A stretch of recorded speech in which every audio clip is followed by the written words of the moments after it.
Ndiweni. I'm chairman of the Committee on Democratization, Governance and Human Rights in the SADC Parliamentary Forum.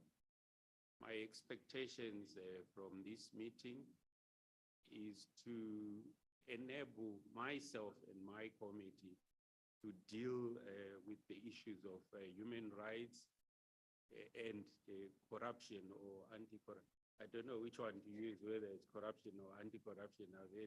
There's always some confusion when people talk of corruption and anti-corruption. But to understand really what measures that can be taken as a region to curb the scourge of corruption that is engulfed the whole region. I thank you. Honorable Ndweni, be assured we have police in our midst, so they will be dealing with anti-corruption this time, not corruption. Thank you very much. Good morning, everyone. Through you, Madam Secretary General. My name is Ishmael Daila. I'm a member of Parliament from Malawi, and I'm a chairman for the Model Law Oversight Committee. Thank you. Honorable Nani, you have abandoned your other committee. I'm also the chairman for the Agriculture Natural Resources Committee, Standing Committee in the SADC PF. Thank you. Thank you. Bom dia, eu sou Liliana Pascoal Vieira Dias Camuamba, sou Procuradora da República junto da Direção Nacional de Prevenção e Combate à Corrupção da Procuradoria-Geral da República de Angola. O meu objetivo nesta reunião é interagir à volta da temática da reunião, nomeadamente o combate à corrupção e direitos humanos, e sair daqui com alguma experiência para levar para o meu país. Obrigado.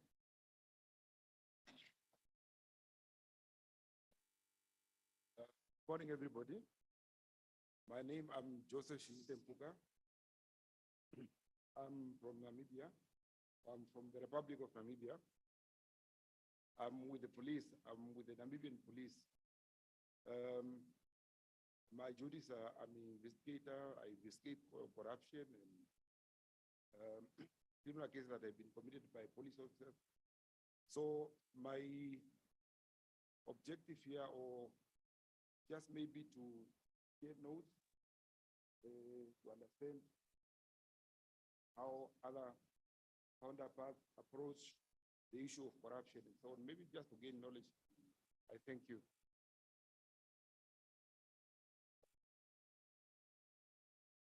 Good morning. My name is Pusetso Mrapedi. I'm from the Protection to Protect Whistleblowers in Africa. I'm the Southern Africa Regional Director. My expectation is really to push for real protection as we work on harmonizing laws that deal with whistleblowing, but a push for an agenda that puts protection of whistleblower at the center of whistleblowing. Thank you. Thank you. Good morning to you all. My name is Lydia Kandetu, Secretary or Accounting Officer, Parliament of Namibia, National Assembly. So I'm here and I'm happy to hear that we have different stakeholders with us. I also want to hear more about, the curbing of corruption and maybe what we are going to learn here also to take back home so that we can also start implementing over there. Thank you so much. Very good morning. I'm Johanna Absalom. I'm working at the Anti-Corruption Commission of Namibia. I'm from the Directorate of Public Education and Corruption Prevention. One of our role is to not only be secretariat to a number of international instruments, but also to educate the public. And in that, we also implement a national anti-corruption strategy and action plan. I want to learn more about this pretesting tool so that we help build it on already existing efforts and see how we further capacitate not only ourselves, but really to take our mandate further. Thank you. Thank you very much, Chairperson. My name is Tilvas Natangwa Shilongo. I'm the executive director in the Anti-Corruption Commission of the Republic of Namibia. Like my colleague have just alluded to, all those programs that she alluded to are the ones that I oversee and supervise. And my expectation is that since this is a capacity building for members of parliament and other stakeholders like ourselves, I think it's an opportunity for us to interact and engage and see where the gray areas are for us to improve. And I think more so that this capacity that is impacted upon us will go a long way in making and creating that capacity among our parliamentarians in the region, so that they understand what kind of anti-corruption mechanism that governments in the regions need to put in place in order to fight this scourge, which is, eroding on the public trust, and also on the, eating on the very social fabric of our society. And I think this is a very commendable job from the SADC Parliamentarian Forum that they have come up with this initiative, because it reinforces the very mechanism that we are trying to enforce for us to have effective measures that will help us in curbing this scourge. I saw as a begin. Thank you very much.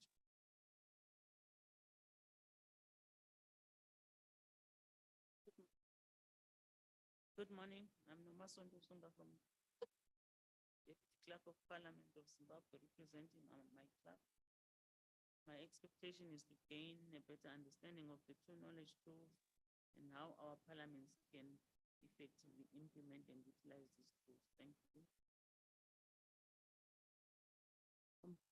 I am Laura Miti, representing the Zambian Human Rights Commission. I would hope that by the end of this session, through the tool, have a better understanding of how countries in the region are dealing with both the corruption and human rights situation, especially that corruption is probably the greatest problem facing us as a region as well as a continent. Thank you.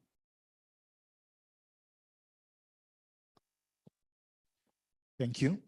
Good morning. My name is Michel Gondo. I'm from the Southern Africa Youth Forum, SIOF. I'm looking forward to familiarize with the tools and see how best the young people across the region can assist their governments in terms of dealing with corruption and promoting. The second aspect is the aspect of promoting and dissemination of the tools. As you know, that young people can be used as tools to make sure that the tools that are made are known, and also they work with the government and hold the government accountable to implement the mechanisms. Thank you. Good morning. My name is Chantal de Souza from the Southern Africa Anti-Corruption Network. My expectations for today is to learn more about these tools and how they can be used for advocacy purposes, and how we can better engage with parliaments and other role players in the region. Good morning. My name is Grace Malera. I'm Ombudsman of the Republic of Malawi, but also Commissioner of the Malawi Human Rights Commission. I have two main expectations.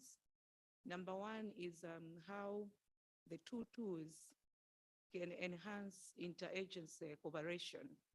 So how best can Parliament collaborate with other human rights protection mechanisms in country and at SADC level to enhance the promotion and protection of human rights?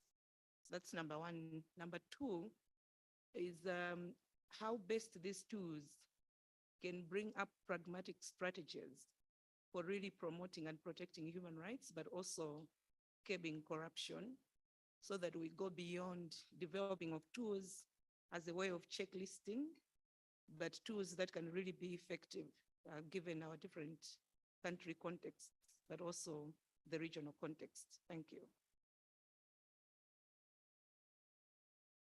Good morning. I am Matthews Maduani, Director Internal Affairs, Botswana Police Service. Thank you. Botswana Police Service, your expectations, please. I will need an hour to do that. Is to appreciate the two tools and how they can assist our countries in the fight against corruption. Thank you. Thank you very much. Good morning. I am Fiona Kalemba. I am Clerk of Parliament of Malawi. Just to join colleagues who have stated it well before me, my expectation is to find the solution to improving oversight in Parliament, in promoting the anti-corruption drive and human rights initiatives. The problem that we have of party alliances and political leanings, how to get beyond that for efficient anti-corruption oversight in Parliament. Otherwise, I'm still working out, and we were discussing with my colleague here, what pretesting is all about, whether it is validating or it is something that is new, and we'll learn more in the meeting. Thank you. Good morning, everyone. My name is Phineas Mato from SADC Secretariat. I'm legal counsel. I'm with my colleague who will introduce himself later. My expectation is just to appreciate the efforts, to learn and appreciate the efforts that are done through the SADC Parliamentary Forum in combating corruption and enhancing the promotion of human rights. We have similar efforts at the SADC level through our protocol, where we are monitoring the implementation of the protocol against corruption. So we'll be glad to learn more from this meeting. Thank you.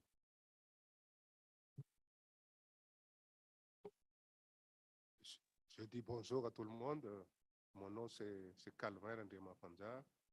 Je suis le secrétaire général de l'Assemblée nationale de Madagascar. En termes d'attente, je voudrais connaître les meilleurs moyens de promouvoir les droits humains et les meilleurs moyens de lutter contre la corruption pour pouvoir travailler plus tard à instaurer un mécanisme d'évaluation par les pairs au niveau de nos pays de la SADC. Je vous remercie.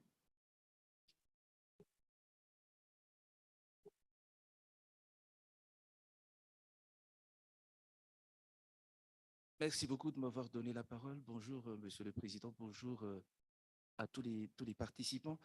Je suis Laza Andjienirine. Je suis donc le directeur général du Bureau indépendant anticorruption de Madagascar.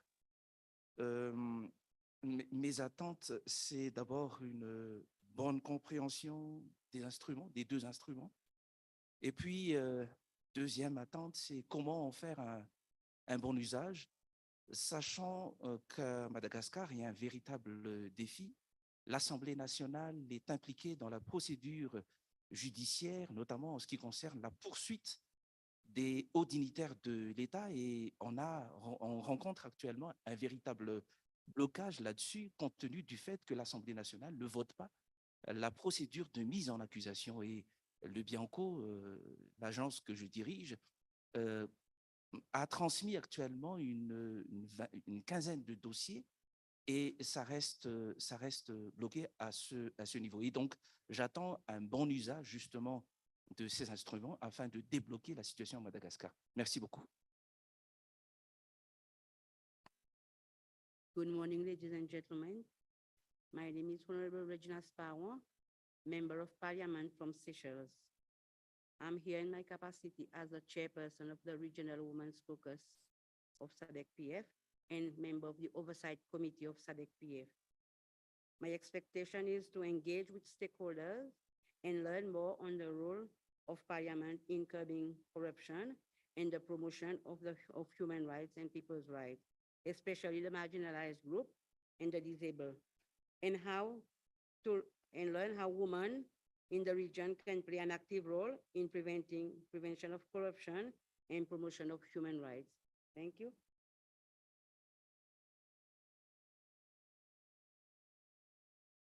Good morning, everyone. My name is Tanya Isaac. I am the clerk of the Parliament of Seychelles, and I'm also a member of the Committee of Clerks for SADC-PF. My expectation for the two-day workshop is to understand the efforts in the region to curb corruption, and also how parliamentarians can play its part in the process. I'm also excited to learn about the knowledge tools and possible mechanisms that parliamentarians can use. Thank you.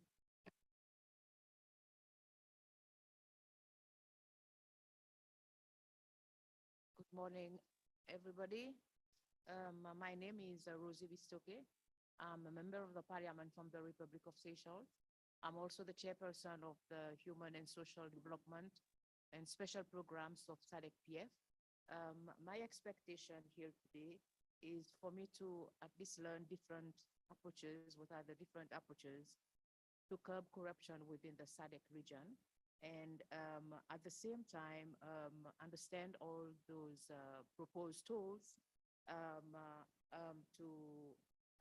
as a member of the parliament, how we can promote, protect human rights within our region. Thank you.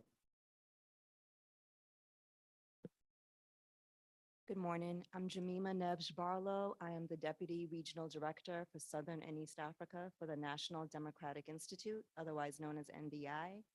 NDI is a nonprofit, nonpartisan organization that works globally to support democratic institutions through citizen participation, transparency, and open government.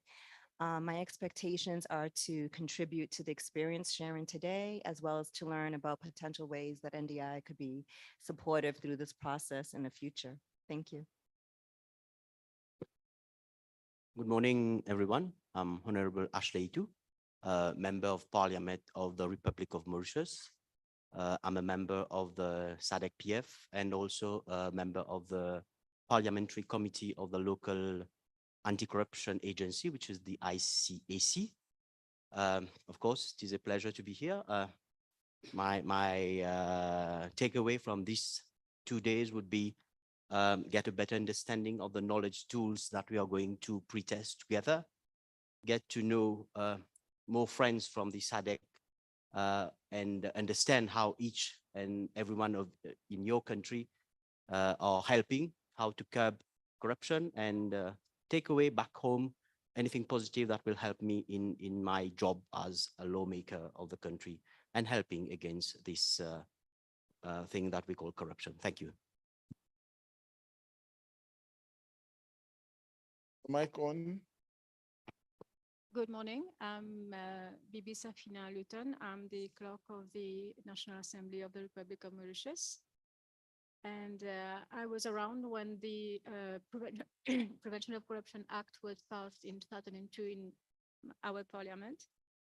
And ever since then, I serve on the parliamentary committee, which is, well, in fact, the Prevention of Corruption Act provides for the setting up of a parliamentary committee to monitor the working of the Independent Commission Against Corruption.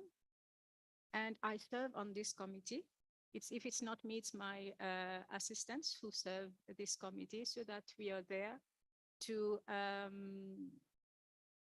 advise the committee, the chairperson, and the members, including Honorable Itu, on how to go about doing their monitoring of the ICAC.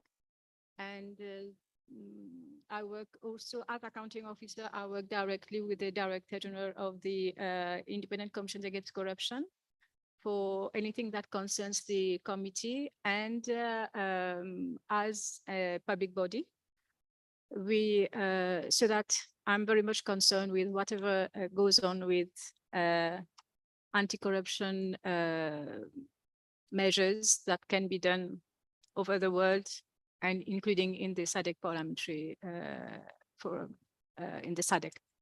So my expectations are, as Chief Executive Officer of the National Assembly, is to take back everything that I can learn from here.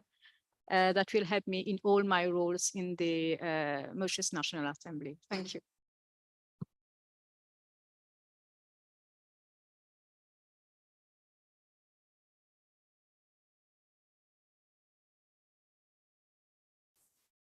Morning, everyone. I'm Mapev Mukachwa, Deputy Commissioner of the Eswatini Anti-Corruption Commission. Deputy Commissioner, I know when you are doing investigations, sometimes you don't want the suspects to see you or hear you. But we haven't qualified as suspects. Maybe you may wish to raise your voice, maybe. Morning, everyone. I'm Mapev Mukachwa, Deputy Commissioner of Anti-Corruption Commission in Eswatini. Maybe my expectation from the meeting can be seeing members of parliament being able to fight corruption, like detecting, investigation, and at the same time coming up with sound punishments from those officials. Thank you.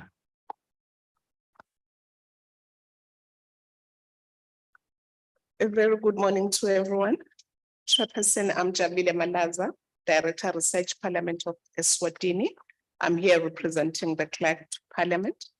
My expectation in this inclusive pre-testing knowledge session, it's to see the strain of corruption being redressed, especially at parliamentary level with respect to parliamentarians' core mandate, which is legislation oversight as well as representative, as well as budgetary issues, especially redressing issues of human rights. This particular inclusive session, I want to believe, will redress a regional agenda to redress capacity development initiative for members of parliament, irrespective of the fact that they are on a short period of time, which means their stay in parliament is quite fluid. But I want to believe that the rigorous intervention with this particular session will go a long way to curb on corruption, which is such a problem. I thank you. Good morning. I'm Denis Joubert, the Deputy Commissioner of the Seychelles Anti-Corruption Commission. I'm here to understand the principles and guidelines and also appreciate the commitments of Parliament in the fight against corruption. In saying that, at the end of the day, the Parliament has to be convinced that whatever tools or guidelines we are developing are going to be effective. And if we really want to fight corruption, we have to convince them because they have the final say if we need to amend the law to ensure that we fight corruption effectively. The other ones who takes the final decision. Thank you.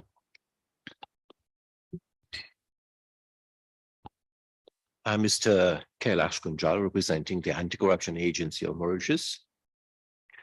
My expectation is that first to have a better understanding and to be able to contribute in the development of these guidelines. And secondly, with the increasing complexity and sophistication of financial crimes, how could these guidelines be of support in making our anti-corruption framework more dynamic? Thank you. Good morning. My name is Shamin Zimba. I am from the Zimbabwe Anti-Corruption Commission, an institution mandated to fight corruption. My expectations are to learn and take home how these two tools can complement on existing anti-corruption efforts. Thank you.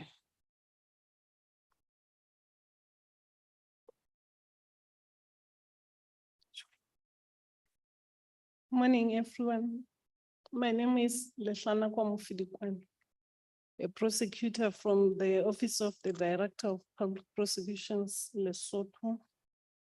I'm happy to be here in order to learn from others on as to how they deal with issues of corruption in their different countries, more especially from prosecutors from other countries on how they overcome challenges that they encounter in dealing or prosecuting corruption cases involving senior officials, i.e. parliamentarians. Thank you.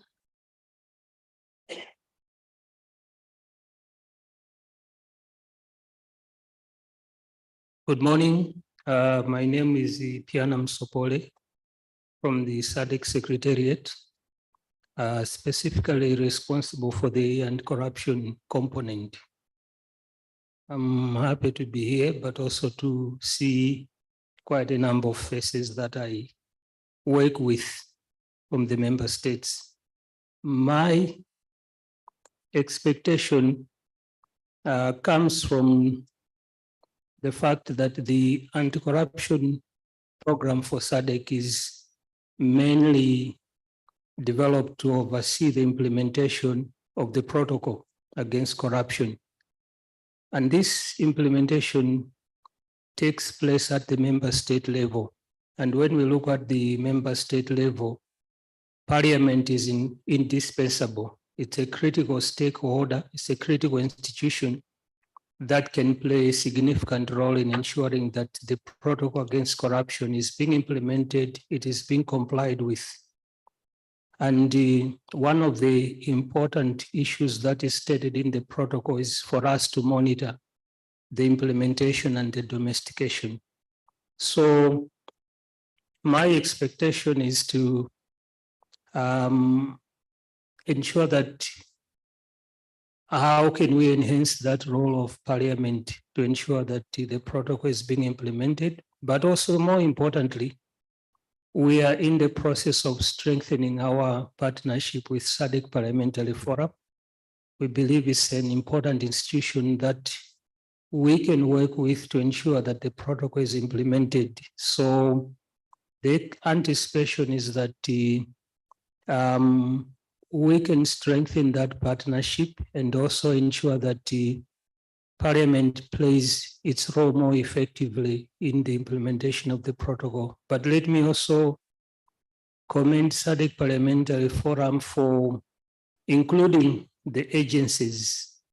The agencies in the region are members of the SADC Anti-Corruption Subcommittee, and their inclusion, participation in this forum is critical because once we come to the statutory meeting in May or June where outcomes of this meeting can also be presented, it becomes easier because they have been part of the discussion, and therefore we can be able to discuss how best we can build on what has come out of this forum to strengthen their role in terms of collaborating with their own national parliaments, but also how we can strengthen our relationship with SADC Parliamentary Forum.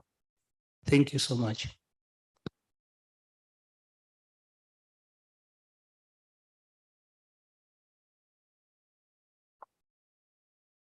Good morning.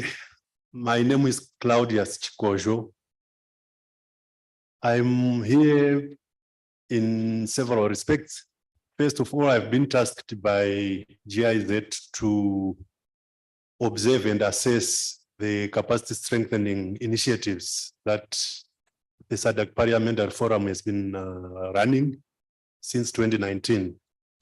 I think in that respect, I've already reached out to some of you in this room to try and get your perspectives and views regarding those capacity strengthening initiatives. And this forum gives us the opportunity to meet and engage face to face and discuss that aspect.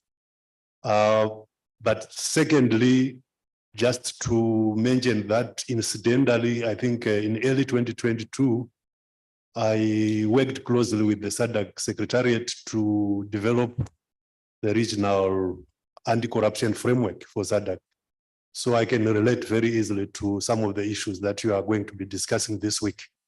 Thank you very much.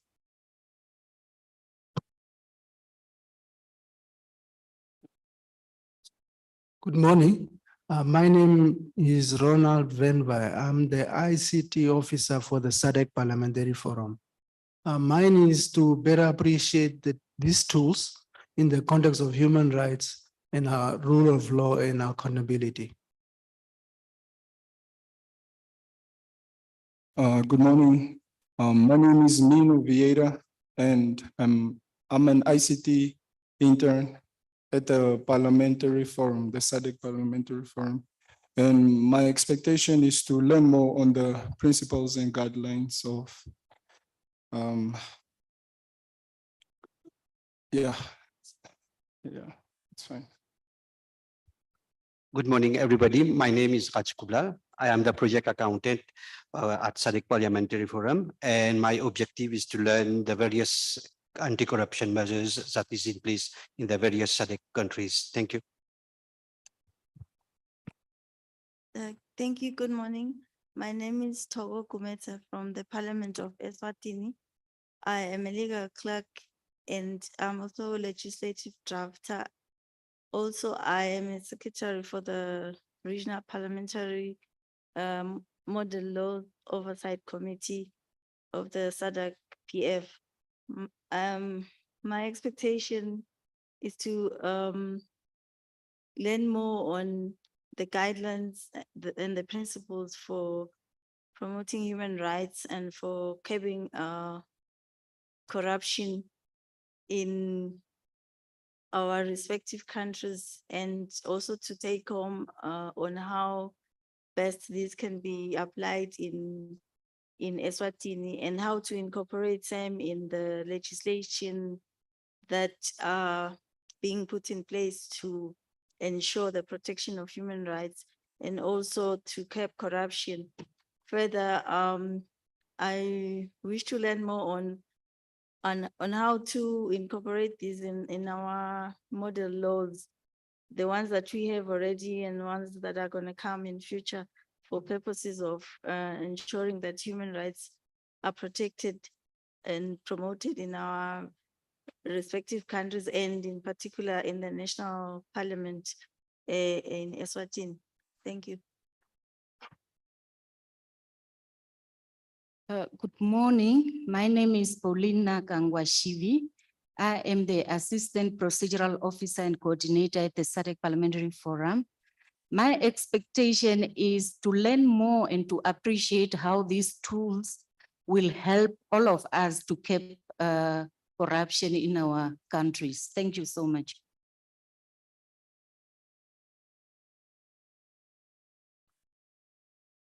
Bom dia. Eu respondo pelo nome de Cristóvão Monjani. Saio ou apareço em representação da diretora do Gabinete Central de Combate à Corrupção de Moçambique. Sou procurador da República e neste encontro a minha expectativa, antes de mais, é a partir dos próprios instrumentos e o acasalamento que se faz entre a corrupção versus direitos humanos. Neste contexto, espero e muito bem sair aqui bem municiado a demonstração de que se continuarmos com a corrupção nos nossos países, não é possível realizarmos os direitos humanos. Então, o método eficaz de combater a corrupção necessariamente faz com que os direitos humanos dos cidadãos dos nossos países sejam respeitados. Então, neste encontro, espero ter esses subsídios e também de reflexão do porquê é que, de tanto que falamos da corrupção, os nossos países ainda continuam mais corruptos como anteriormente. Obrigado.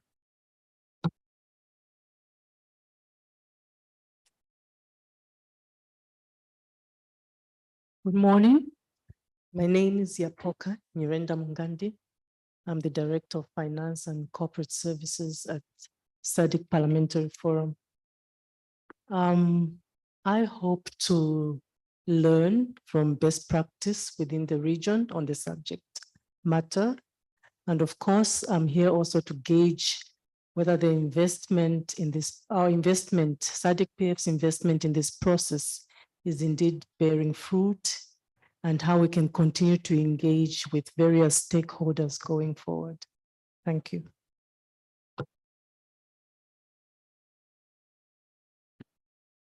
Good morning, everyone. Ingrid Hasselman. I am representing the Ombudsman Namibia as the National Human Rights Institution. My expectations are to familiarize myself with the knowledge tools, and also hopefully perhaps gain a better understanding as to the role of NHRIs to implement them. Thank you. Good morning, everyone. My name is Lebo Amfan Mayaman, clerk to the National Assembly of Lesotho. My expectations, firstly, obviously, is to share these particular tools with our members of parliament and other stakeholders in Lesotho, and also to take advantage of the fact that we now have a new parliament, and as they always say, new broom sweeps clean. So we might be in a position to instill and to ensure that at least these issues on fighting corruption as well as protecting human rights are resuscitated to such a level that will clearly augur well with our society. Secondly, this also is almost a reminder for us. This comes at the right time because, as you may recall, but of course it's a long time ago, 24 years ago, when Lesotho clearly successfully prosecuted international construction companies that were more or less engaged by the World Bank in the Lesotho Highlands Water Project. And for the first time, the world realized that there was the possibility of prosecuting issues of bribery involving international organizations. And then, of course, Lesotho, as always, is known as the tiny kingdom, but there was the David and Goliath story. So we want to resuscitate this, especially with the new parliament, to ensure as to where we went wrong, because we were well renowned for fighting corruption. So this is the right time, and I think this particular meeting comes, as I said, at the right time, and we'll be in a position to really reassess ourselves, as well as commitment of the political players in their commitment towards fighting corruption, as well as promoting human rights. Thank you.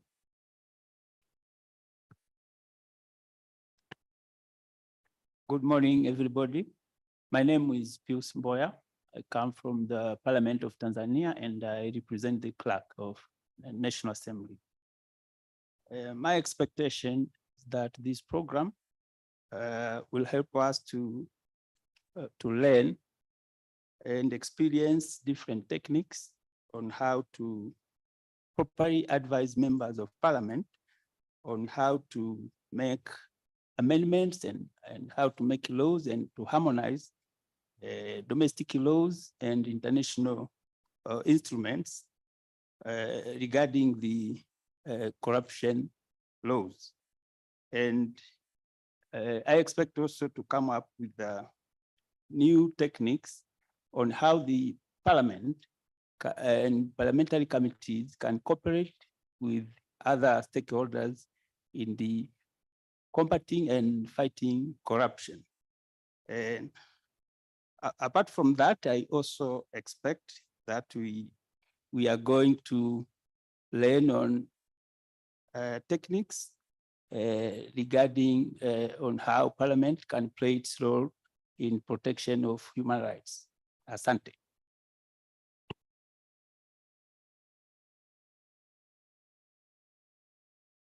Hello, good morning. My name is John Kabale, Assistant Director from the Anti-Corruption Agency, commonly known as the Prevention and Combating of Corruption Bureau, PCCB, in Tanzania. My expectations are as follows.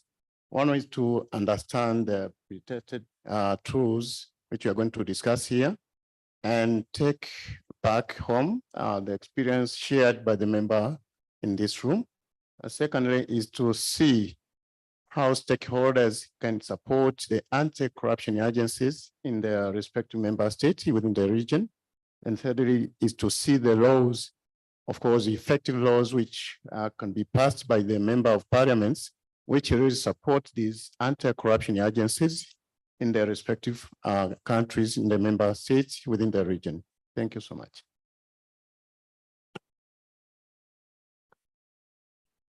Good morning, everyone. My name is Eric Mokonyama.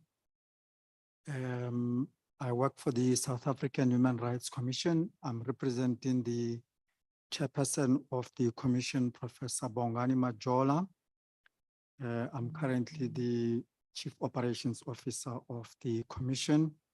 My expectations are firstly to familiarize myself with the tools and share my knowledge with colleagues in the country in terms of how these tools can be utilized to assist parliamentarians and the country at large to prevent and deal decisively with corruption. Everyone in the room would know that as a country, we are seized currently with the state capture report on corruption. It happened under our noses. And it happened amongst us and among some of our parliamentarians. So the tools we are hoping will assist us in extending a level of oversight and ensuring accountability on the part of parliamentarians, but also to assist us to establish partnerships with other national human rights institutions and oversight bodies in the world to ensure that we do not have the level of state capture we experienced in the country. The commission came up with over 350 recommendations which are to be implemented still by parliamentarians, some against the same parliamentarians. So oversight is going to be very critical, and we are hoping the tools are going to assist us as a country towards ensuring that we do not experience what we've experienced again. Thank you so much.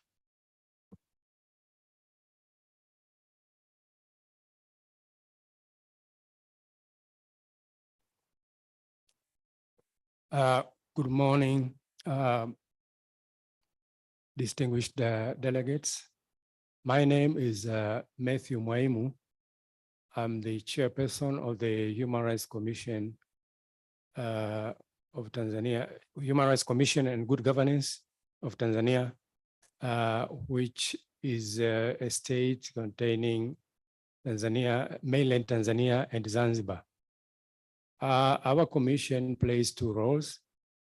It is both a human rights protector and promoter on one hand, and also it is an ombudsman. I'm here before this August meeting to learn about those two tools which has been prepared by very distinguished experts.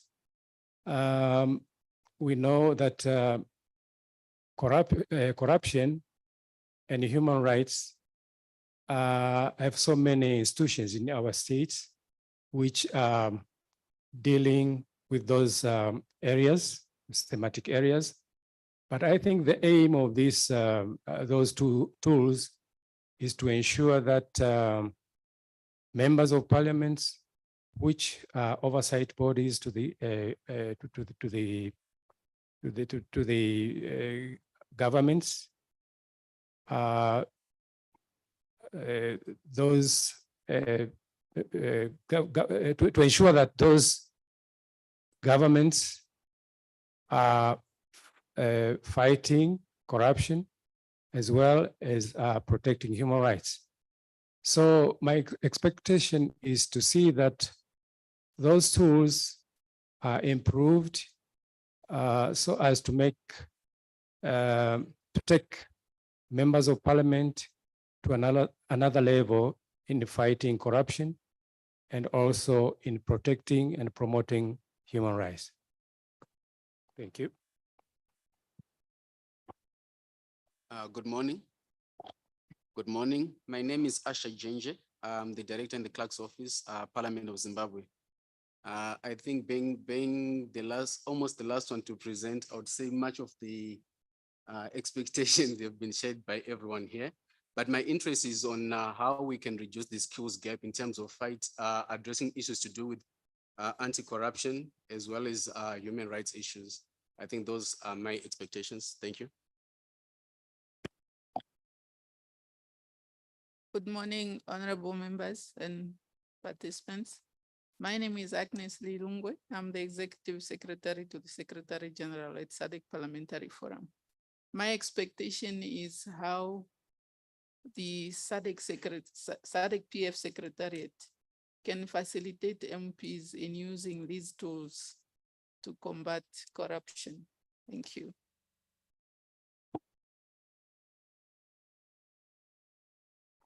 Thank you very much. I noticed that there were colleagues that joined after we had started the introductions. I want to give you the opportunity to introduce yourselves, following more or less the same formula as you would have picked when you got in. Good morning, everybody. My apologies for slightly coming in late. My name is Stanley Nyamanindi, and I'm with the SADC Lawyers Association, working as the CEO. Definitely hoping that the tools that are going to be tested and released here will empower parliamentarians to engage more robustly with your constituencies and enrich your discussions and discourse in terms of practically and administratively curbing corruption and enhancing the consciousness of your constituencies as rights bearers and yourselves as holding obligations in terms of rights for the upliftment of principles of human rights. I thank you.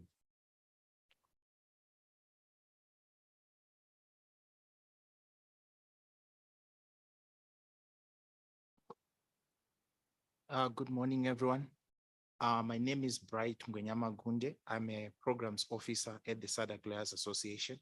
I'm here with Stanley Nyamanindi, the CEO, and we are also here to participate and to learn more about the tools of the SADC Parliamentary Forum and how issues are supposed to be resolved, especially pertaining to corruption and human rights. Thank you. Thank you very much. Quite mouthful, isn't it? But I think we beginning to see convergences in terms of some of the expectations. And it was important for us to get your expectations because part of the outcome from this meeting is to make sure that these tools more or less meet the needs and expectations of the stakeholders and the end users. I also have my expectations. The first one is I expect that all your expectations will be met. The second expectation is what Jesus called physician, heal thyself. When you look at the institutions that are gathered here, they have a special mandate in fighting corruption. And fighting corruption is a difficult job. But that job is made even more difficult if the agencies that are represented here and their representatives start to harbor corruption. Then you know the fight against corruption becomes very difficult. So my expectation is to see physicians healing themselves. Then this third expectation I'm sure you would have appreciated already, because we are diverse institutions that are given different responsibilities. Unless if there is collaboration, which has been expressed by others as inter-agents collaboration, we are not going to be able to fight corruption, because you need to detect, you need to investigate, you need to prosecute, you need to punish, and to do that, you need the laws. And I expect that we are going to establish collaborative mechanisms to make sure that in our different institutions, we are able to be fighting corruption together. I also liked the few of the expectations that were highlighted, which I thought were common themes in terms of what is emerging. Sharing of experiences is one of those. We also heard about the critical role of the youth in dissemination. This could apply across the board. The gender dimensions to corruption and human rights issues, the critical role of parliament in fighting corruption and protecting human rights. Those were some of the common themes that I thought I picked randomly. Honorable members, I also paid attention to the comment from the clerk of the Parliament of Malawi, who was keen to know what pre-testing is about. Is it validation? Is it about both? I wish to refer participants to the concept note and program. In the concept note, we highlighted the outcomes, the expected outcomes, and you are going to see how this fits nicely with what we are doing, the sharing of the expectations. We want to, first of all, in the pre-testing session, familiarize participants to the scope and content of the knowledge tools. So we would have plowed through the tools so that we are all familiar with the scope and content. Then also ensure the alignment of the contents of the tools to stakeholders and users' expectations and needs. Because we are stationed at different points within the crusade of fighting corruption and protecting human rights, we have different needs and expectations. You have expressed those expectations. Part of our outcome is to make sure that the tools respond precisely to those expectations and the needs that you have. We also want to establish strategic partnership between SADC PF and stakeholders in enhancing the role of Parliament in curbing corruption and protecting human rights. And lastly, to improve impact of future programming by using recommendations from this meeting. Having said that, I am a student of law, and in law, every assumption must be tested. And we are going to test one assumption we have made. We assumed that everyone is well acquainted with the SADC Parliamentary Forum. But because of the knowledge that not every assumption is holding, I wish to briefly share with stakeholders, particularly for the benefit of those that may not be well aware, what SADC Parliamentary Forum is. The SADC Parliamentary Forum is the regional board for all the national parliaments of SADC member states. And each parliament seconds the speaker plus 5 other members to the SADC Parliamentary Forum. So the delegation of each parliament will have the speaker plus 5 other members who are constituted bearing in mind the gender composition of each parliament and also the political composition of each parliament. What that means is that the SADC PF is not a forum for only women or only men. For your delegation to be considered as a validly constituted delegation, it ought to have balance in terms of gender, in terms of representation of women and men. And in that regard, the chairperson of the National Women's Parliamentary Caucus for each parliament is a member of the delegation. Secondly, we also are not a platform for members from the opposition parties only or the ruling parties only. We therefore have that balance between ruling and opposition parties in line with the dictates of democracy. And then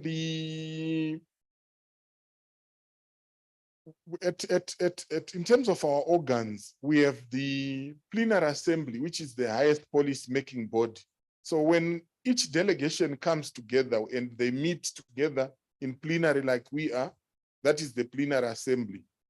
And it is presided over by a president who is one of the speakers of parliament elected by the plenary for a two-year tenure.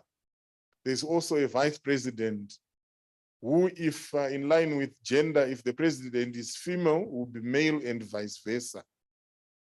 The SADC Parliamentary Forum was established against the reality that before its establishment, there was no mechanism at SADC level for direct engagement with citizens. And this we must always bear in mind. And that's why we're talking about live streaming our proceedings so that citizens feel connected with what their representatives are doing. And those who have been following SADC PF developments would know that currently the SADC Parliamentary Forum is being transformed to become the SADC Parliament, which means to become the legislative organ of SADC. And the summit has already made a resolution directing for that process to take place. At this juncture, the treaty has been amended. What remains is for the amendment to gain the minimum threshold in terms of signatories. And then after that, a protocol will be finalized, establishing a SADC parliament. Because of the role to provide linkages with the citizens and stakeholders, that's why all our meetings will always have that component of linkages with other partners and stakeholders. Hence the participation of anti-corruption agencies, national human rights institutions, prosecution authorities, the police investigations unit, and other civil society organizations in this meeting. In brief, that's what I could share regarding the SADC Parliamentary Forum. If there are any questions, we can be tackling those as we proceed with our meeting. Honorable members, distinguished participants, at this juncture, I have the honor to invite Madam Secretary General to deliver a welcome address and officially open this meeting so that we proceed with our program. Over to you, ma'am.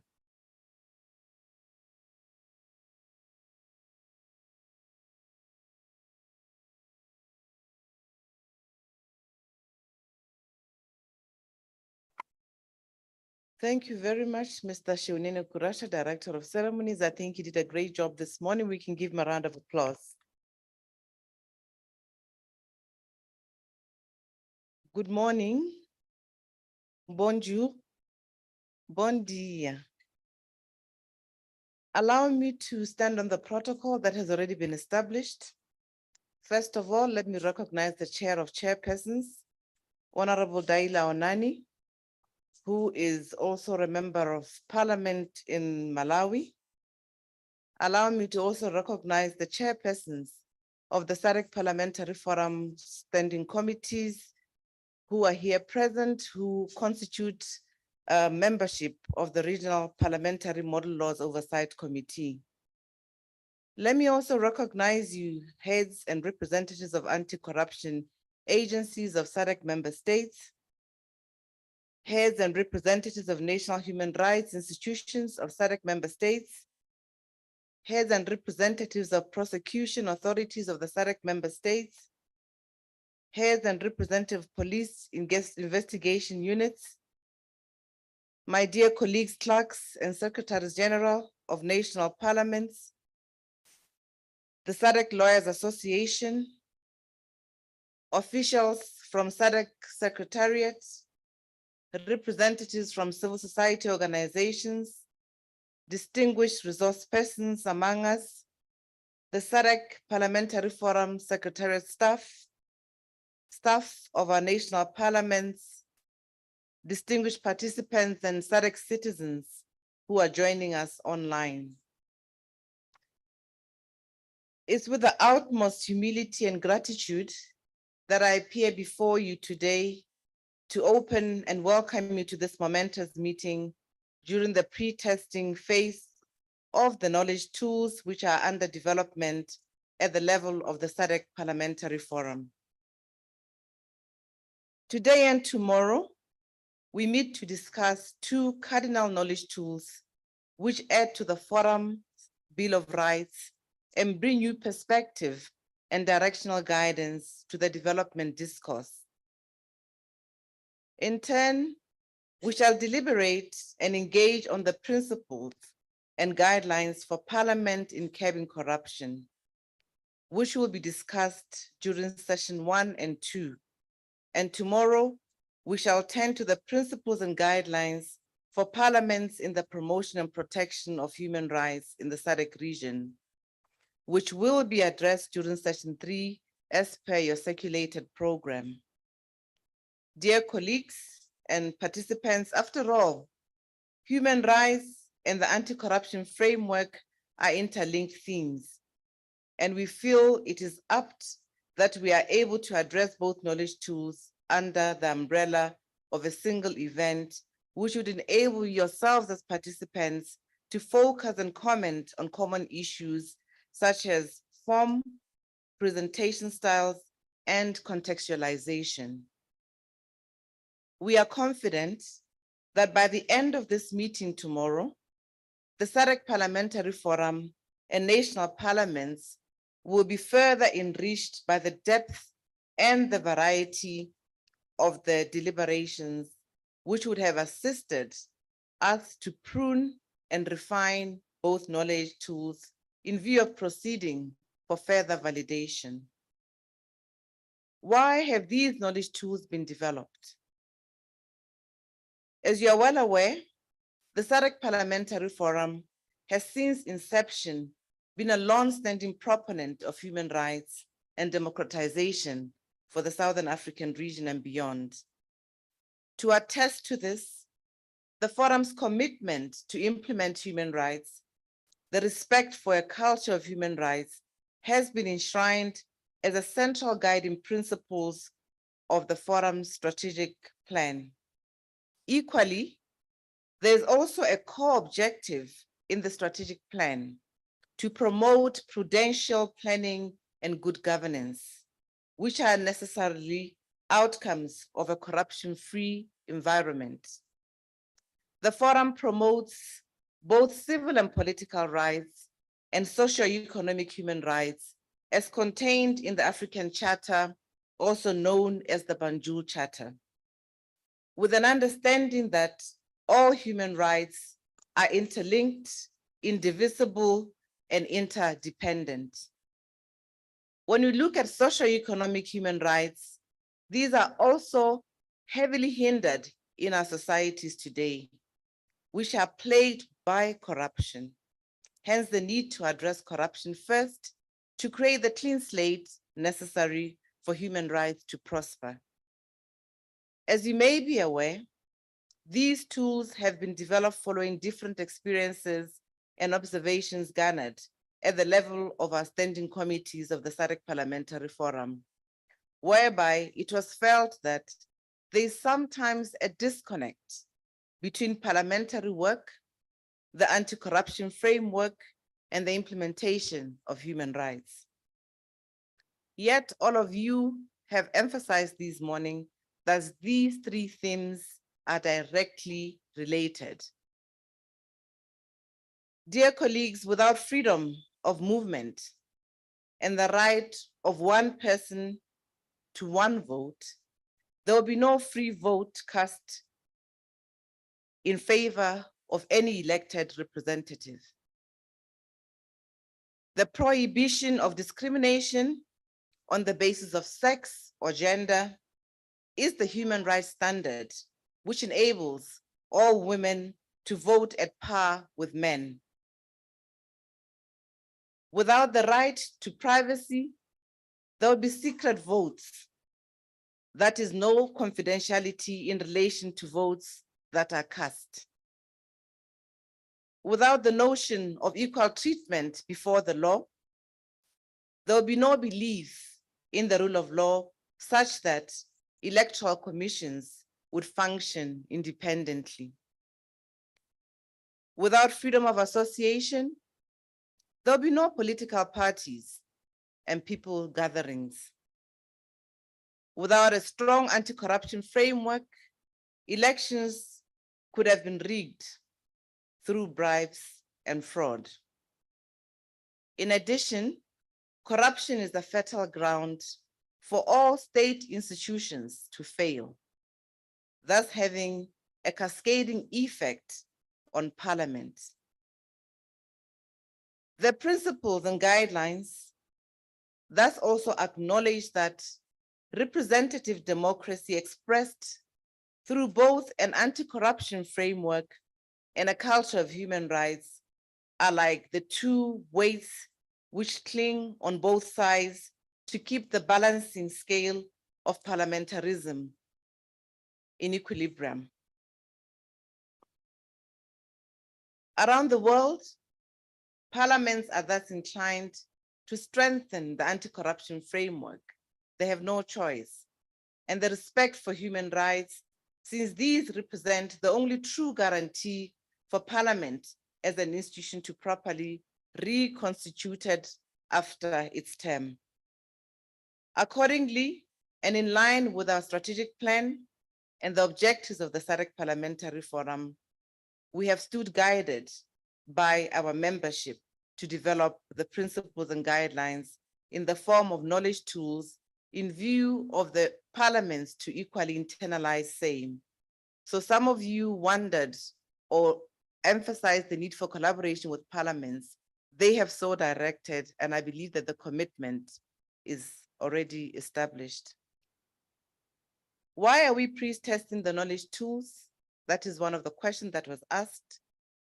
We are initiating the pre-testing phase because we believe that your voice is important and your voice is valuable for us to finalize these tools, for these tools to also contain the key knowledge that we have ascribed to them as knowledge tools.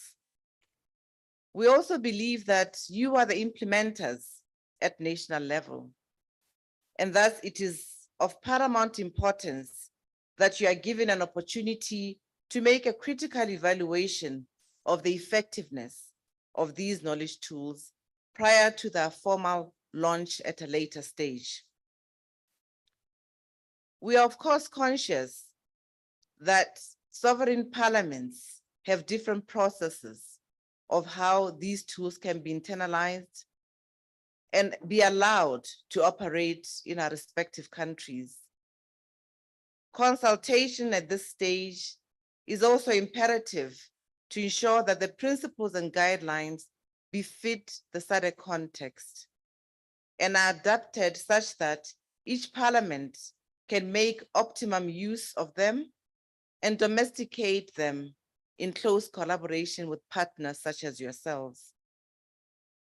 So the pre-testing phase is also essential to promote an appreciation of what can be implemented at domestic level, such that necessary adaptations can be appropriately discussed at this penultimate stage of the finalization process. We are mindful that the drafters of both these knowledge tools have made formidable efforts to come up with such instruments within a limited framework. Yet we are also aware that pre-testing is essential to ensure a comprehensive acceptance of the tools at domestic level. The SADC Parliamentary Forum, therefore, invites you to participate abundantly to this pre-testing phase and ensure that the knowledge tools developed are in such form and content that they find acceptance within the boundary of your national parliaments and member states. You are thus the gatekeepers of this process, in addition to be custodians of parliamentary processes at the domestic level. How can the tools be utilized? These tools are intended to be used as principles and guidelines which safeguard parliamentary action and ensure that legislation, budgets, oversight, and representative actions are informed in view of advancing the anti-corruption framework and the promotion of human rights. The 18 summary principles which inform the anti-corruption tool and the 8 summary principles which underlie the human rights tools are democratic safeguards that would ensure that all parliamentary action, especially legislation, are guided by the overriding need to ensure that these principles are taken into account. These principles may or may not already prevail in our domestic constitutions, but in case they are not, the principle will guide the way in ensuring that laws and other parliamentary actions are human rights friendly.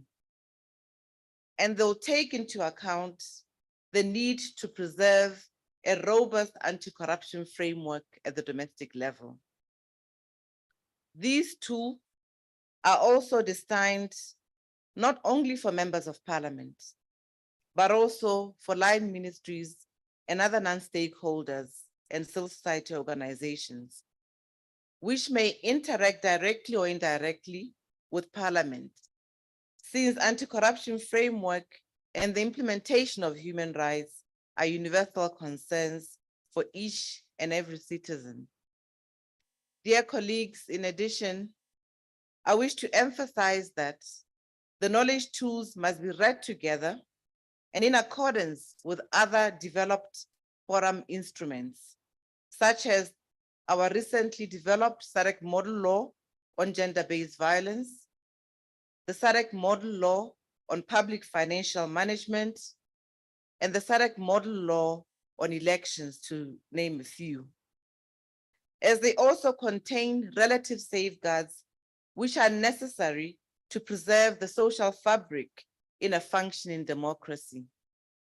All the model laws that the SADC Parliamentary Forum has developed contain a preamble which provides for a human rights approach to legislation, and they accord with the developed knowledge tools that are before you, which are thus to be used as additional material in this process. Kindly visit our website to access these tools, as they'll be quite instrumental in this process.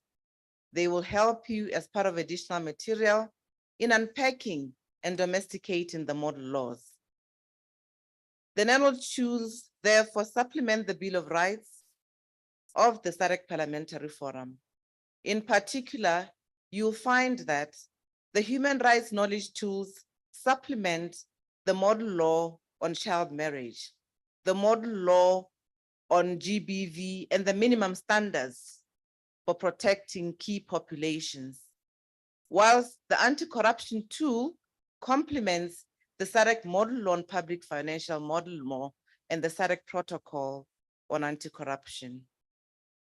Altogether, the SADC Parliamentary Forum is thus following a linear path towards perfecting its normative legislative standards and developing knowledge tools to assist parliaments in implementing them. During this session, colleagues, you'll thus be expected to critically consider the tools developed and give us recommendations which may be incorporated such that the tool can be further considered and validated by a joint session of standing committees of the SADC Parliamentary Forum at a later stage. And finally, by the policy-making organ, our plenary assembly session, which will meet in Tanzania in July this year. Allow me to recognize that the forum would not have made this possible without the support of the Sweden government, who have partnered with the forum to ensure that we drive processes that will lead to a profound democratic drive, one that is meaningful and organic to the SADC region. We therefore look forward to your engagement and critical thinking during this pivotal exercise. And members of the Democracy and Governance and Human Rights Committee, who also belong to the technical working group here present, will appreciate your input. With these words, I wish you a pleasant session and I declare the meeting open. Thank you.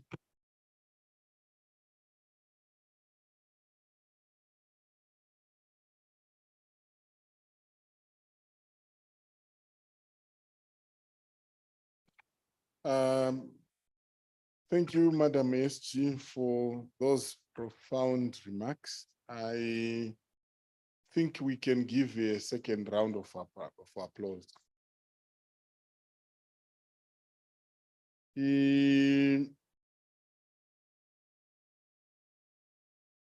Certain things stood out for me, and I would not have done justice if I didn't highlight those, because I think they also set the tone in terms of our next session. The fact that the two tools are cardinal and are in addition to the development of the Bill of Rights, because they deal with issues of human rights. And the interconnectedness between issues of fighting corruption and issues of human rights.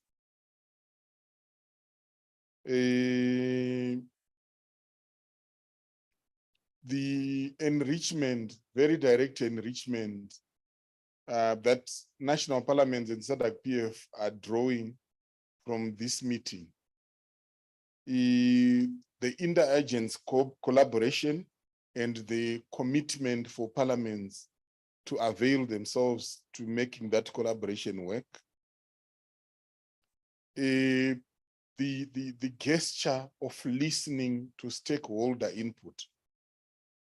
And the one that I like most is where the SG said, invited you to participate abundantly. Did anyone hear that? So I want to, at the end of the day, the 2 days, understand the nature and form of this abundant participation, but you have been given a platform to participate abundantly. Thank you very much, Madam SG. The remarks go a long way in setting the tone and guiding how we shall be proceeding over the next 2 days. At this juncture, allow me to confer with my colleagues from protocol regarding our readiness for a group photograph, after which we will then have tea for 15 minutes, and then we must come back at 11 o'clock on the dot. Mr. Mungenje, you will lead the house to where we're having a group photo. May you kindly indicate where we are having the group photo, please? Thank you, sir. We shall have a group photo right at the entrance of the hotel by the stairs. Thank you. Madam SG and distinguished participants, you are invited to join us for a family photo. And after that, we'll have tea and then we reconvene at 11. Thank you very much. Our participants online, please join us for a group photo virtually. We will, until we meet at 11. Thank you.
Good morning once more, honorable members, distinguished participants.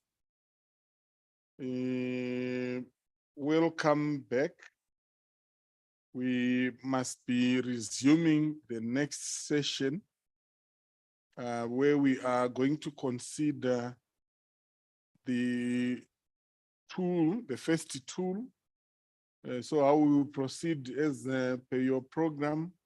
We will look at the tool regarding the role of parliament in curbing corruption today, hoping to conclude today so that tomorrow we move to the next tool, which is the one on protecting and promoting human rights.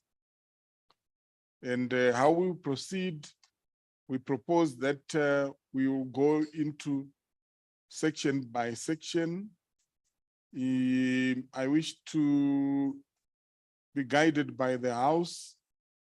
Do you want us to be reading the document, or you have read enough? We project a section and you make your inputs. We are very democratic and we would want to be guided by the feeling of the House. How best do we proceed? The first proposal of reading assumes that participants may have had limited interface with the document. The second assumption, to view a section and receive comments, assumes that participants had ample time and ample opportunity to peruse through the document. How do we proceed? May I get proposals? Is that a hand? Yeah. What is the proposal? Thank you, Director Krasha. I think reading through the documents will take a lot of time, considering that we are on a 2-day, maybe for today, for the whole day. It will take most of our time to read through the documents. Thank you. Having made that observation, what is the proposal? Yes, Madagascar. J'aurais à proposer que vous nous résumez un peu en 10 minutes le contenu du document, comme chacun de son côté a pu quand même lire les grandes lignes de ce document.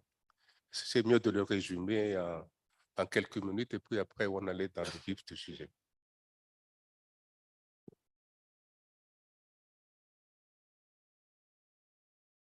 There is a proposal that we go to a section. If summary is provided, then we receive feedback. Is that the feeling of the House? I hope this proposal does not take away the assumption that each one of us have read through the document. So maybe if you have not adequately found time to go through the document, as we do the summary, find a way of scanning through so that the contributions are more meaningful. With that, we may then proceed. The document is Principles and Guidelines for Parliaments on Curbing Corruption in the SADC region. Any reflections regarding the title?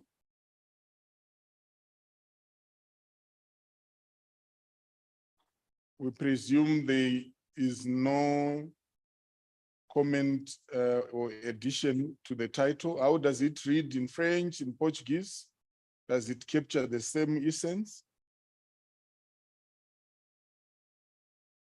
We move to the table of contents. Let me dwell on the table of contents because it also guides in terms of how we are proceeding. The foundational issues, which is the acknowledgements, which is standard, which is a summary regarding the principles and guidelines. Then we have an introduction, we have a background, and then we have a contextual issue regarding the centrality of Parliament's legislative oversight and allocative and representative functions in curbing corruption, capacity gaps for parliaments in the SADC region. We have a section on corruption trends in the SADC region, the rationale for the principles and guidelines. Also have target groups for the principles and guidelines. The fact that the principles are enabling but not prescriptive, use of terms, understanding corruption in terms of key definitions for legislators. We also have types of corruption, general values, underpinning development of the principles. Then we have the principles themselves, which the Secretary General spoke to, 18 of them. The first principle, which is constitutional and statutory frameworks. We have sub principles, proactiveness in the legislative processes as opposed to rubber stamping, tips for parliamentarians in strengthening the substantive content of bills relating to parliament, to corruption, and then general advice for members of parliament. The second principle relates to the code of conduct. Third principle, oversight tools and compliance mechanisms. Fourth principle, independence of external enforcement institutions. Fifth principle, international obligations on anti-corruption, specifically approval and domestication. Principle 6, inclusiveness, namely participation of non-state actors in corruption abatement. Principle 7, establishment of independent fiscal institutions, parliamentary budget offices. Principle 8, integration of monitoring, evaluation, and reporting. Principle 9, committees, procedures, consensus building. There is a sub-principle on tips for parliamentarians with regards to that principle. Then principle number 10 is public participation in parliamentary business. Principle 11, enhancement of oversight tools. Sub-tools, dedicate sufficient resources to ensure successful implementation of committee work plans relating to curbing corruption, prohibition of funding by government departments, Parliament's disclosure of external funding,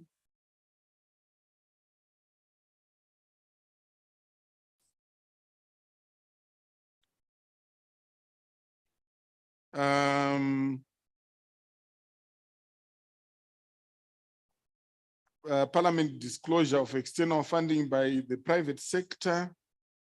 Principle 12, whistleblower protection. Principle 13, Parliament specific code of conduct and integrity pledges. Principle 14, special measures for oversight of the extractive sector. Principle 15, strengthen the representation. Principle 16, efficiency and procedural regularity of committees of parliament. Principle 17, contract negotiations and approval. Principle 18, review and analysis of reports from external oversight bodies. So in summary, this is the content of our tool. Distinguished participants, Adam SG, allow me to indicate to the House that if you look at your program, it indicates that the person who's supposed to make the presentation is Johan Gandiwa. He is the consultant who was engaged to develop and draft the tool. He did that. Unfortunately, he is not available, is unable to attend the meeting today because of other commitments.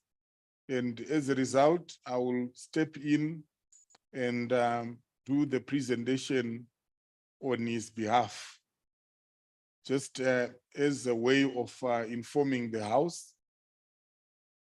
With that, we may proceed. Must also acknowledge and appreciate the offer by Mr. Asha Jenje, the director and the clerk of the Parliament of Zimbabwe's office, to assist should it become necessary in terms of presentation of the document, just in case I burn out. But I'll try to be ready for the task. The first party is regarding acknowledgements. It's really standard where we, yes, Asha, I see your hand. Thank you, sir. I was thinking that in our document, we omitted a section that incorporates acronyms as well as definition of terms that we might need to add to the document. Thank you very much. Very important for purposes of ease of interface with the document. The issue of acronyms. Any further comments? Mr. Kurasha, this might be a smaller matter, but for the cover, because representation matters, it looks like there's a photo or a picture of 4 male parliamentarians. I'm wondering if you could consider potentially adding some women. Thank you, just because it sets the tone. In fact, it's an aspect that speaks to the value of the institution, because we are a parliamentary body. We need to be representative. Maybe I ought to have indicated that we just presenting it as a draft, and it's important that in terms of form and style, those issues are highlighted. So it's duly noted, and it's not a small matter at all in this institution. Yes, Pusetso? I mean, it's also possible that maybe we are saying that corruption is always done by men. It's also, maybe that's what it wanted to communicate. So maybe before we change it, let's think about why it was put there.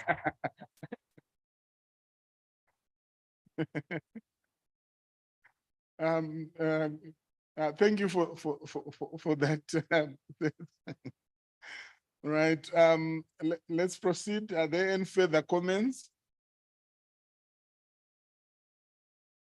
So if people have ideas in terms of even artists, artists who can be able to do cover design for this kind of thing, would welcome any suggestions so that it's captivating and speaks to the issues that are being raised. Right, on acknowledgements,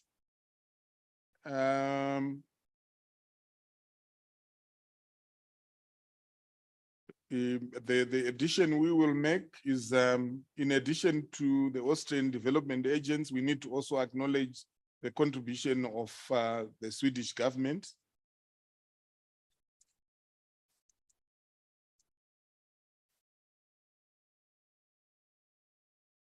Right. Regarding the principles,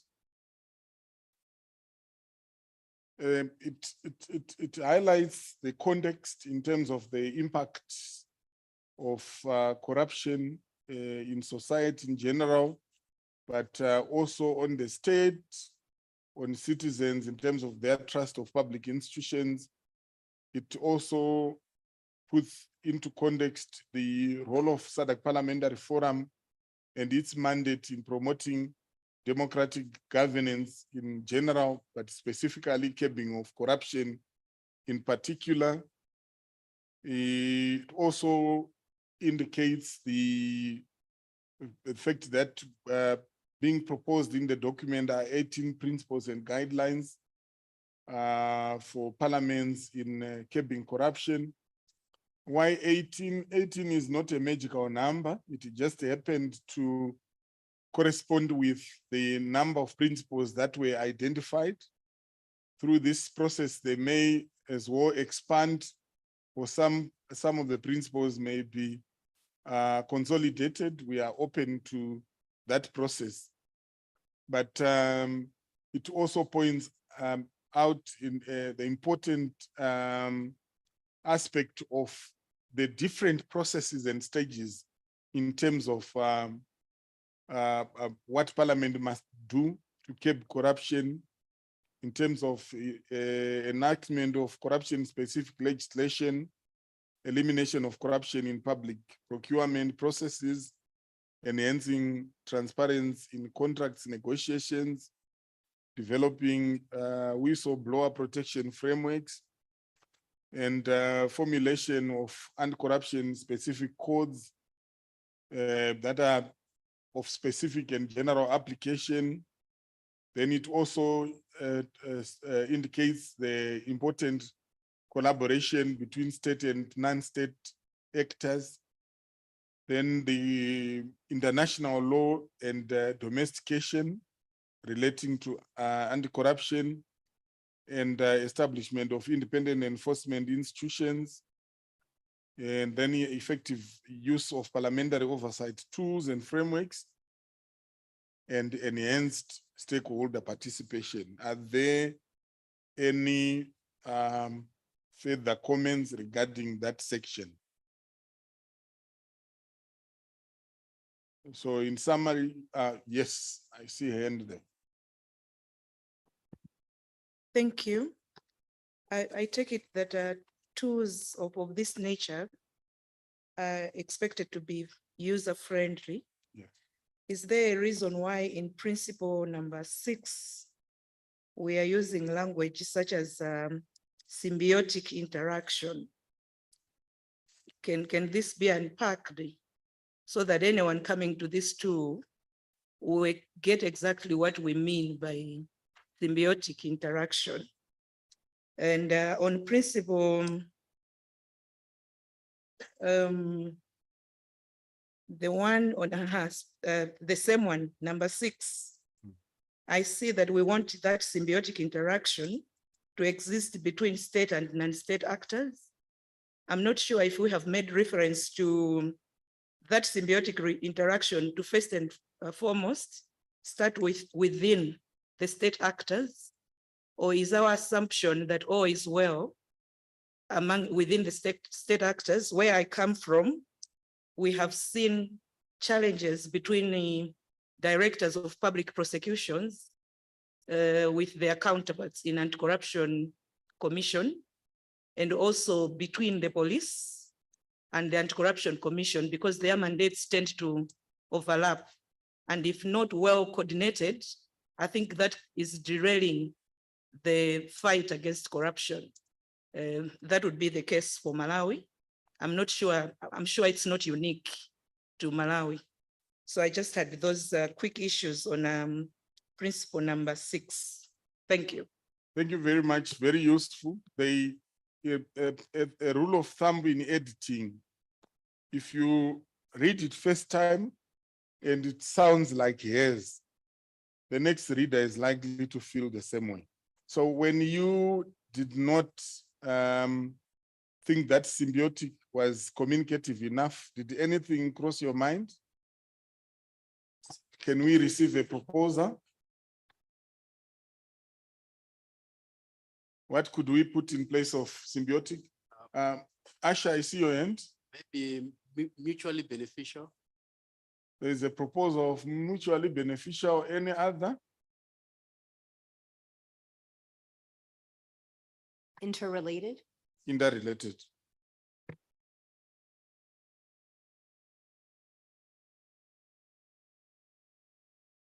No, that's fine. We will, I think the point has been made. We shall be guided accordingly in terms of reflection as we finalize the document. Thank you very much for those 2 observations. The second observation is very, very valid, because the interagents collaboration, even within the state, is very important. And we know that it is not always given. Sometimes the conflict itself is not even resolved by the legislative framework. In other words, the legislative framework sometimes is also not as helpful in trying to resolve the simmering conflicts between the different agencies that have different responsibilities. I do know that people who are in investigations and the ones in prosecution, for instance, that friction is always there, and unless there is a mechanism for collaboration, it may always exist. Any further comments regarding this section? Chairperson, Yes. So the paragraph just above the principles, I thought the line that says the debilitating effects are even more pronounced in developing countries whose institutions are the least prepared to respond to measures. I would say that should be to implement measures. I'm even starting to look for the debilitation first. Third paragraph. Third paragraph. The second, yeah. Third paragraph. Third line or third paragraph? Third line. Third line. Just above. So you're saying, what is the specific proposal? I found the line. To respond to measures should be to implement, because these institutions implement measures. They don't actually respond to the measures. Sure. Thank you very much. That's much appreciated. And the debilitating, does it communicate? It's fine. Let's proceed.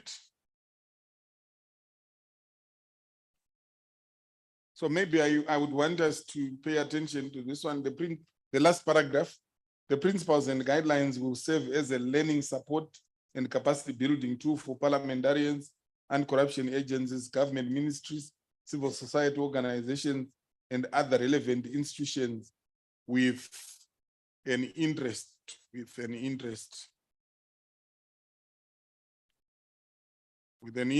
in governance and the formulation of anti-corruption measures. Complementarity between state and non-state actors is one of the focal areas given prominence in these principles. I think we need to factor in your point, complementarity within the state, but also between the state and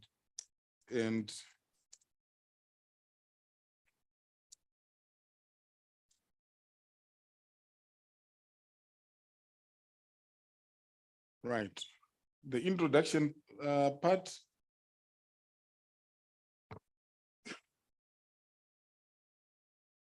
It starts with highlighting the effects of corruption in terms of the governance frameworks, electoral processes, human security, market access, and general macroeconomic development. Then the fact that society deprives the society, corruption deprives society of access to goods and services, hampers the state's capacity to also provide the same, and the important role that Parliament must play using its power of the purse to curb corruption. And the impact of corruption on democratization itself, in terms of electoral fraud and subversion of citizens' will, where sometimes private money is used in electoral processes to skew the playing field, but literally to buy in certain preferred political parties into government. In other words, the hijacking of public policy making by private money. The impact of corruption in terms of denting public trust in both democracy, but also the rule of law, also in governments, partly what is covered here, the linkages between corruption and human rights violations through deprivation of important rights, enabling rights such as access to social services.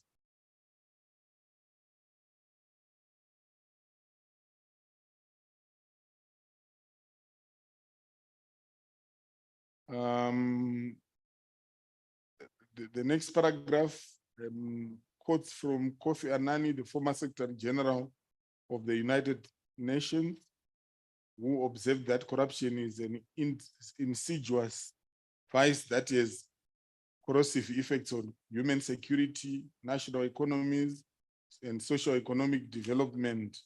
It undermines constitutionalism, the rule of law, and democracy. It also violates human rights and market distortions, etc. And it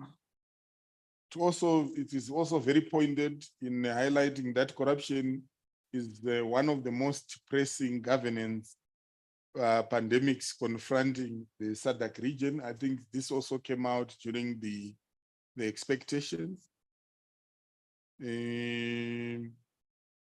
The potential of regional economic communities to be frontiers for fighting corruption.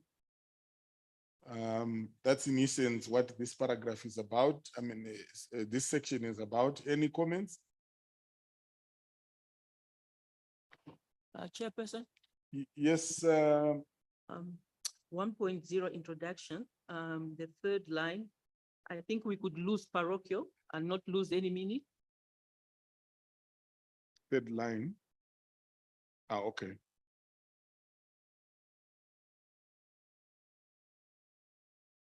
All right, that's done. I don't think that there will be any objection. And then about 3 lines further, corruption negatively alters the business environment by imposing an unsanctioned form of tax. Doesn't have to be indirect. Just once you've said it's unsanctioned, I think. Sure. Indirect. Thank you very much. Quite appreciated.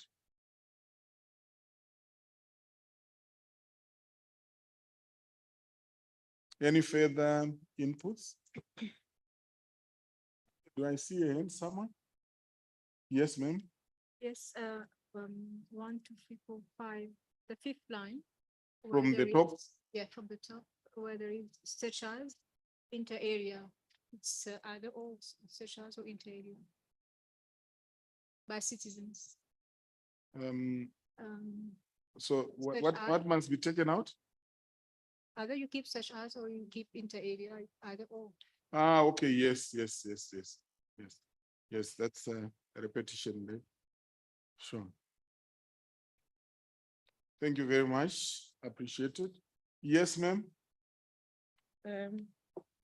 I'll say this because I'm representing the Human Rights Commission. Yes. Where gender work is so central. And I think one of the principles that is already in the 2 is inclusion, inclusiveness. And so in the introduction, page 8, is this 5? The very first paragraph, there's been reference to the linkages of corruption with a number of areas, governance frameworks, electoral processes, human security. Yes. Maybe if that can also be expanded towards the end to also already expose the linkage between corruption and attainment of gender equality. I know for inclusion, there's all sorts of areas, but I think gender tends to be the most common denominator and an issue that we continue to grapple with in the SADC region. So maybe that can be briefly explained towards the end of that whole section 1.0. Very important. Thank you very much for that.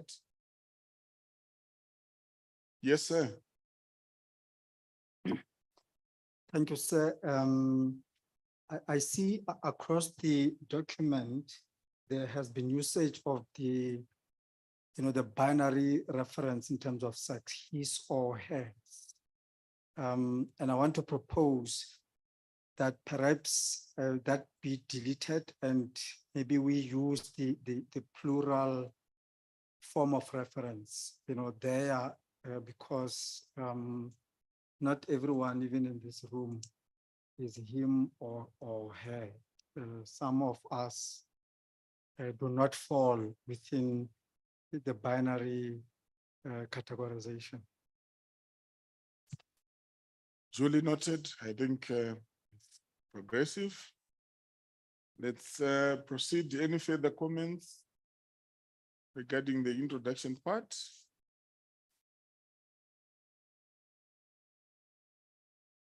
Right. We therefore move to 2.0, the background.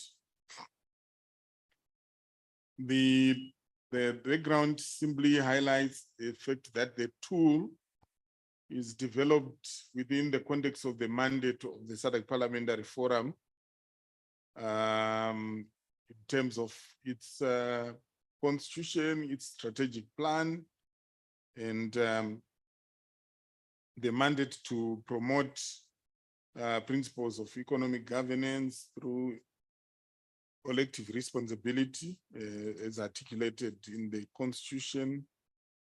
It also, at wider regional level, highlights the regional indicative strategic development plan for SADC, which identifies weak institutions as a threat to governance, and hence the need to enhance frameworks on prevention and detection of corruption to foster accountability and implementation of regional norms and standards against corruption. Also highlights the centrality of Parliament in contributing to the regional objective of eradicating corruption, but it also highlights that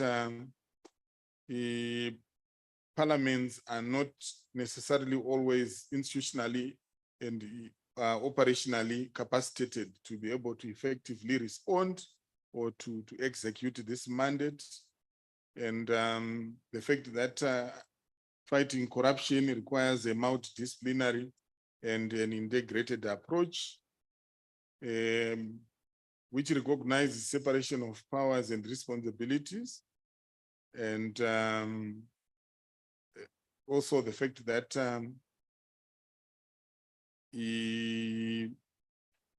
Parliament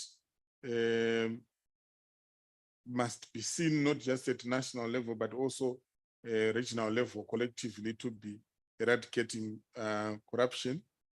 It also highlights the fact that the tool is a timely intervention by SADC PF, given the fact that the SADC PF has just adopted the SADC model law on public financial management in 2022, in July 2022. And this point was also highlighted by the SG in terms of the linkages. So the tool comes in to be an addition to existing tools.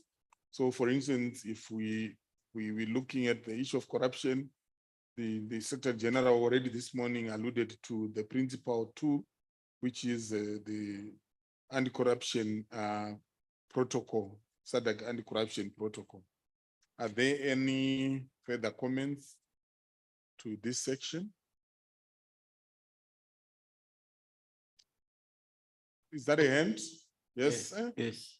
Sorry, if you can scroll up a bit, yeah.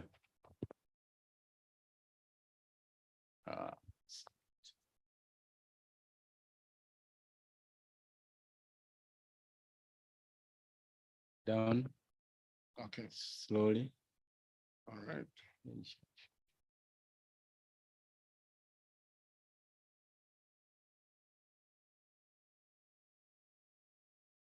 Again.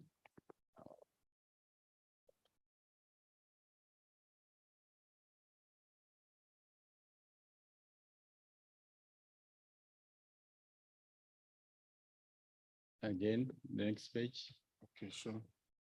Just a moment, I want to give you a bit of The following page, sorry. Oh.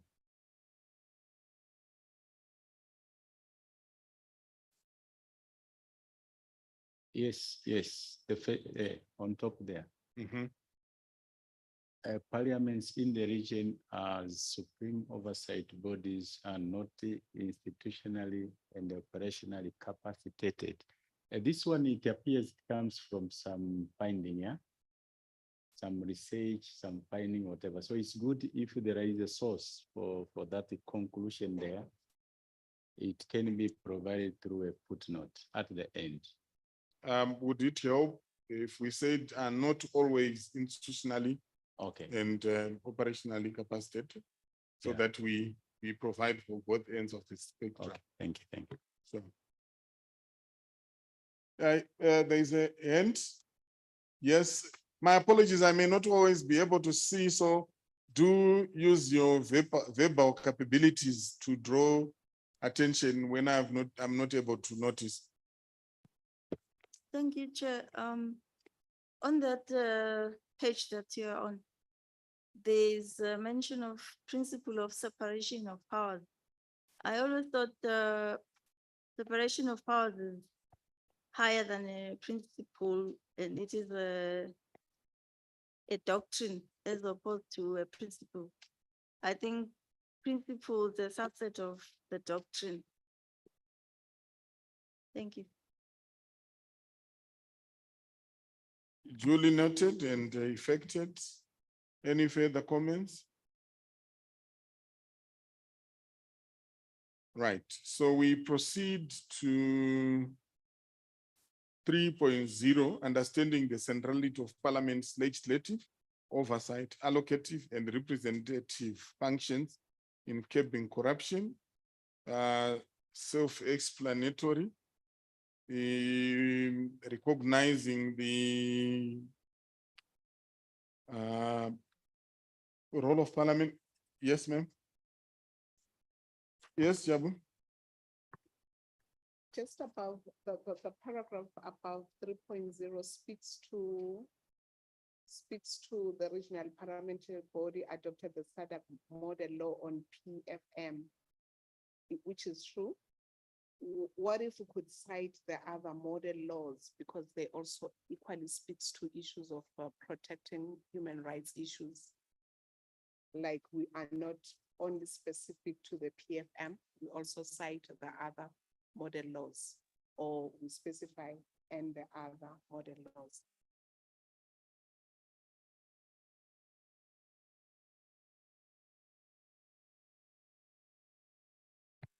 So the proposal is to broaden the point so that we are able to accommodate the other model laws. The next sentence, these principles and guidelines will thus come in to buttress already existing frameworks and attest to the commitment by the Forum to curb corruption at regional level. This does not suffice for you. The mention of the public financial management model law is really because of the direct linkage in terms of curbing corruption. But your point is made to say where we have a scope of reference that speaks to the other model laws. We need to highlight those so that we are very deliberate about it. I think the point is made. What we can do is put it as an overall principle.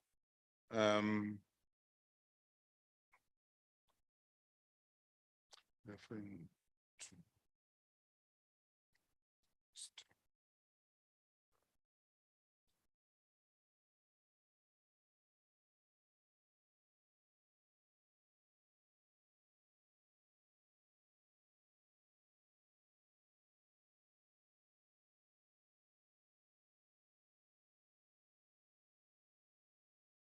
okay, we go to we're 1.3. Right. Is that a hand? Yes, Mr. Shilongo. Thank you, Mr. Moderator. When my brother mentioned, sorry to take you back, Sure. Mr. Moderator. When page is that one? Page 10. When my brother contributed to the amendments that looked at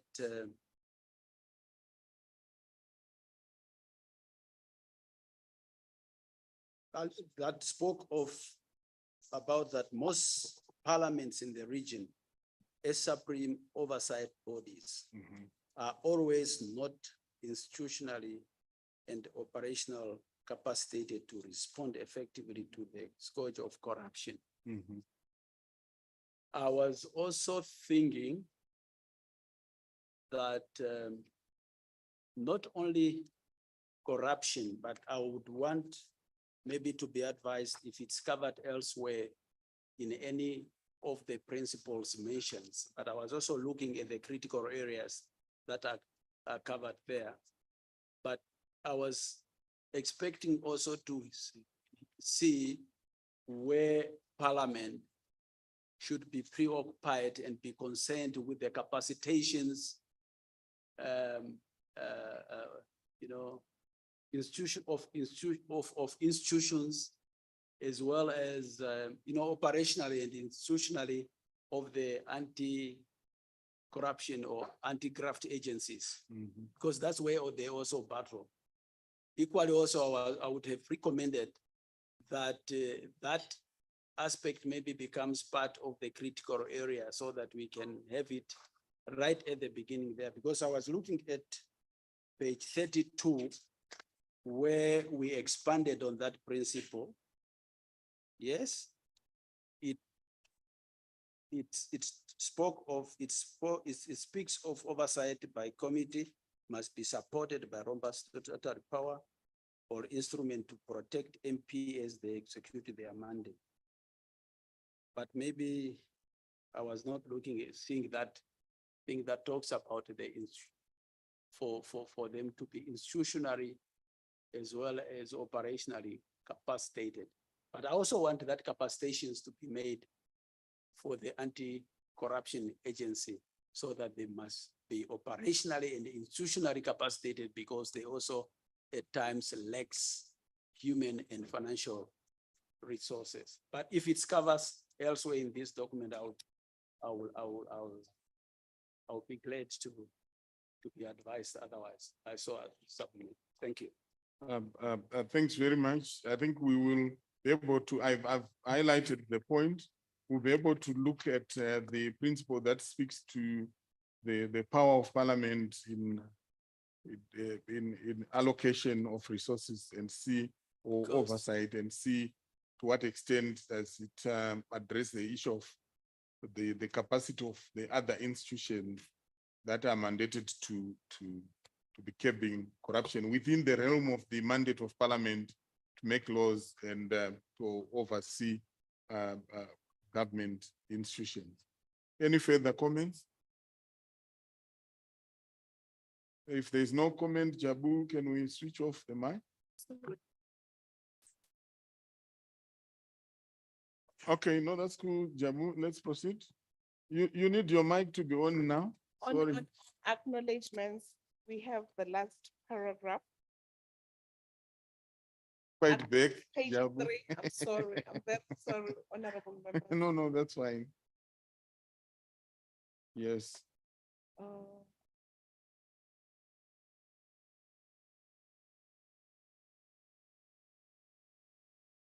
This one, yes, please.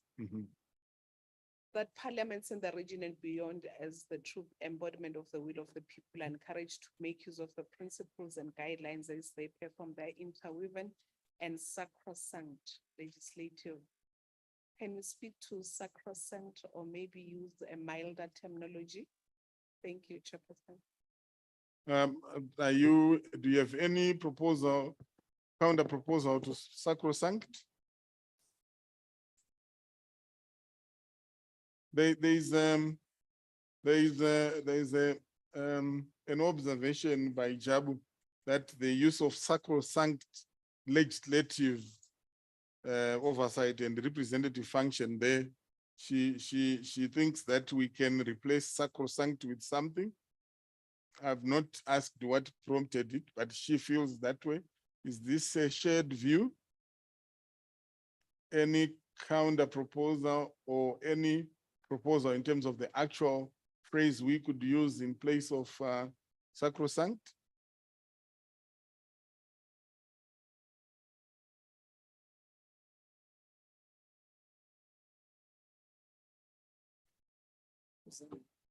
Are we saying, okay, what are we saying about the issue with the word? Is it a too difficult word to understand, or is it misplaced? Like, what is the issue? Jabu, this one is for you. It looks a too big word to understand for someone who's lay. Thank you. She feels that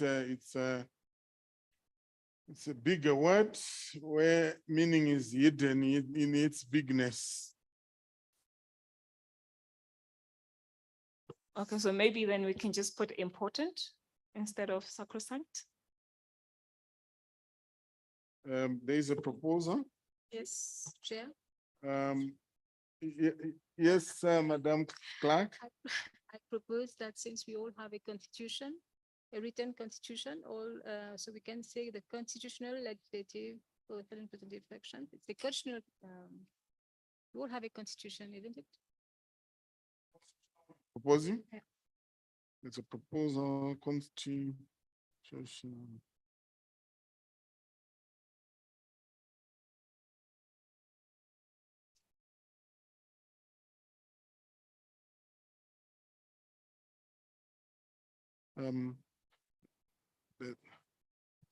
It will need to be recast to then communicate effectively so that the constitutional refers to all the functions, because the use of sacrosanct there was really to show the importance of the legislative function, because it's a sole role of parliament to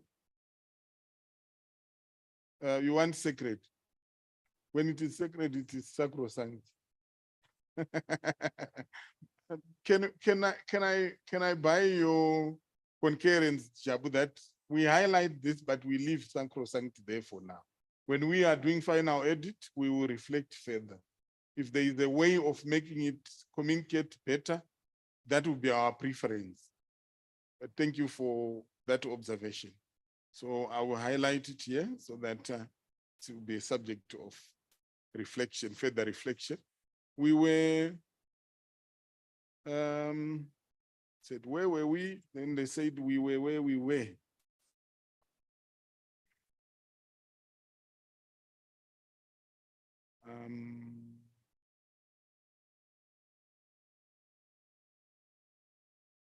Right.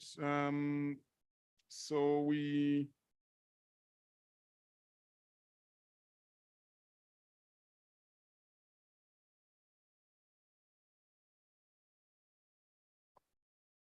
yeah, sure. 3.0, understanding the centrality of Parliament's legislative oversight, allocative, representative function in curbing corruption. I had done explanations on the first paragraph, and then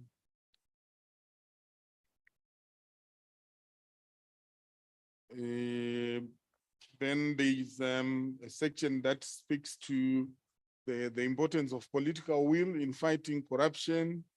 Then the citing of a case law by the Supreme Court of Zimbabwe, where the judge indicated Parliament is one of the most revered institutions in our or any society, consists of the highest concentration of political leadership of a country.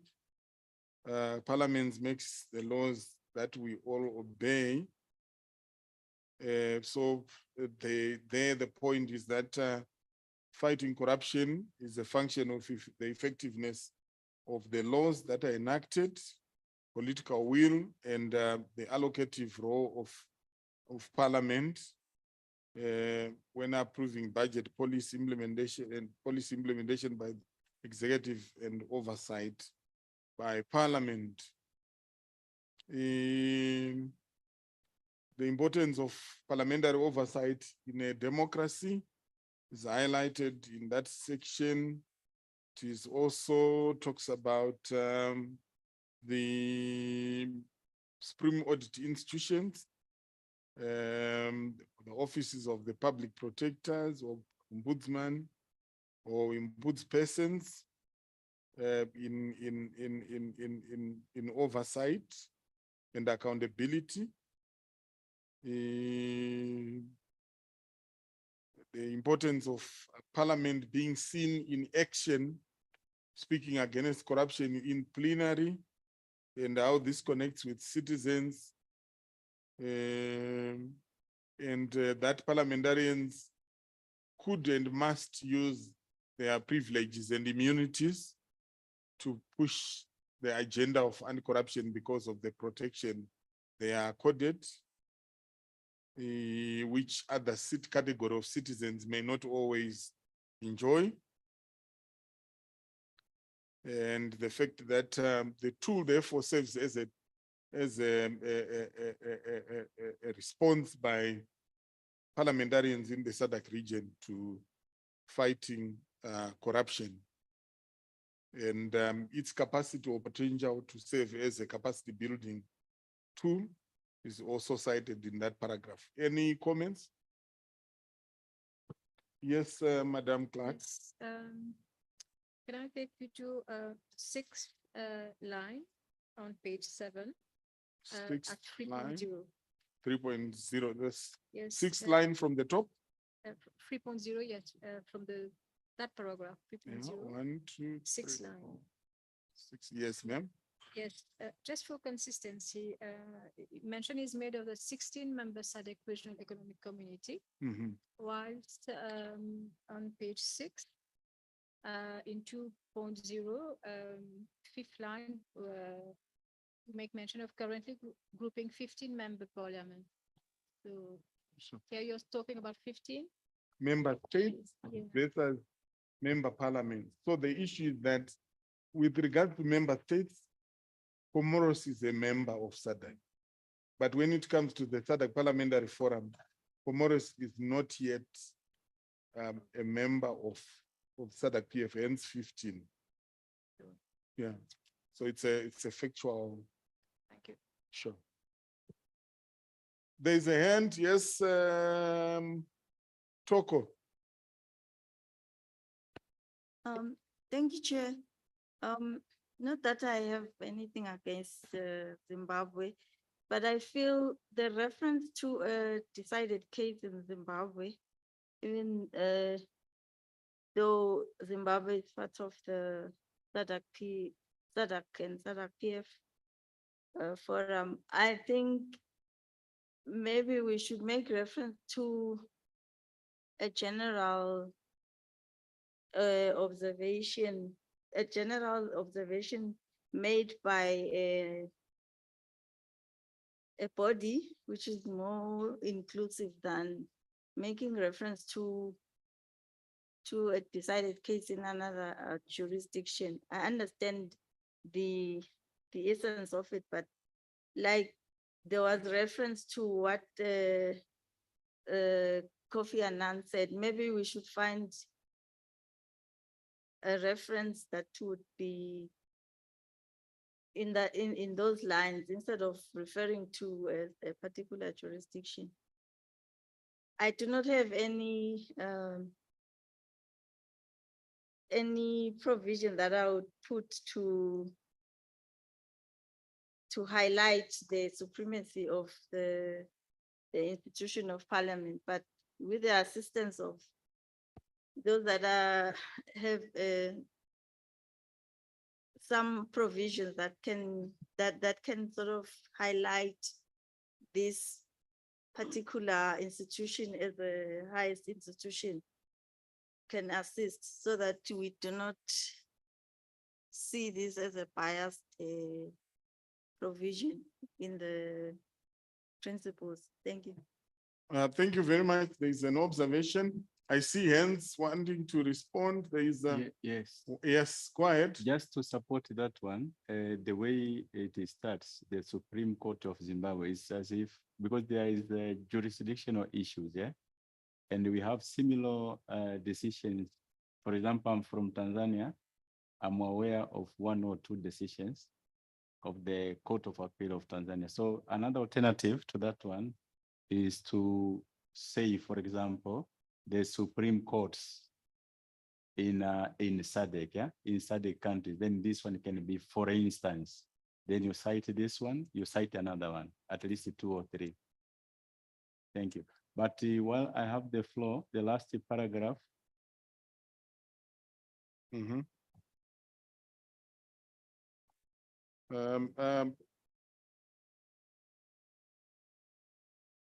Just a moment. Before we you take the next one, I think I think I want to agree with the line you have proposed. I don't think we want to lose the importance of the case laws. What we can do is to do a collection. And then we will then in the footnotes cite those cases where such rulings have been made, because that's a major step in terms of asserting the supremacy of parliament. It would enrich the process if we were able to, as part of this tool, collect the different cases. So the point is made, Toko, and the slight modification is as proposed, where we now want to bring, and the proposal I would put to the House is that those who are aware of case laws that do exist in your jurisdiction, share with us, so that as part of polishing this document, we are actually able to cite those so that they are referenced. I do know there are quite a number from South Africa. I also know of one in Zambia and many other such jurisdictions. It won't be a contradiction if we cited them there, but in a broader way, which is confirming the stance by the courts to affirm the supremacy of parliament where there's been contestation. I see a hand. Thank you, Mr. Facilitator. I just share an idea with the first speaker on whether we can do away with the citation, but take the mischief of those cases. Because it may appear that in other jurisdictions there are better cases, maybe we will not be able to get them. And I'm just trying to see if every jurisdiction will be comfortable when the document carries decisions from other different countries. So I think it would, in my opinion, I think it would work better if we just take the idea and we do no citation of cases. Thank you. That is noted. We would want to conclude on that matter. Is there anyone with an opinion on that matter? SADC lawyers, do you want to put an opinion on this matter? You mean on the case law? Yes. So that's actually what we're conferencing with the rapporteur here to say, for principles and guidelines, the standard is that we don't get into the nitty-gritties of the details of the law. This is meant, honorables, to give you the basis and the footing to understand the direction of the thought of intent. And so once we listing case law, it becomes a very different document from principles and guidelines. And that may be something else that we're getting into. But perhaps for this particular section, if you would want further elucidation, yes, just to broadly outline the principle, and in the footnotes, list some of the cases that speak to that principle. But within the body of the report, I think the less you put and the more you enunciate of the principle, the better. Thank you very much. I think that resolves the matter in a much neater way and takes care of the concerns of the initial mover of the motion. we stick with principle. And if there is a way of referencing in footnote, we do that, but bearing in mind that we want to focus on the principles. The point is well noted. We proceed. I know that you had wanted to go to the last paragraph before we got into the discussion. You have the floor now. Thank you. There is another conclusive statement, concluding statement somewhere down there, the last paragraph done of this item. Is it item 3?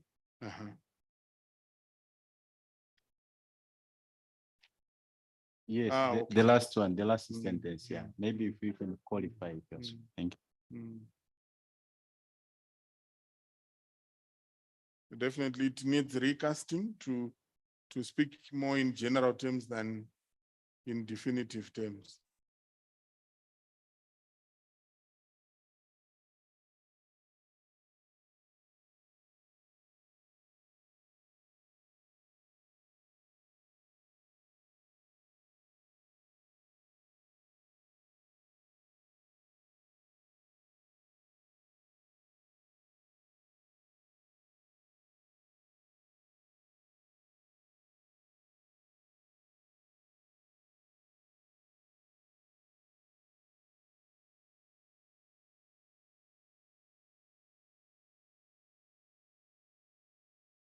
I'm in the absence of a immediate proposal in terms of how we could recast. I've taken note of it, and then we'll subject it to review. Unless someone has a quick mind and they are proposing recasting, how we could recast the sentence.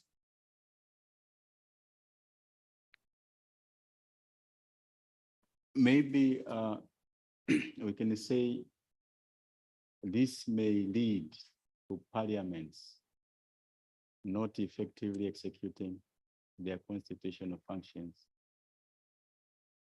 leading to, yes, this, yeah, just a proposal. Thank you.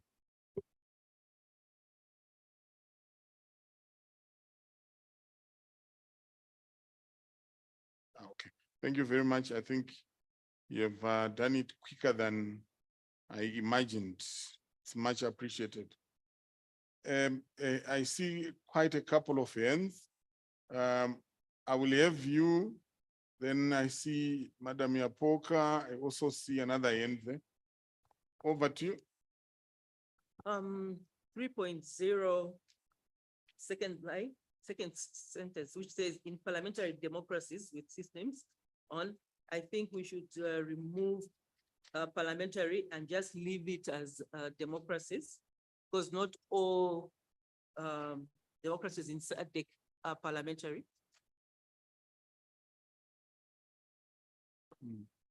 Sure. Zambia is constitutional, I think. Yeah, sure. Duly noted, Mrs. Mgandi. Thank you, Shawneni.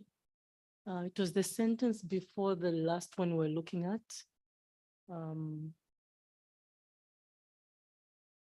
It says,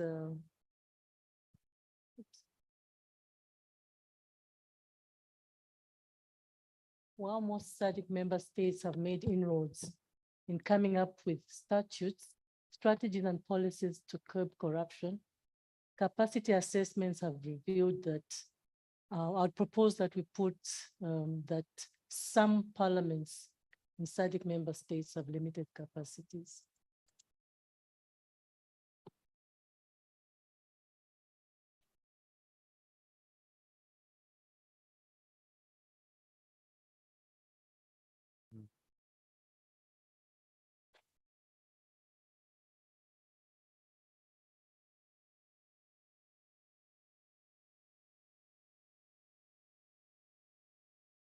Duly noted is a valid point because it was a bit contradictory to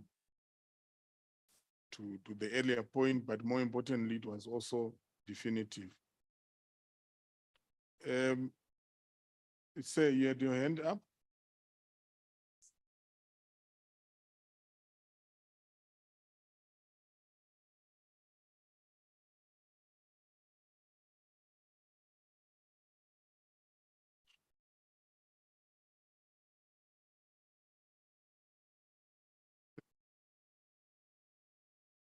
Thank you very much. I'm liking the connection, immediate connection in terms of completion of the proposals. Appreciated.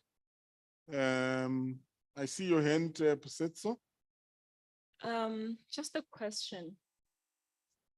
The consultant, when he was writing this, where was he getting this information from? Because now it's like we're saying he was just writing it from his head and not quoting it from anywhere.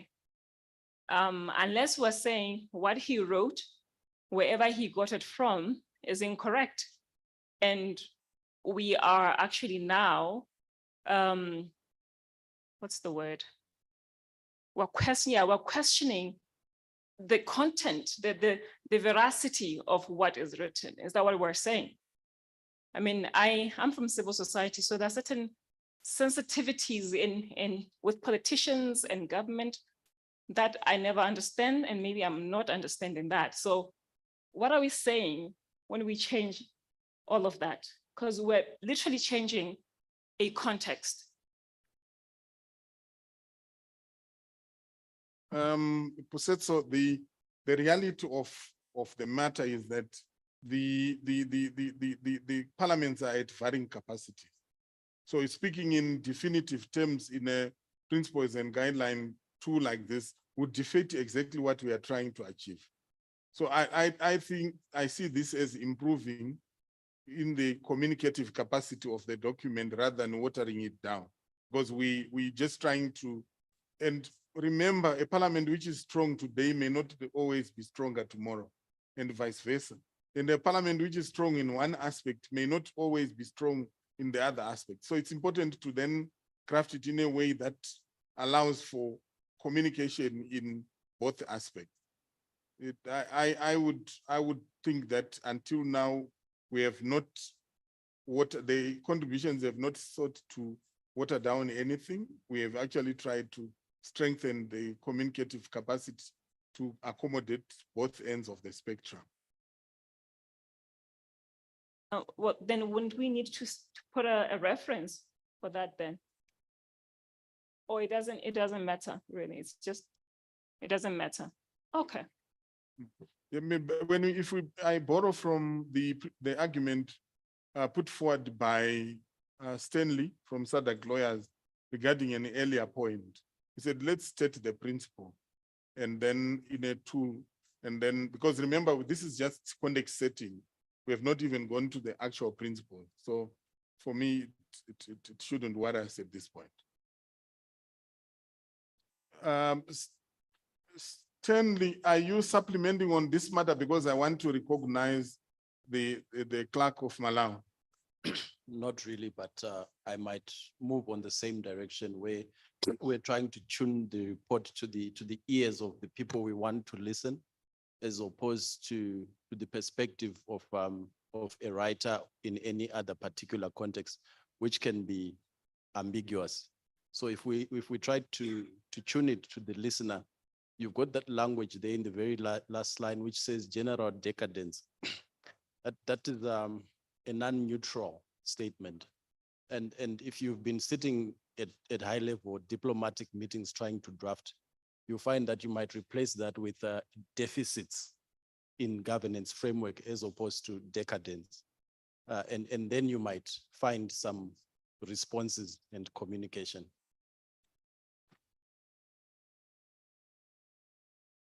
So Sorry. I wanted to suggest that we replace decadence with deficits, because we are talking about limitations. So we remain consistent with that. Decadence becomes a bit more of a non-neutral expression. Thank you very much. Madam Clerk, you have the floor. Thank you very much. Chair, mine is minor. On paragraph 3, I believe, in the spirit of simplifying the terms that we are using for the tools, in the second sentence, there's a word capricious.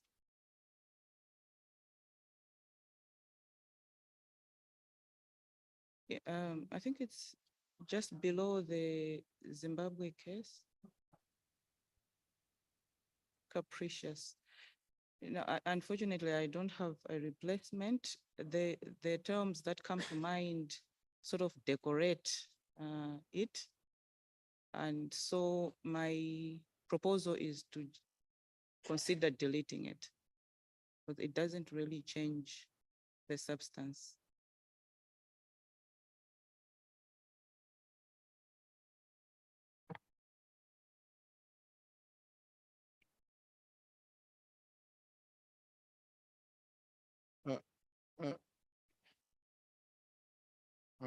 Sorry?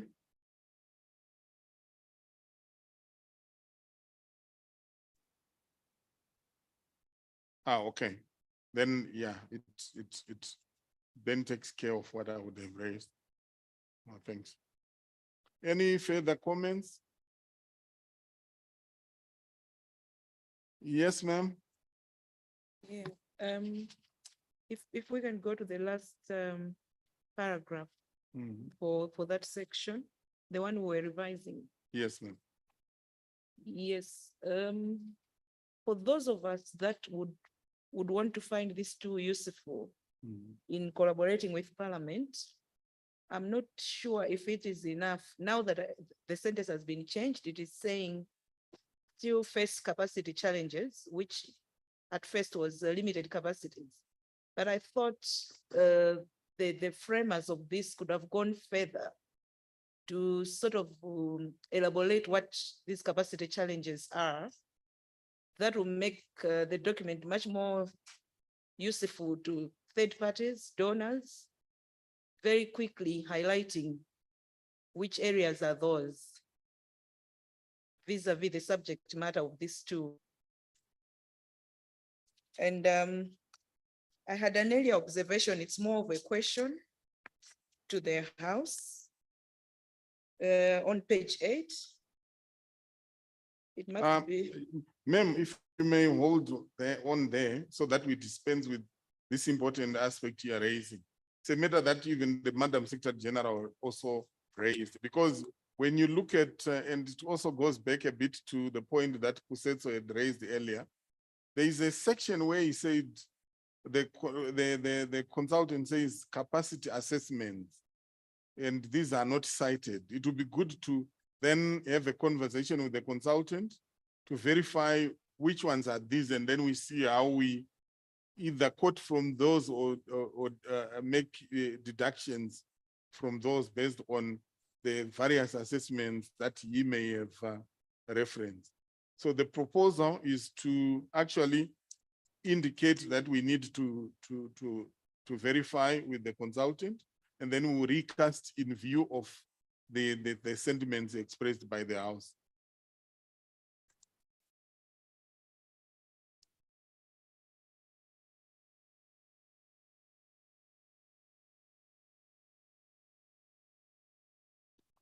Right, we can go to the next point you are raising. That would be the paragraph that's starting with the sentence, in view of the foregoing, it is clear that these principles and guidelines, I think it's the one immediately preceding the one we were discussing. So in view of the page 8. Okay, yeah.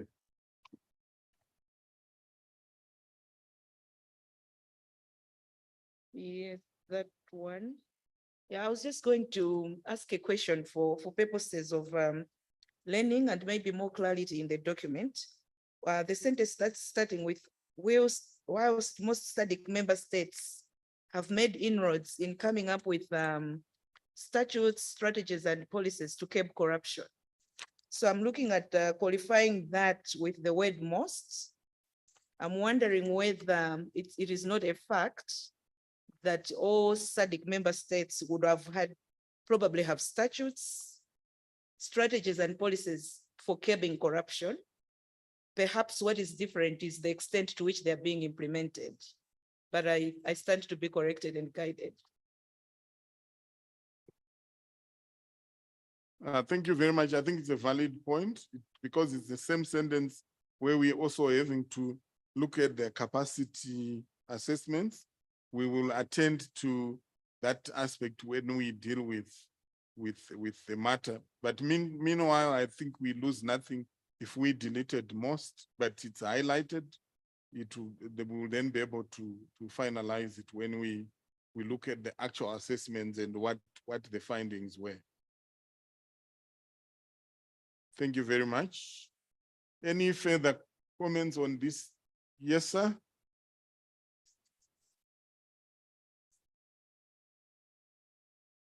To Capricious.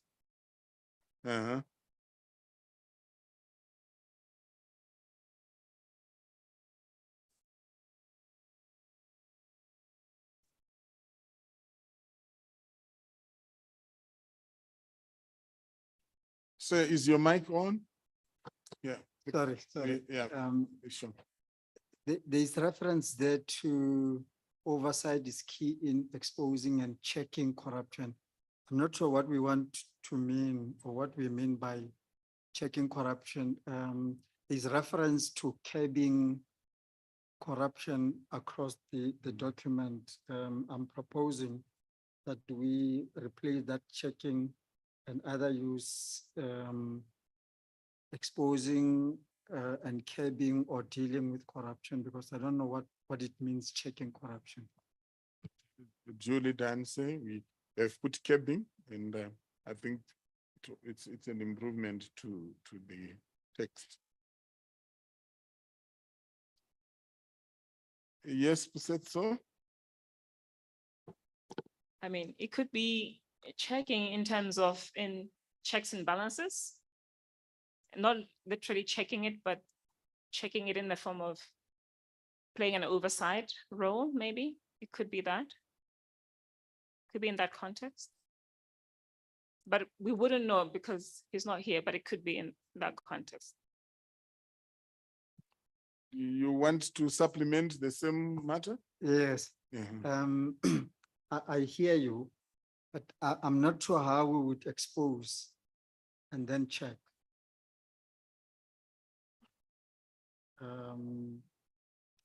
For me, it wouldn't flow that we expose and then check. Right. I plead that we expose and curb corruption. Yes, please check. Thank you. Any further comments?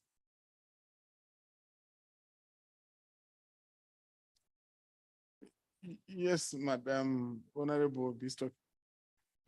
Yeah, Mr. Krosh, I don't know. We are moving up and down from chapters to chapters, going back to corrections, we are editing.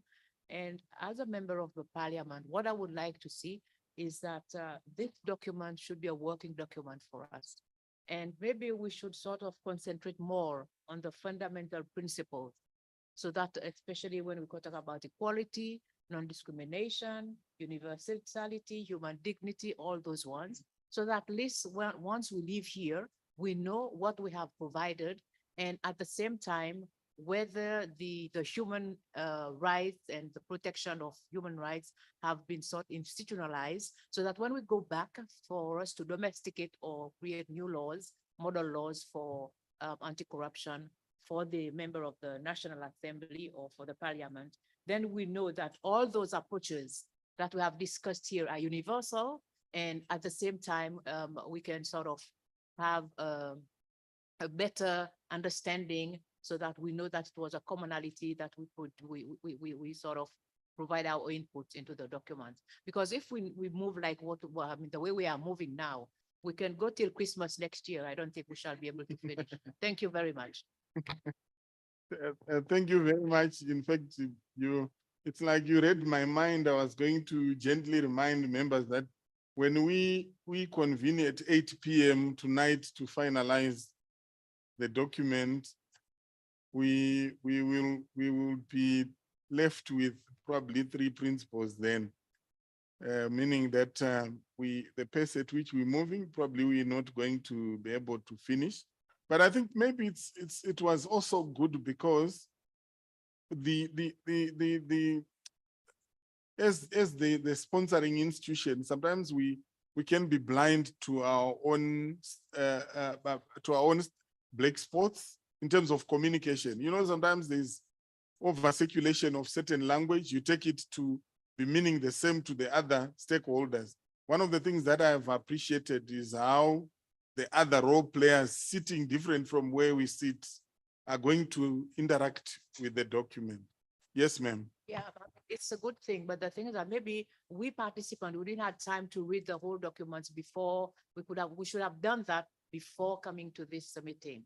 So that at least we would have in mind what Sure. needs to, with the inputs, and at the same time, so that we don't go over the same thing or over and over again. Thank you. Thank you, ma'am. The point is duly noted. It's an important point. We approaching 12:30 now, and we are on page 9 of 44. That must give us an idea of where we are. So your point is very valid.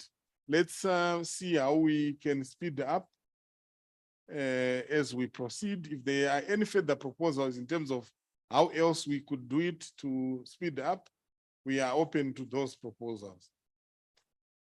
4.0 capacity gaps for parliaments in the SADC region. The citation of certain authorities highlighting the lack of political will regarding conduct of oversight. The perception among parliamentarians regarding relative decline of willingness to hold executive accountable. There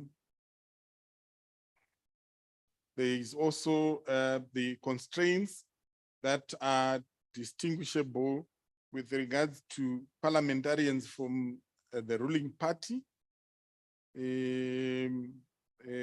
This is from an interview. Some MPs interviewed raised concern that the differentiation between parliament and executive become convoluted, and as a result, the accountability suffered as members yield to party loyalty. There is also citation with regards to the low scoring in terms of parliamentarians, of parliaments with regards to a global, from a study of a global, from a global study regarding the low capacity and effectiveness of parliaments. The study highlighting the parliaments that performed well and those that were on the other end of the spectrum. And the results of the study are shared in that ex post parliament oversight index. Then the corruption perception index showing the relative poor performance of SADC member states.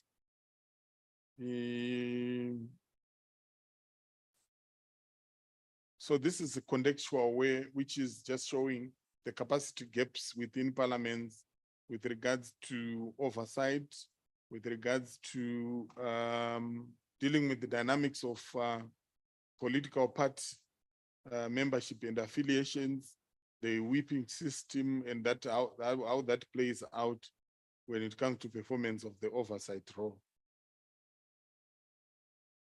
Any comments specific to this paragraph? I had one under the Yes. corruption perceptions index paragraph.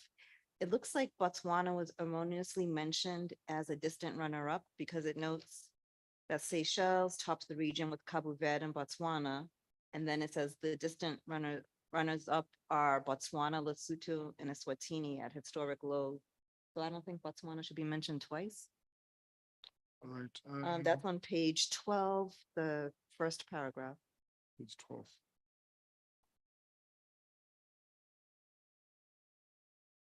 First paragraph beginning the Corruption Perceptions Index by Transparency International. Corruption.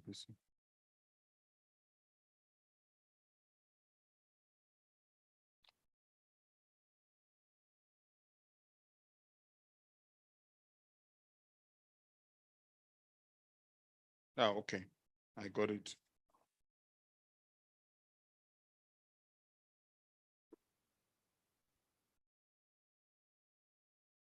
Um,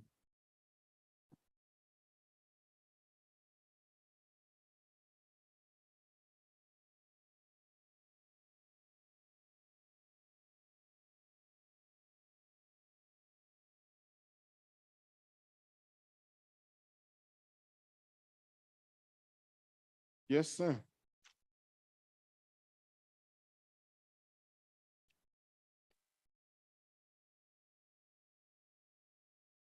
Est-ce que j'ai la parole? Mhm. Oui. Donc,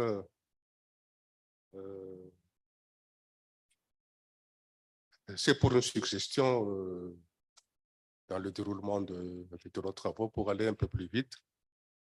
Au lieu d'étudier donc point par point comme nous le faisons maintenant, ne serait-il pas mieux de diviser en 3 ou 4 parties ce document et les collègues peuvent intervenir au niveau de chaque partie globalement au lieu d'aller point par point comme nous le faisons maintenant. Cette histoire de pouvoir aller plus vite et d'être beaucoup plus efficace, je crois. Je vous remercie. Thank you, Mr. Clark. We really want to go faster. We would appreciate any suggestion of how that can be done. Yes, I see a hand. I'm wondering a little bit on the overall layout of the document. It Mhm. has a lot of background that is not the actual principles and guidelines. So even for use later on, I think the principles and guidelines will have to be picked out, buried under quite a lot of background. So I'm wondering if it's possible overall for the principles and guidelines to be a much shorter document. And then if we need the background, I don't know that can be an annex or something, but it's coming across like a research study with a lot of information, giving probably information that's quite understood. This is what primary is, this is what this is that, and that kind of thing. So maybe that's the reason we are going so long and labored, because we're having to deal with much more than the actual principles that are being suggested. There is a comment on the floor which requires us to reflect, because it is a fundamental observation, and we need to have consensus in terms of how best do we move forward in terms of the principles and guidelines vis-a-vis the background information which is provided. I would request that the comments we receive be confined to that point for now, so that we resolve and be able to move on. I see your hands. Can't we just skip this section that's the research? Because I mean, we can't debate it or dispute it and just go straight to the principles, because that's where the input is going to come in. Is your skipping in terms of consideration or in terms of removing it from the document? No, it shouldn't be removed from the document, because this obviously informs it. But the thing is we can't dispute whether Lesotho is really number 38 or Eswatini 32. Like, we don't have that information. So we should rather just get to the principles, because that's where the practical experience is going to come in. Thank you very much. Point is noted. Stanley, I saw your hand. No, I think I was just going to support the honorable, in that in that section, maybe just to break it down to say what are the practical gaps, what are the administrative gaps? Is it intra-parliamentary? Is it inter-parliamentary? Just as a guide, so that it's out there for parliamentarians to pick it up, not to fish it out of the document. But I think it's answered by what Chantal says, where if we go to the principles and guidelines, maybe this will come out more clearly, but I would have thought that's a very important subtopic, and it should be self-exposing, if you would like to say. So. Thank you very much. I think that is resolved. We now proceed with that understanding. Should we then, yes, Mr. Shilong? Thank you, moderator.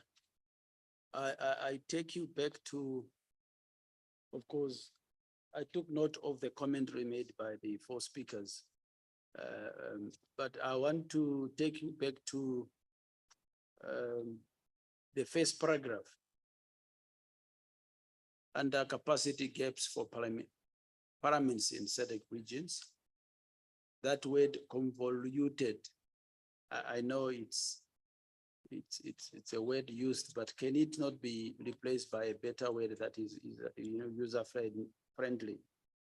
And then I also want to comment on the figure 1, ex post parliamentary oversight for SADC.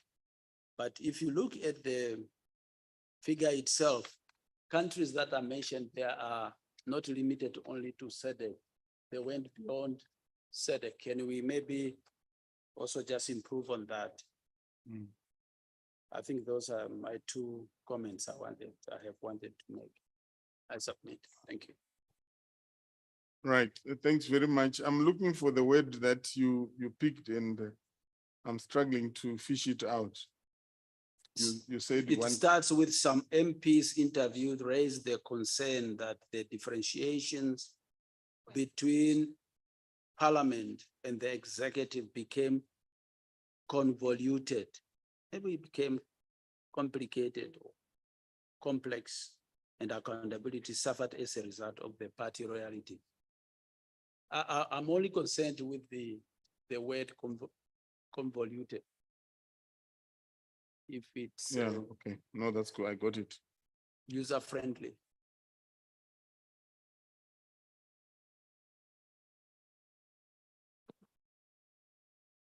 Well, that's fine. With this understanding, yes, I see a hand.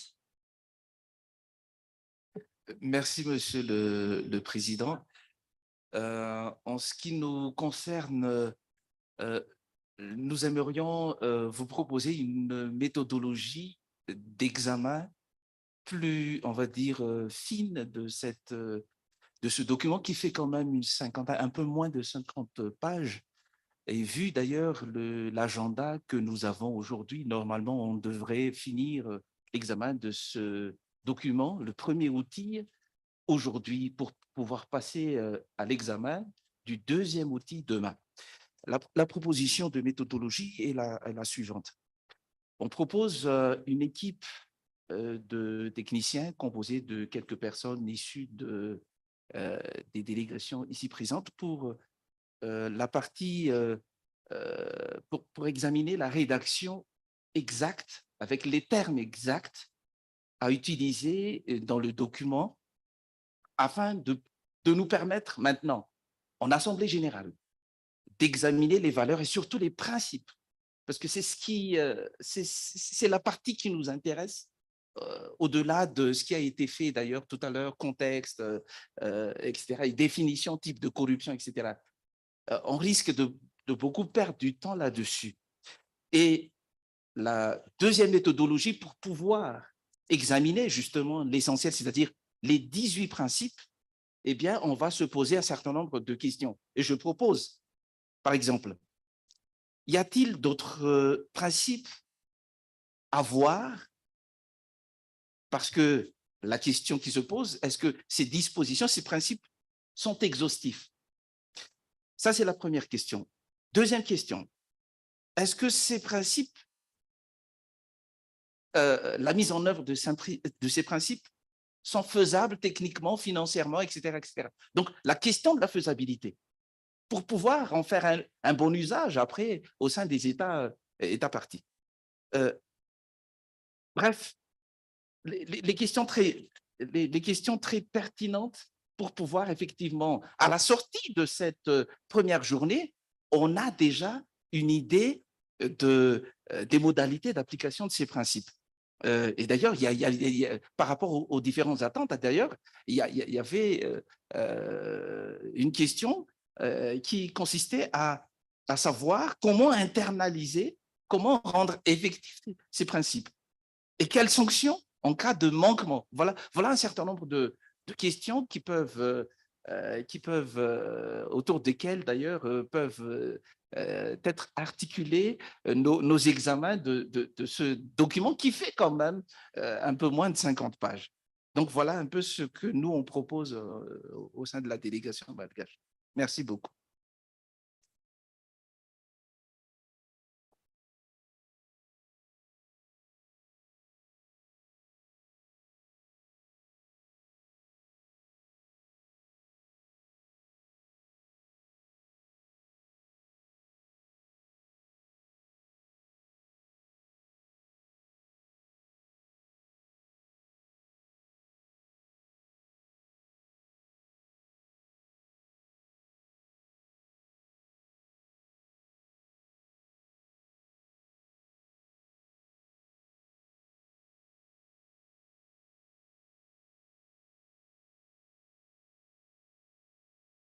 Thank you very much. I think there is consensus emerging that we must focus on the actual principles.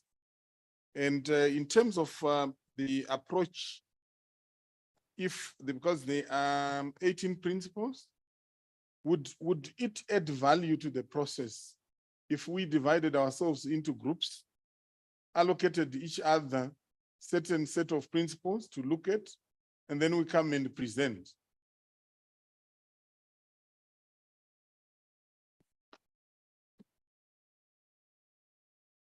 Honorable members, distinguished participants, I wish to engage with you and be guided accordingly.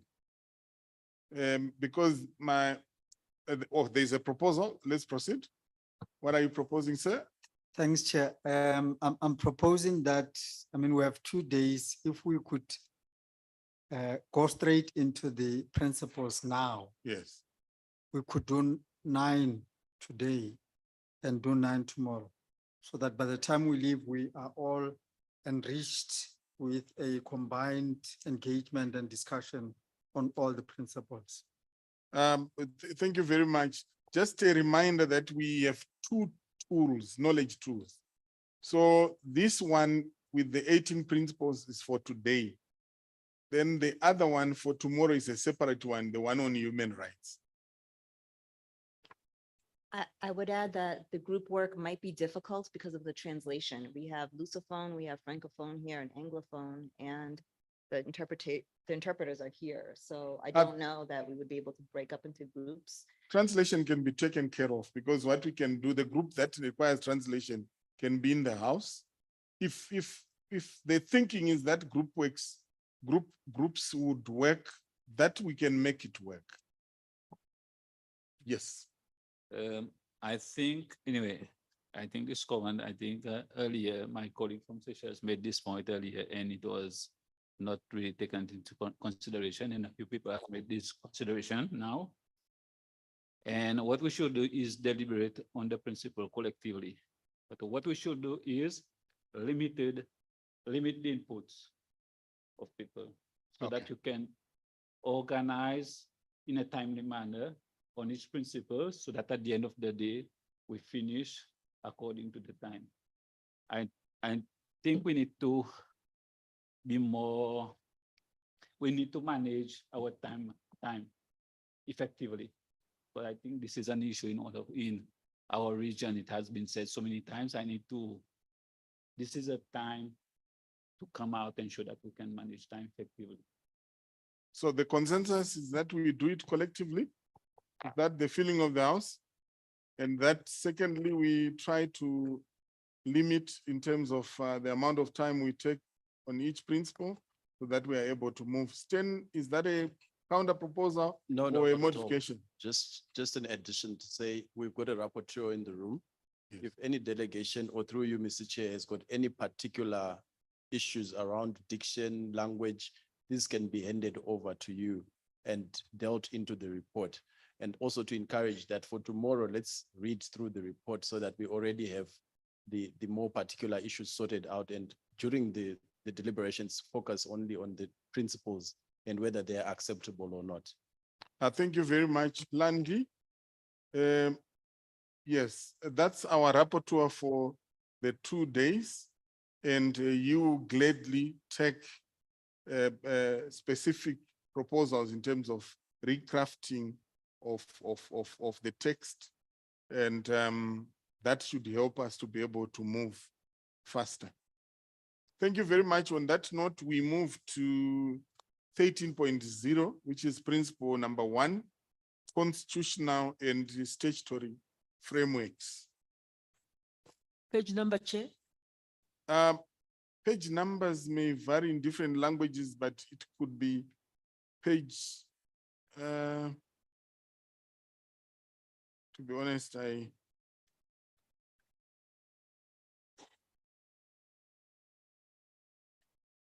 because I buried my pages. We are page 19.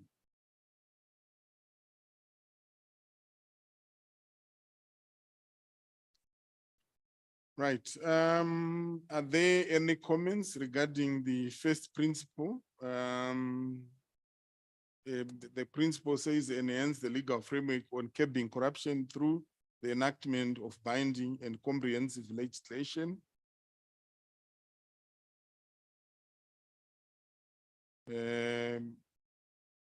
Parliaments in the region must enact evidence-based, comprehensive, and binding legislation or appropriate legislative instruments to curb corruption. Yes, sir. Thank you, Chair. I've gone quickly through all the principles, and I've noted that out of all of them, there's no reference to human rights in the body of the principle. So I want to propose that in this first principle, it be changed to read, enhance the legal framework on curbing corruption and promoting human rights through, and then it continues to the end, so that at least there's some element and reference to human rights in the principles themselves. So may I find out from you why it is important to bring the human rights element when we're talking about curbing corruption? Because the instrument on human rights is there and separate from this one. Okay, now if that is the case, then we can leave it as is. I just thought maybe it could be important to have it in the principles themselves. Okay, no, that's fine. I think let's the proposal would be, let's keep it on curbing corruption when we're dealing with, unless where there are cross-cutting elements, and we therefore bring it as a cross-cutting element. Any further inputs or submissions on principle 1? So the first principle on the constitutional and legal frameworks for curbing corruption is approved. Right. Yes, Mr. Shlong. Moderator,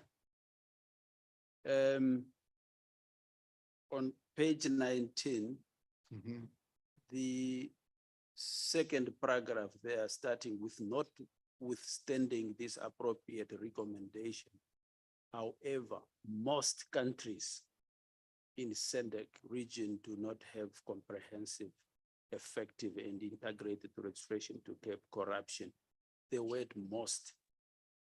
Since we are validating, can we as participants from most of the SADC country here validate whether that is true or not true? And if it's true, then we leave it that way. Because we are here. Because if we say most, if it's not some, then which means that we are not doing anything to curb corruption. That's my view. So I submit. Yes, sir. Probably, I think will be a question for the expert who has drafted up this document. Probably he has done his research, and I think this is why he has come up with this. This is my point. I wanted to say the evidence is covered in the background. Yes, Asha, I was saying, I thought the evidence is covered in the background in terms of in terms of most. Okay. This is why I said the expert has to be, probably it's covered in the background research then. Yes, only for the expert and Q&A. sure. Ipiana, you want to assist? Yes, we've done an assessment, and the challenge is that I can say for 15 out of the 16 member states, I can confidently say they have legislation. It's only that it's at different stages, but they have, in terms of that statement of saying have, of course, it's saying comprehensive, effective, and integrated legislation. That is still a matter of debate. They all have legislation, but I think whether it is comprehensive, effective, and because there are still issues that are emerging. I think Kusetso has talked about issues of whistleblowing. That is part of the issues that are concerned with the fight against corruption. You find that if you look at that, the assessment that we did is that there is still a lot of work to do in that area. So most is still may be relevant in that statement because it didn't want to make a commitment that all of them have legislation that you can say is comprehensive, effective, and integrated. Because even anti-money laundering legislation is part of the legislation that fights corruption. Because anti-corruption agencies are also relying on but if you look at that one, you still find that some are advanced, some are still have a long way to go. So I think in the mind of the consultant, maybe didn't want to commit to say they all have comprehensive. If it is just mere legislation, we can confidently say all have, but if in terms of comprehensive, effective, integrated, that's a different story. Would it then help if we said, while most member states do have legislation, the legislation is not comprehensive, effective, and in fact, comprehensive and integrated. I think if you also do that, then it's also another extreme. I see. Because there are some who have at least made significant progress. There are some whose legislation is good on paper, but not yet effective on the ground. So it's still a mixed picture. Much as we can still say there's been a lot of progress, there is still progress. So it's finding a way that will highlight that there's been progress. A lot of progress has been made, but there is still a lot of room in terms of improving the effectiveness, comprehensiveness, and integration of the legislation. That is still a work in progress if you are looking at it at a regional level.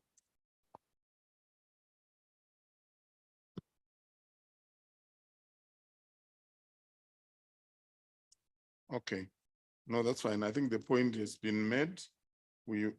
Yes, ma'am. I thought that rather than use the word curb, we should talk about preventing, addressing, and punishing corruption. Where is this? Right at the top, it says enhance the legal framework on curbing corruption.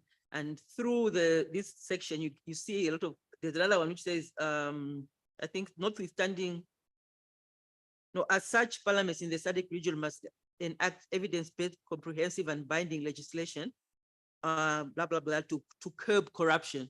But I think, at least talking from the case of Zambia, sometimes curbing can be looking only at retrospective corruption without current corruption. So the fact that corruption needs to be prevented And it also needs to be addressed when it happens, and corrective action should be taken. And the laws that deal with that are different. They're not necessarily the same provisions. So can I get the proposal you're making, ma'am? You said we must say We framework. should talk about preventing, addressing, and punishing corruption rather than curbing.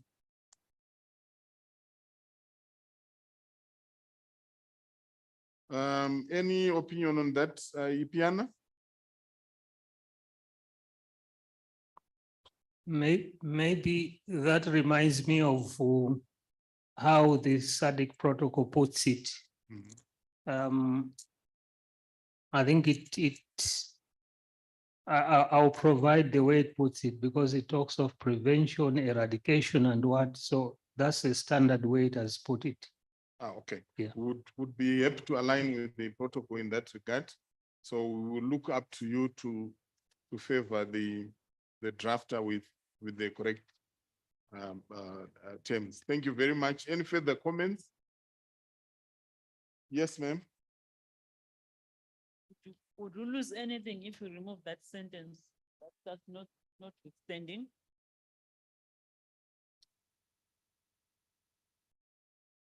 After quoting the IPU, then we simply go to the next sentence. Parliament in the SADC region must enact. The next, so we take out this entire sentence, and then we also delete as such in the next sentence. Yeah. And then we say parliaments in the SADC region must. Yeah, to avoid this most or some. Would we lose anything if we did that? There is a proposal. This is the section we were battling with for a while, and she proposes that we can eliminate the entire sentence and not lose anything.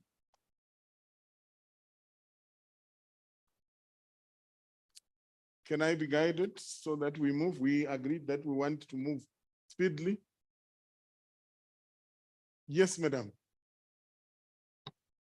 I would be inclined to agree with her in the hopes that the background or the background information will have tackled the issue of how comprehensive the laws are and so on and so forth. So maybe here it's just a matter of being succinct and to the point, what is being recommended, because the rationale for all these recommendations have been summed up in the background information that we're grappling with. That said, moderator. Yes, madam. For the specific principle or recommendation in this principle, which is assuming we drop the first part, where it will now be parliaments in the SADC region must enact evidence-based, comprehensive, and binding legislation. For purposes of the end user, I find this too abstract, where we say all of us go back and enact comprehensive legislation.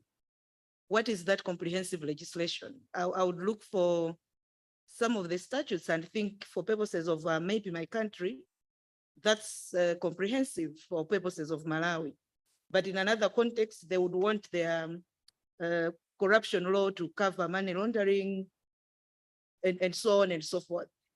So maybe this is a general question to the document. How instructive can a tool of this nature be? Or is it leaving different jurisdictions to then say, for purposes of Malawi, this is how our comprehensive law on corruption is going to look like? Just wanting to understand further. Thank you. There is a, yes, Ipian.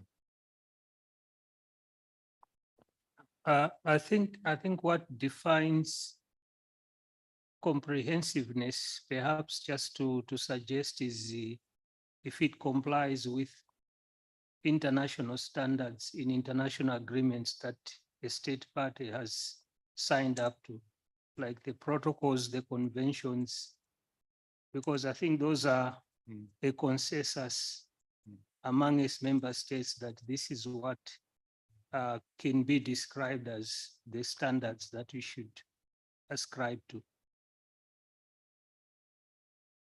But I do agree that I think maybe the way it is, maybe it is okay. I think because you've put in the international standards.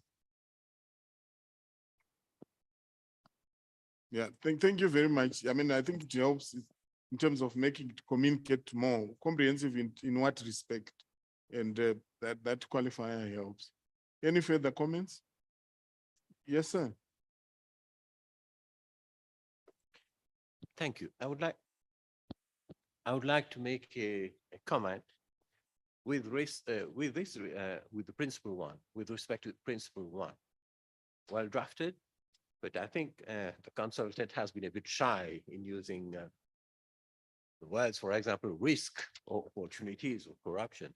But there is not something at 13.1 where are we expecting parliamentarians to take initiative to come up with consultations or public hearings? And we know this is not something which is really feasible, because they will always leave this to people who are more versed with such subjects like corruption or money laundering or financial crimes. So what I would rather suggest that they need to create the right environment to have such discussions, to come with such proposal like consultations or anything like this. So creating that environment, I think, would be more appropriate and supporting such initiatives.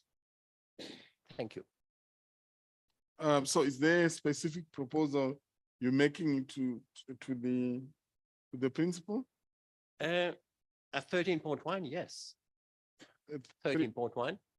If this can be in such a way, if the consultant can rephrase it to rather say supporting or creating the right environment for discussions on legislations, on any aspects of with respect to the fight against corruption.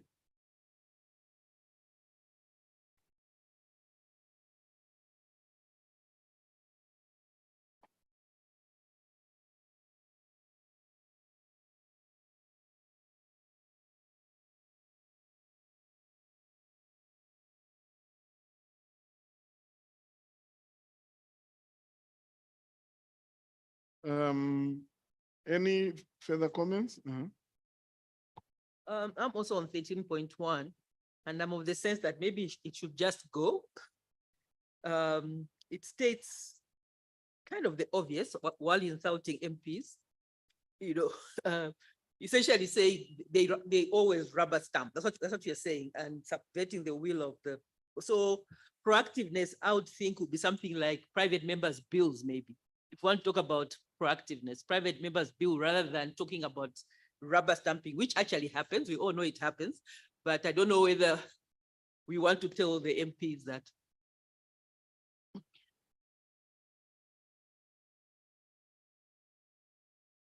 Honorable Esperan and then Asha.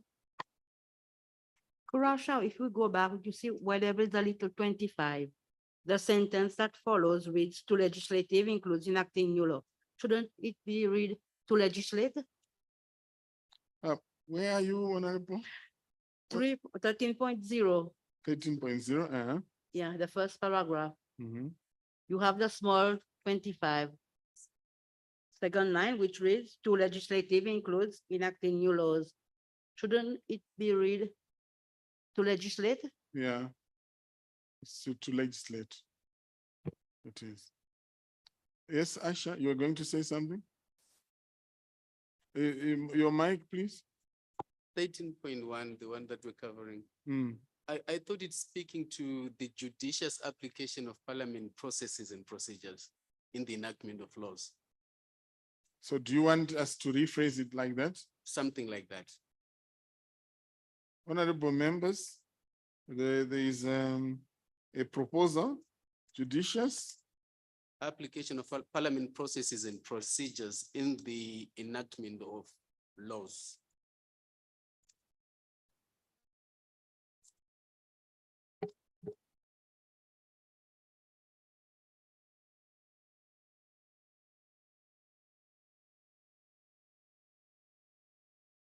The commissioner from Zambia, are you happy?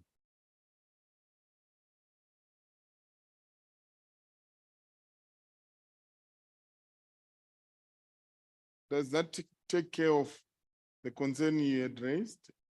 And the gentleman who had talked about creating the right environment.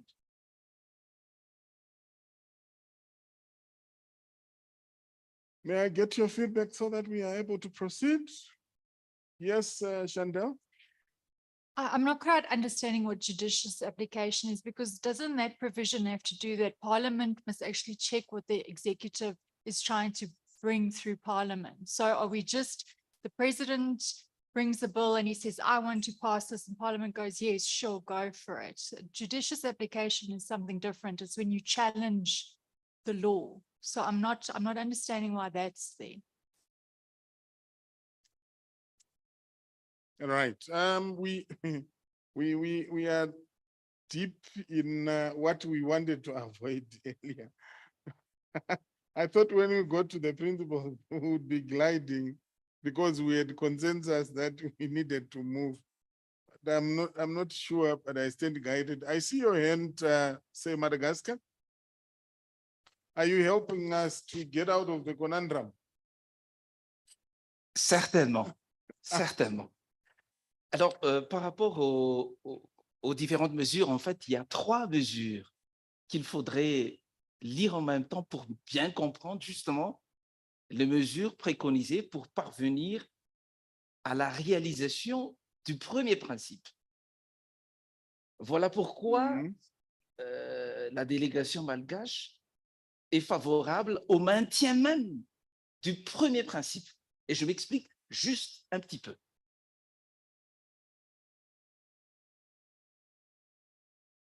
Alors, c'est... Bon. On est à la page 21, c'est ça. J'ai perdu la page justement parce que j'ai regardé les 3 principes en même temps. Alors, le principe, jusqu'à preuve du contraire, n'est pas contestable. Renforcer le cadre juridique relatif à la lutte contre la corruption en adoptant une législation contraignante. Toutes les mesures préconisées doivent être en mesure de satisfaire ou de réaliser le premier principe. Alors, il s'agit, comme premier principe, de renforcer la capacité du Parlement à se montrer proactif lors du processus législatif par opposition au fait d'entériner automatiquement des projets de loi. Quoi de plus pertinent comme mesure? Et c'est la réalité. Et il faudrait effectivement aller dans ce sens. Et nous, on propose qu'on maintienne justement au moins cette première mesure comme mesure pour parvenir à la fin, à la réalisation du premier principe. On n'a pas compris, comme tout à l'heure, on n'a pas compris le sens des 2 propositions, très franchement. Tout va dans le sens de la réalisation du premier principe. Il faut renforcer la capacité de notre Parlement à se montrer proactif, ce qui n'est pas le cas. C'est le constat. Le Parlement est vraiment timoré pour pouvoir s'imposer face à l'exécutif, très omnipotent en matière de législation. Quoi de plus vrai comme mesure? Quoi de plus cohérent comme mesure? Il n'y a rien de tel. Pour avoir un cadre juridique, d'abord, il faut effectivement que le Parlement ose s'imposer face à un exécutif omnipotent. Et là, c'est vraiment la première mesure, elle est très pertinente. Merci beaucoup. Thank you very much. I think that helps. Where is reaffirming the premise of the principle and that it must really of Parliament to legislate. Are there any further comments? Because the principle stands out and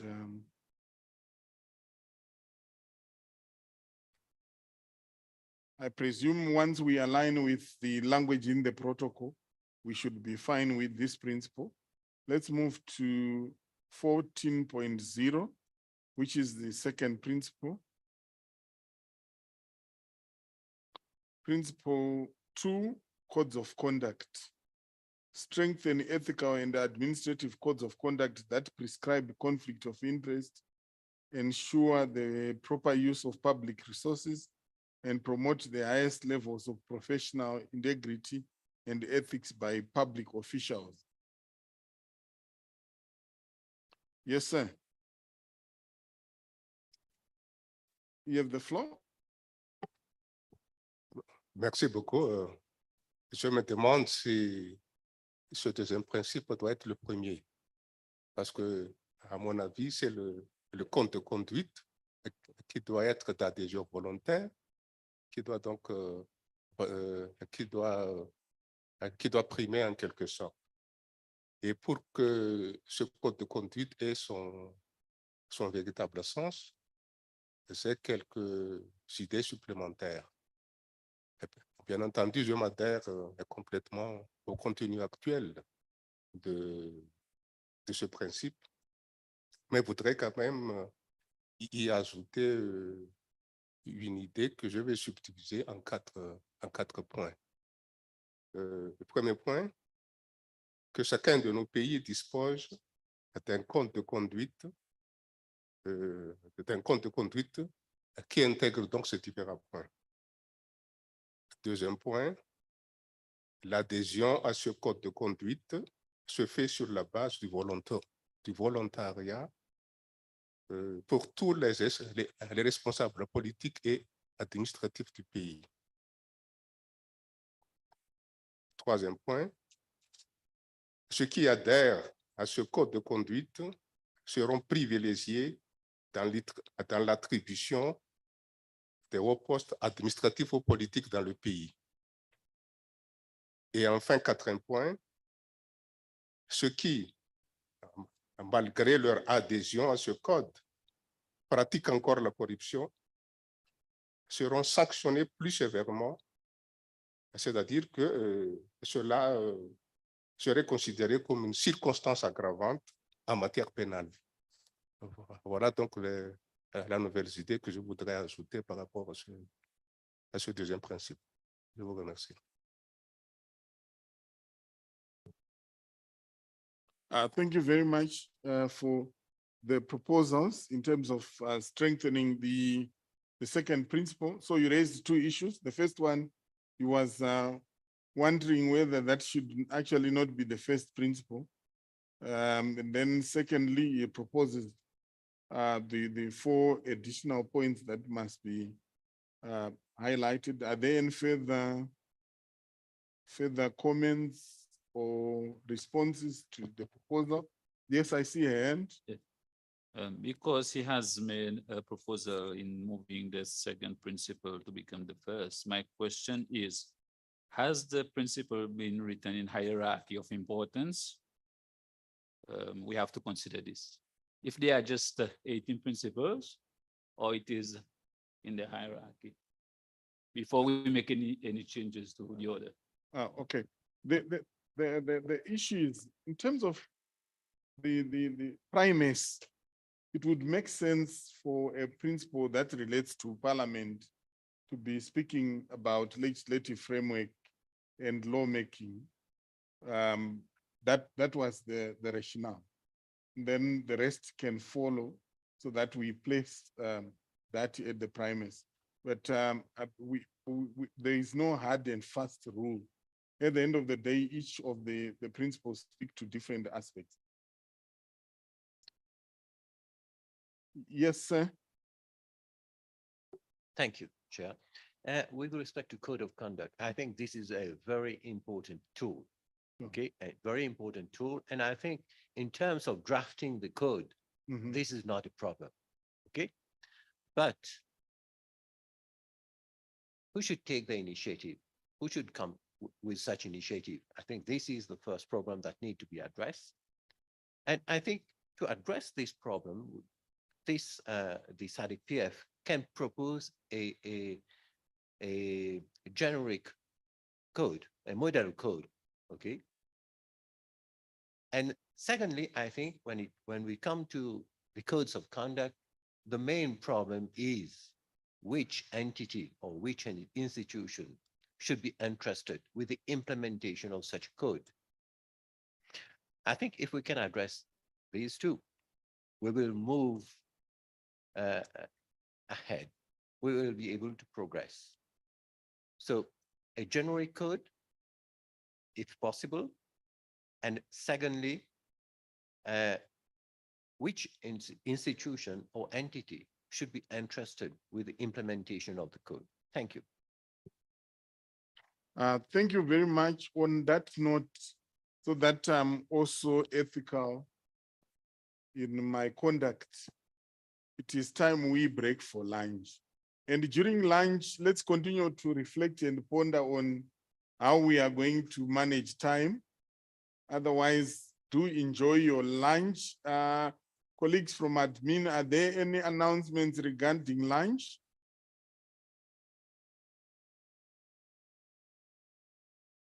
Yes, Onaro? Yes, lunch will be served in the Gin restaurant as a buffet lunch. Enjoy your lunch. My plead that we convene by 2:10 so that we are on time.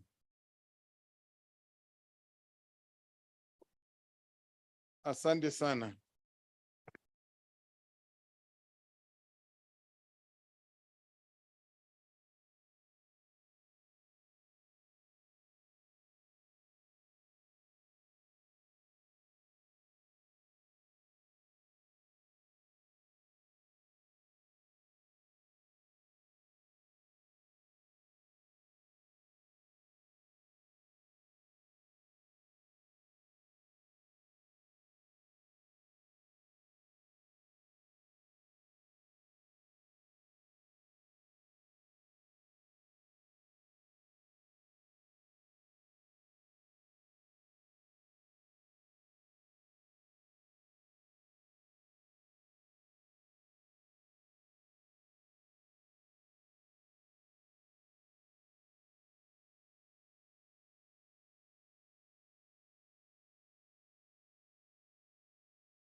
Good afternoon, honorable members, distinguished participants.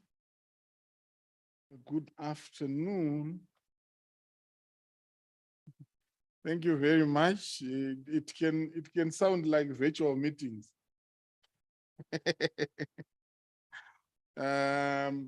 We want to resume this afternoon session, and I'm sure we used the lunch break to reflect a bit in terms of how we could proceed and be able to meet one of the key objectives of being timely and so that we are able to finish off on time.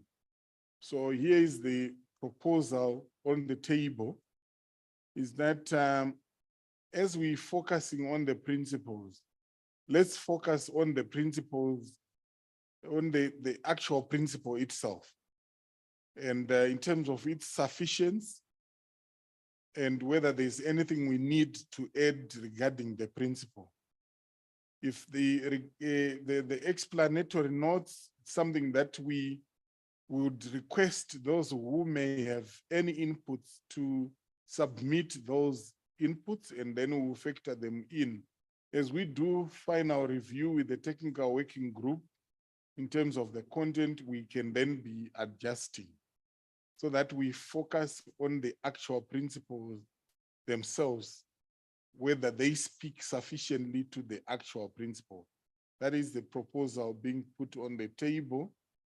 I was waiting for my colleague Landy to come forward, and then I would also give him an opportunity to add to the proposal before we get the response of the House. So Landy, we were just conversing with the House regarding the proposal for us to proceed by focusing on the actual principle, and let our responses address the question of whether the principles are relevant and sufficiently address the matter. If we need to change anything, that must be welcome. In terms of the explanations and the content, we will receive those from the participants and factor them when we do the edits with the technical working group. Over to you, Landy. Thank you very much, Chair. I think that is the best way to proceed. I think one of the most important considerations that we may need to make is that the idea and the rationale was to develop principles and guidelines. And in a document that speaks to principles and guidelines, that is the major focus. You focus on the principle itself in principle. And I should state that we should try as much as possible not to turn the principles and guidelines or develop them into a handbook or a manual, because those are different content-based documents. But if we could stick to the principle as it states and the validity of the principle, especially in addressing the primary issue at hand, that would be very helpful. And also, we just implore the participants here to take note in terms of some of the burning substantive contents and maybe even some editorial issues. You could forward those to me, and then we'll take those into account when we are dealing with the major detailed contents of the text. And that is not to say that if there's an issue that is in the text that seems to contradict the principle, it cannot be raised. I think those ones are very much welcome, because the principle, as stated, should speak to the text. And so if there are major issues that contradict the text or the principle, I think that those we can discuss. Thank you so much, Chair. Over to you. Thanks very much. With that understanding, is that the position of the House? Thank you very much. I see silence means consent. We move to the third principle, oversight tools and compliance mechanisms. Enhance parliamentary oversight tools to ensure transparency, integrity, and accountability of the public sector to better prevent, combat corruption at all times. And I wish to, before we receive comments, to indicate that we shall align with the language in the protocol. And Mr. Ipiana, are you at liberty to just read out for us the language used in the protocol in terms of the action that needs to be taken?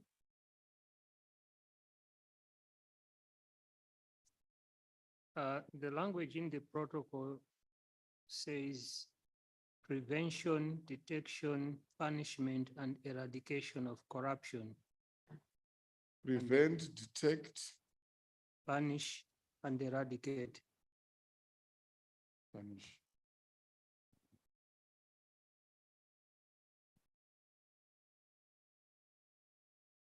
Sure.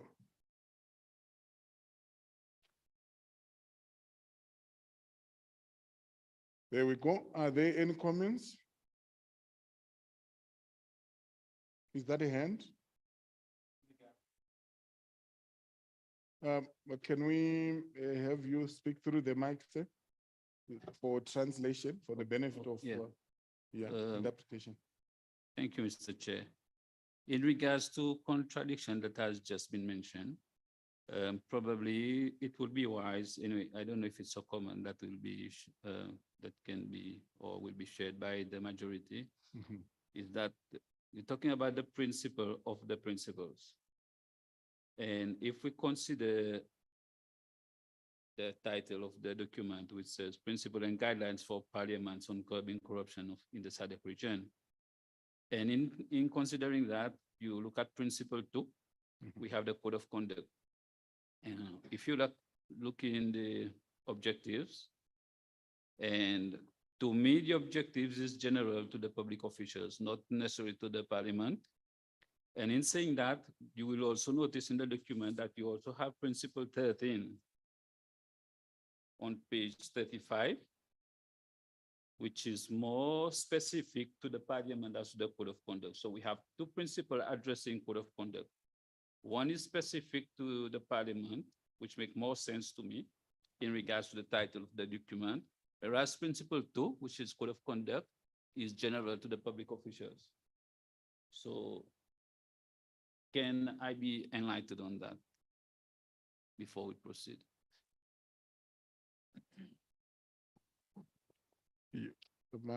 Just to seek clarification in terms of your point, you see this as a contradiction.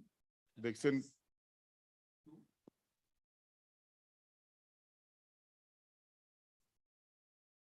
the principle should not be contradicted. You have codes of conduct, Principle 2, and this code of conduct is general to the public official. And our document is specifically to parliaments. And to me, this contradicts the objectives of the tools, whereas for me, it makes more sense in regards to the code of conduct to article Principle 13, which is specific to the parliament. So you have two principles addressing the same issues, but two different group of people.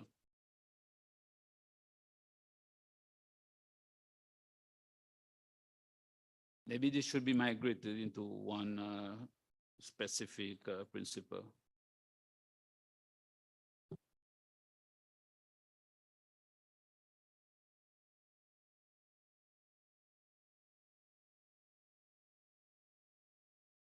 Yeah, so the point is duly noted. The thinking, and maybe we can then get benefit from the input of the House. The two things with regards to code of conduct: the internal arrangements of Parliament itself, and then any obligation of Parliament with regards to facilitating public service wide response in terms of code of conduct. That was the attempt. How it has come out and how we could improve on it is something we could benefit from. But the principle, I mean, the spirit of the first one is really looking at, just like when Parliament is legislating, it is not legislating necessarily for its own internal arrangement, but for common good and good governance of the country. That was the spirit of the second principle. Does that still stand to you as a contradiction? The same way we said Parliament must legislate is the same spirit this code of conduct was, this point was cast, where Parliament is strengthening or seeking to strengthen the global framework. Can we benefit by see Madagascar? You want to respond on the same matter? Yeah. C'est sur une toute autre question. Je voudrais un peu lancer le débat par rapport à l'opportunité de la mise en place d'une commission spécialement donc créée pour lutter contre la corruption. Cette commission, d'après le texte que nous avons là, c'est une commission donc présidée par un membre de l'opposition officielle. D'abord, je dois dire que la mise en place d'une nouvelle commission présente une charge d'abord pour le Parlement concerné. Et puis, dans certains parlements, l'opposition n'est toujours pas écoutée. Certains parlements, peut-être par déficit démocratique, n'ont pas encore l'habitude de bien écouter les membres de l'opposition. De tout ce qui précède, je présenterai une autre alternative que je pense beaucoup plus efficace et moins coûteuse, c'est la mise en place au sein de chaque commission qui existe dans chacun de nos parlements d'une sous-comité en charge de lutte contre la corruption. Donc, c'est ce sous-comité qui traitera toutes les questions relatives à la corruption au sein de chaque commission. Voilà, et au final, c'est le Parlement lui-même qui bénéficie disons, des retombées positives des travaux de ces sous-comités placés au sein de chaque commission permanente. Voilà ce que je vous propose. Merci. That's duly noted. That's duly noted. I think we will take note of that so that the intention is to have a mechanism within Parliament and to facilitate that and not necessarily just through a committee. Are there any comments? I wanted us to resolve the issue that was raised by Seychelles, if it is possible.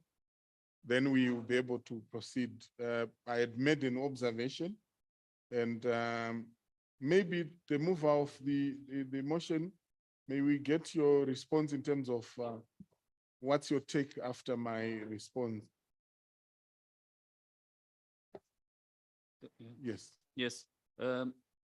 Maybe I have come to realize probably later I will send some remarks in regard to the formulation of the principle, because I noticed now that it has to do with oversight and also preparing tools for that. But at the same time, from there, we talk about oversight, and then yet you have the principle number 3, which we should be moving on to, is maybe it's too late to have a merger between the two. And since you are talking about oversight tools, probably the tools should be from considering the first one. That's duly noted. That's duly noted. Thank you. I think the principle is established. We'll see how we can be more coherent and the possibility of combining. I don't know if anyone has a direct response to the same matter, or we proceed. Land, you wanted to say something?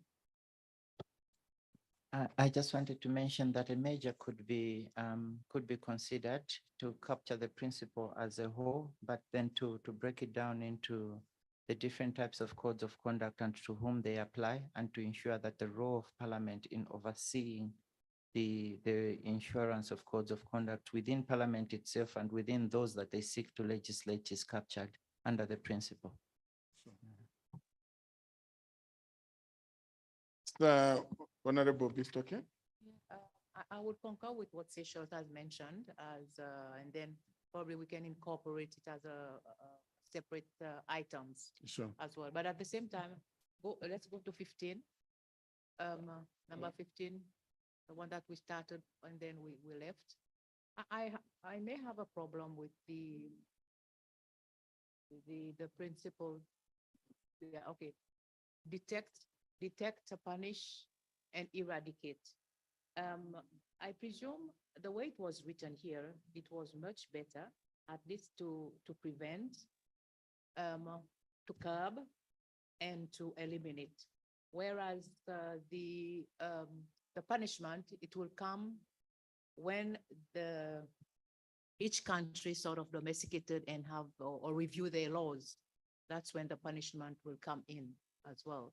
And it's mostly for the judiciary to agree upon what type of punishment that needs to be put in place in regards when we have the laws. And I will agree with the committee that is that will be well established, maybe established, but at the same time, I don't know other countries. Some countries, they have the Finance Public Accounts Committee, which provides an oversight for all governments entity. And I don't know how the committee will sort of fit around this current existing committee of the FPAC, so that they sort of have the cross-cutting issues to ensure that corruption, anti-corruption measures are being put in place. Thank you. Thank you very much. Duly noted. And then on the second issue, it's similar to what Madagascar had also raised, and I had indicated that I think it's important for us to indicate that there's need for a mechanism or a structure. How that then is done becomes a process of adapting and adopting or domesticating the principles. So that's duly noted. Any further comments regarding principle number 3? Yes, Seychelles? Yes. Principle number 3 starts with enhanced parliamentary oversight tools. Does it mean that parliamentary already have the tools in place? Because to enhance, you need to already have those or to develop.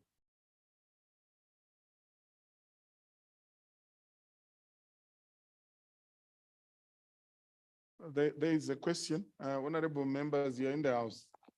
I will not speak for you.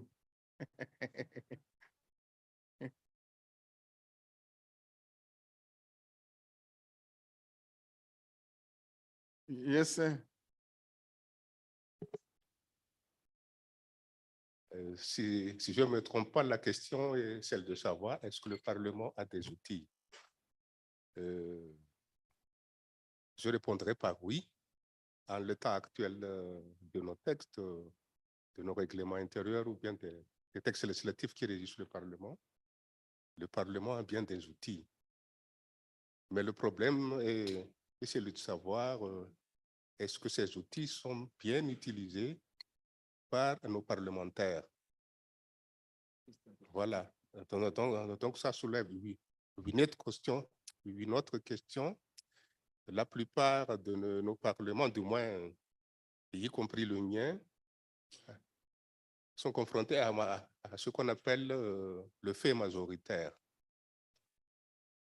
Le fait majoritaire, c'est-à-dire que des fois, nos parlementaires qui se trouvent dans la majorité sont plus ou moins réticents à critiquer leur propre gouvernement.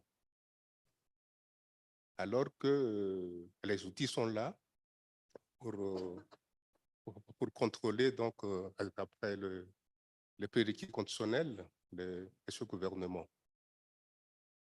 Donc, à mon avis, la solution serait de véhiculer l'idée selon laquelle les parlementaires de la majorité sont les parlementaires de la majorité de la population, mais pas le parlementaire du gouvernement. Si on arrive à véhiculer cette idée-là, on arrivera à faire disparaître un peu ce problème de fait majoritaire. Mais au fond, c'est un problème compliqué car dans le processus de désignation de certains de nos parlementaires même, pose problème. Même au niveau de disons, du choix de chaque candidat, du parti de la majorité, nous n'avons pas encore l'habitude de pratiquer ce qu'on appelle les primaires. Les primaires au niveau du parti, ou bien encore les primaires populaires au niveau de la localité. Mais très souvent, ce sont les chefs du parti ou bien les chefs du gouvernement lui-même qui désignent les candidats au départ du processus électoral. Et cela pose un problème de fond d'indépendance de ces candidats-là devenus parlementaires après, vis-à-vis du gouvernement. Donc, c'est un problème extrêmement compliqué qu'il faudrait bien analyser avant de prendre donc les solutions qui s'imposent. Merci. Thank you. The comments are duly noted and very valuable. Are we able to, we still have comments for principle number 3? Yes, Jabu? Thank you, Chairperson. Principle number 3 well noted. If we could look into principle number 3 and then look into principle number 11.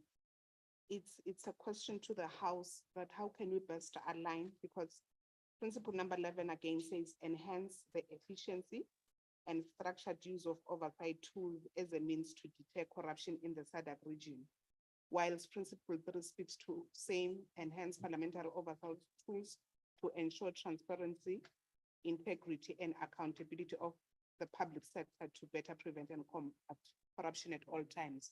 My question is, can we align principle 11 closer to 3? They more or less speak of the same, it's more or less the same message packaged. Thank you very much, Jabu, most appreciated. Whilst on the floor, Chairperson, with your permission, again, if we look into principle number 9, principle number 9 speaks to ensure that oversight inquiries on corruption are institutionally driven and a product of codified committee resolution. We look into principle number 9, it speaks to issues of committee work, and we tally it with principle number 16. Jabu, can we hold on? Otherwise we will, very valuable observations, but I propose we do, let's dispense with principle number 3. And then when we come to the next principle that speaks to the same, then we deal with the one on committees together. Otherwise we might confuse ourselves and struggle to follow. You still want to comment on principle number 3? Yes, number 3. By all means. Okay, number 3, if we are going to consider the alignment with SADC protocol, which is anyway talking about the SADC here, we have to SADC also make provision for private sector.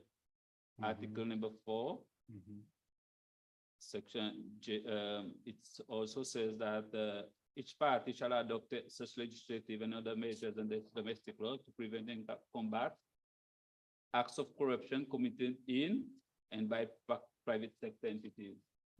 So if we have to, because it mentions only public sector, therefore, if we are going to consider implementation of SADC protocol, therefore we have to also take this into consideration. Very important point, because indeed Parliament needs to pay equal attention to corruption in the private sector.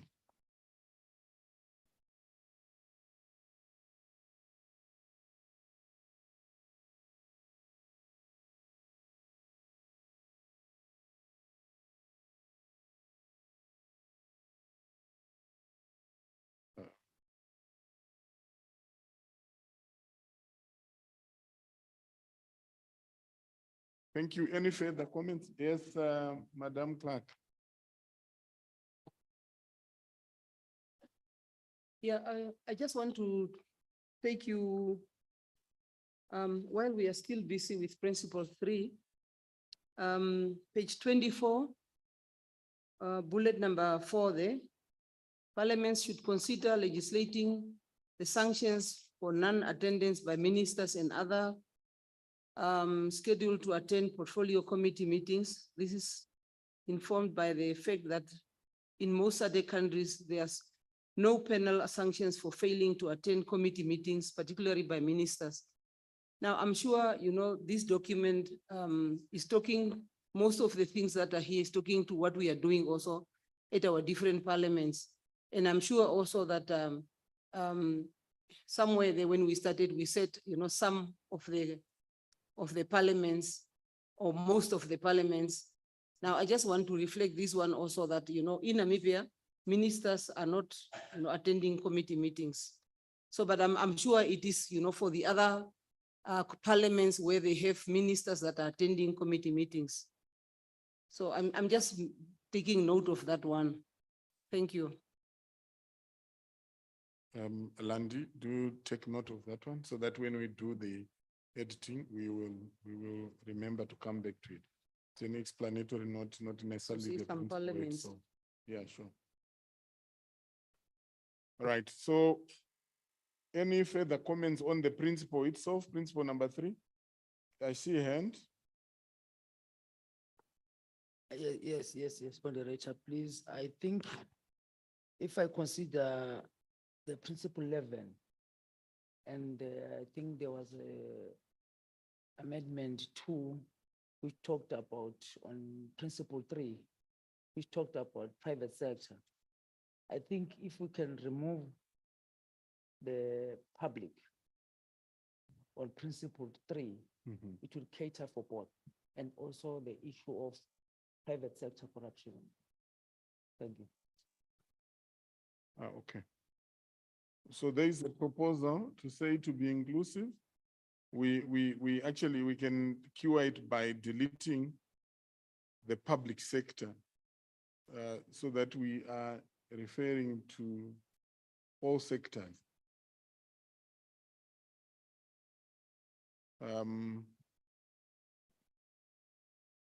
Any immediate responses? Yes, ma'am, Honorable. I will agree with that, all sectors, not only public, private, parastatals, NGOs as well, all sectors. Thank you. Thank you.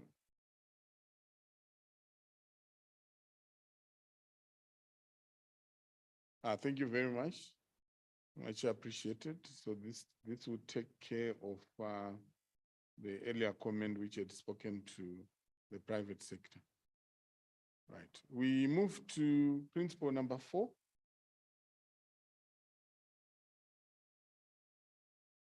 Principle number 4 is on independence of external enforcement institutions, boost the operational independence and capacity of corruption investigating and prosecuting institutions. Yes, madam, I see your hand, Zambia. May you speak through the mic? I think the first thing is replace boost with strengthen. Okay. Duly noted.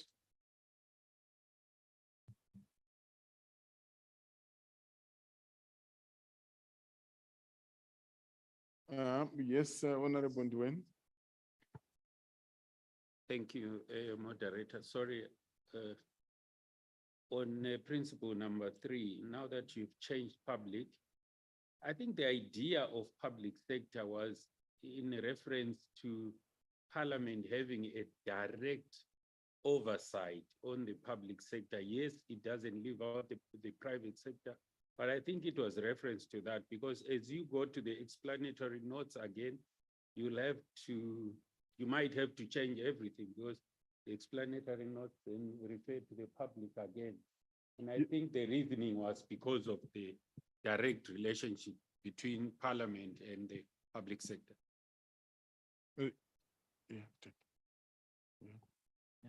Yeah, I think that we can take note of that, especially that there is a principle as we go that specifically deals with the sectors outside the public, like private sector and other sectors. So I think that there is a dichotomy between the two.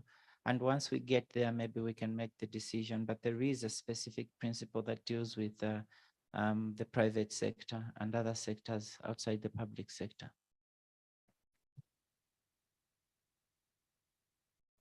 Yes, Madam Clerk, Sishos.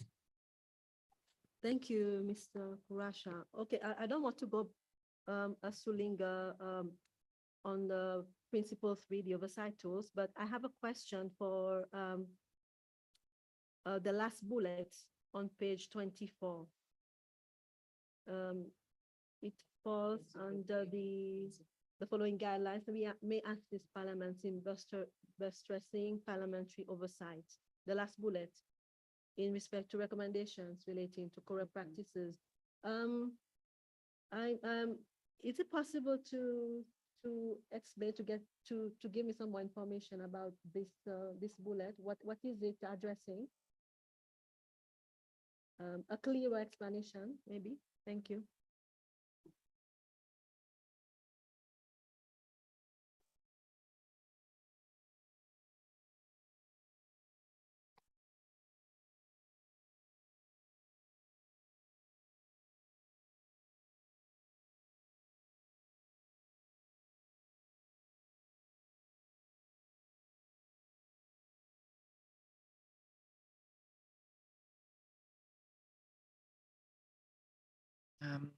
At first reading, the last bullet speaks to one of the aspects of the principle, and that is to punish.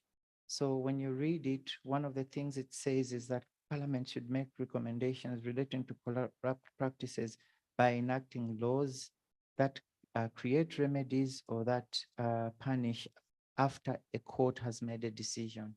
I think this comes in recognition of the fact that in some cases, when decisions are made against the state or against the executive, they cannot easily be enforced. So I think this tries to strengthen the principle that enforcement, even when it comes to executive bodies, executive officials, such decisions can be enforced. But I also understand that maybe a reading of it may attract more than one interpretation, and maybe what needs to be done is to align it with what it wants to achieve rather than leaving it like this, because yeah, I think it's open to misinterpretation as well.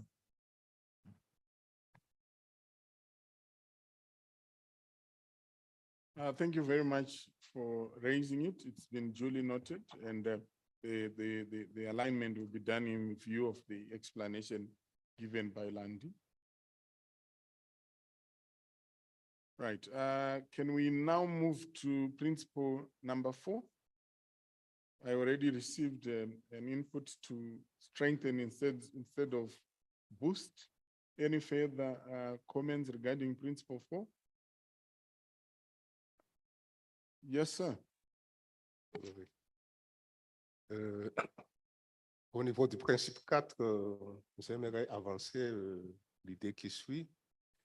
Ne serait-il pas mieux de, disons, de faire en sorte que les organes de contrôle externe au Parlement fassent quelque chose quand même pour que les parlementaires ou bien le Parlement puissent connaître leur programme d'action.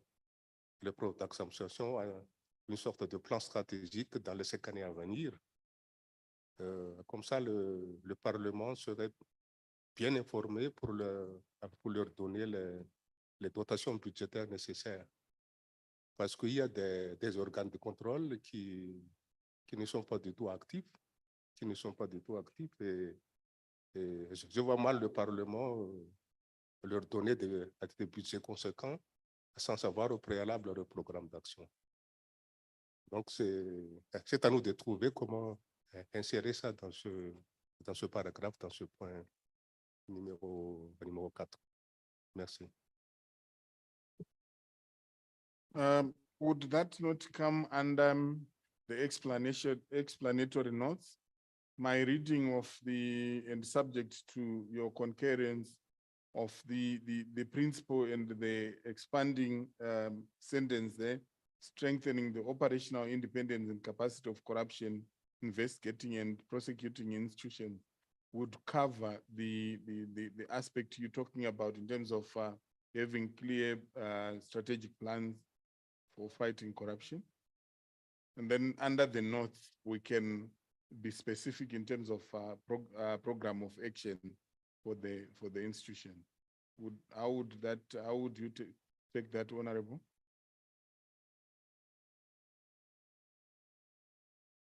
It's fine. Okay. If that takes care of your concern, then we proceed. Yes, sir. Seashells? Yes. Still in regards to principle 4. Yes, sir. At times when laws are written, it's always the different parts that people challenge in how they are introduced. You say strengthen the operational independence and capacity of corruption investigation and prosecuting institutions. But yet in the opening arguments, you mentioned prevention also. And further down also, you are still considering prevention. And yet it is being left out in the opening statement. Mm-hmm. Yeah. So we use prevention as well. Is that your proposal for us to say? Because we add prevention. there are some anti-corruption agencies that they may not be prosecuting, but they have this prevention mandate. Yeah. Or they may not have some doesn't have an anti-corruption agencies, but they have ethics commission, which only make provision for prevention and education. And yet they also try to promote the prevention and education of corruption, and it is not being considered in this principle. Sure, that's duly noted. I think it's an important inclusion that we are not necessarily, unnecessarily exclusionary, when in fact more effort must go towards prevention. Any further comments on principle number 4? Honorable Esperon. Russia, when I'm looking at the list provided there to enable statutory binding framework for implementing the above principles, where it's written, real estate is usually used to hide ill-gotten cash or to lend the criminal proceeds. Maybe we could also add there, it's not only the real estate, but we have the offshore accounts also that are sometimes used to hide illegal money. I don't know, maybe if it could fit in here, instead of putting only real estate, we could add offshore accounts also. Is it duly noted?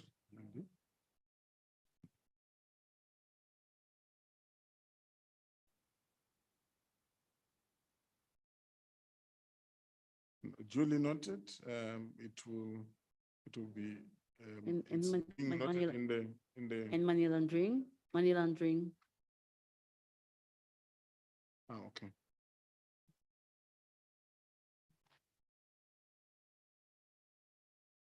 I'm just noting it as a backup. The rapporteur is actually noting the points. And it's a valid point, and we have duly noted it. Any further comments regarding to principle number 4? Yes, sir. Speak through the mic. Yeah, I don't know if we can align it again, this one to the protocol. Okay, all right. That's fine. Align language.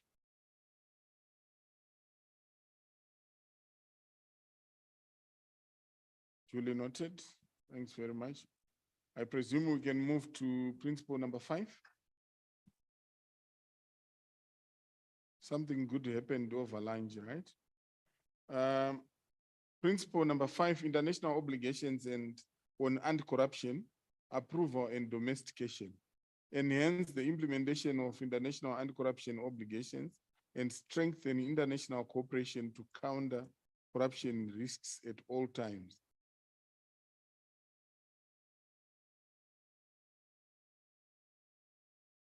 Any comments?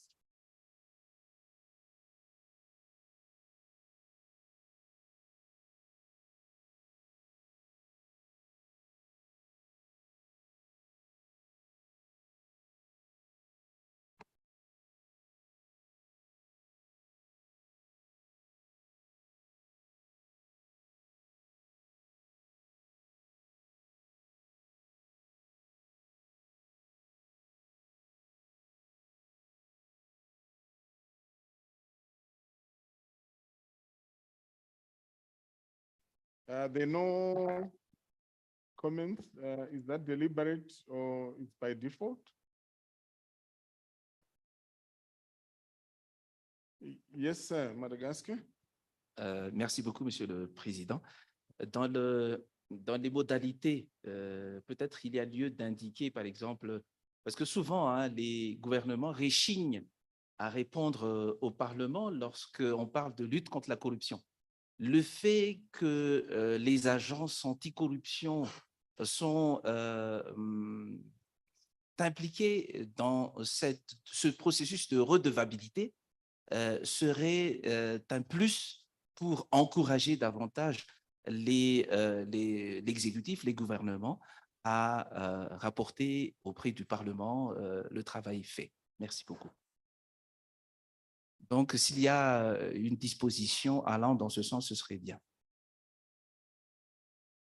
Car de toutes les façons, les agences anticorruption sont là aussi pour aider le gouvernement à cet effet. Merci.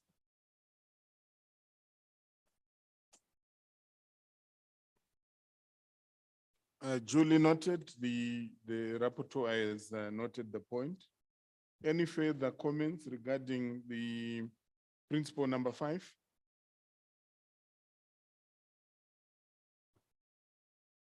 Their voices I miss hearing now. So I might have to remind the owners of those voices to speak. We move to principle number 6. Principle number 6, inclusiveness, participation of non-state actors in the in corruption abatement. Bolster the positive role played by stakeholders outside the public sector, such as civil society, media, and private sector actors, to safely detect, expose corruption, increase public awareness, and pursue accountability. How do we view the principle?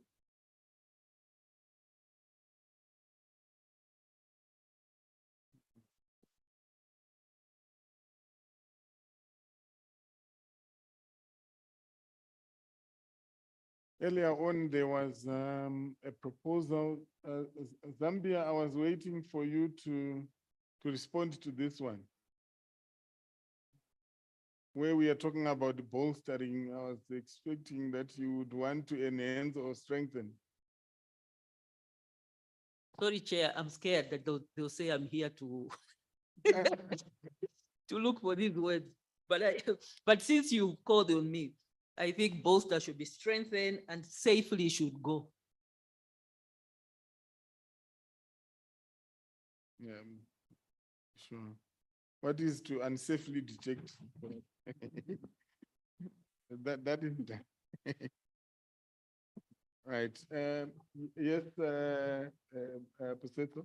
Well, since Zambia started this, so maybe safely can go before safely expose corruption. Because I guess that's where whistleblowing will also come in, and we want whistleblowers to safely expose or report wrongdoing. Okay, sure. That's a valid point.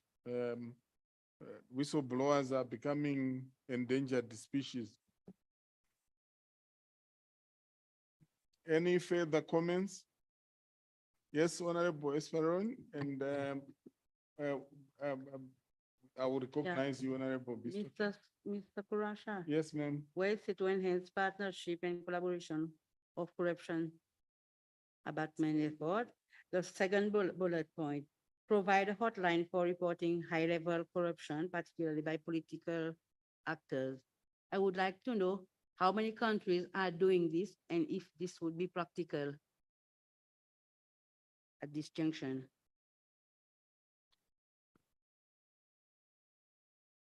It's on page 27, Right. last paragraph. Okay.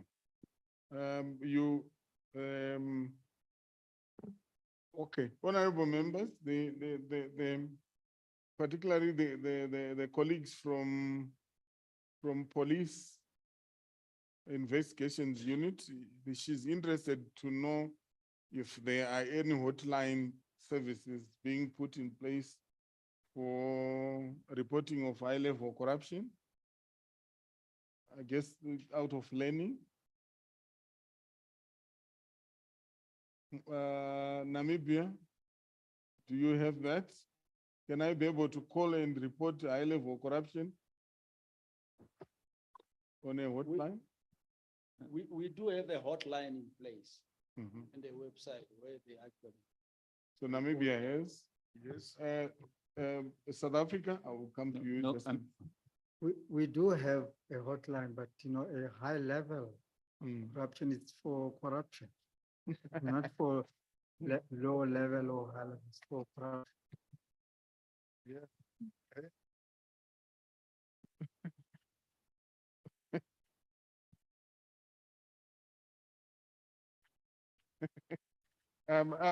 Chief, are you denying that corruption has levels? Corruption is corruption because if you start categorizing it, they will not report it thinking or feeling it not high level. Is the risk the same when you report high level and low level?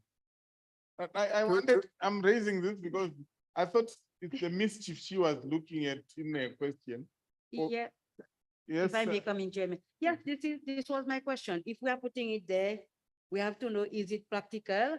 And if there are some countries that are using a hotline, and how effective is it? Because of the high level corruption, the low level and the middle level corruption. This was my question. Okay, sure. Seychelles is burning to make a No, contribution. to I the- come from the same country and I would agree with her. But the thing is, I was just, my colleague was just providing some insight also saying that in most of the countries, we say that reporting corruption should be done to the anti-corruption agencies. All forms of corruption, doesn't matter whether it's high level or low level or any level, it has to be reported. But at the same time, while looking at this, it is important to know that we have to take this into consideration when we go to Principle 12, which comes to whistleblower protection. Because if you don't have a good whistleblower protection plan, then it doesn't make sense if you have a hotline or 2 hotlines or how many hotlines. So it will not work.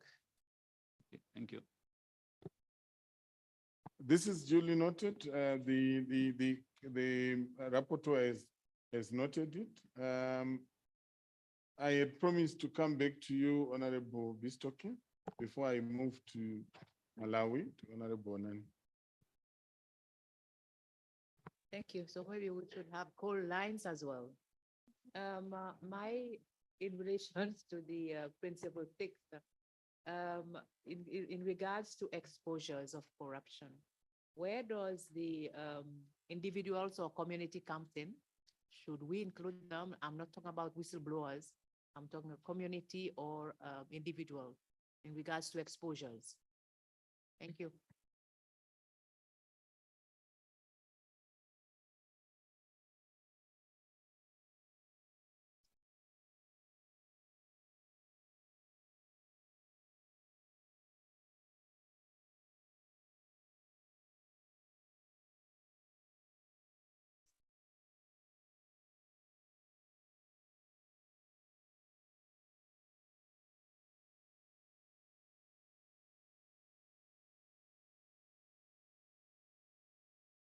But we flagged the point, Honorable Is it okay? And so that we check as we go through the principles, whether the element of public participation or community involvement is captured anywhere else.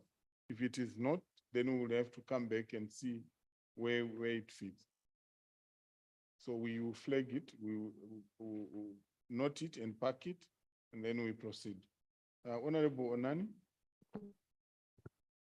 Thank you very much, moderator. I would like to take you to bullet point number 5, where we were speaking about the high level. Yeah, I think if we are to also read that sentence, provide a hotline for reporting high-level corruption, particularly by political actors. Aren't we substituting the other actors that can also be playing such type of corrupt acts? Because I'm also thinking, as if we're looking at government agencies, we tend mostly to look at politicians. But when you look at the senior government officials, the principal secretaries, the directors, the director of procurement, that is where the real deal is. Politicians would only come there to do the policies. But when you look at the principal secretary, he knows exactly what is coming, what projects are coming, who to meet. So I was looking at, particularly by political actors, I was thinking we should open it up, not only to leave it to the politicians. I submit. Thank you. That's noted. The rapporteur has taken note of that. Yes, Zambia. I'm wondering if we are giving to Parliament roles that are not its own. So for example, providing a hotline for reporting high-level corruption is not a parliamentary function, and it's not something that you'd put in legislation. I mean, that is over-legislating. So even developing an engagement strategy that promotes active participation of civil society, academia, and media, and all other stakeholders outside the public sector, again, that's not a role of Parliament. So some of these are executive functions.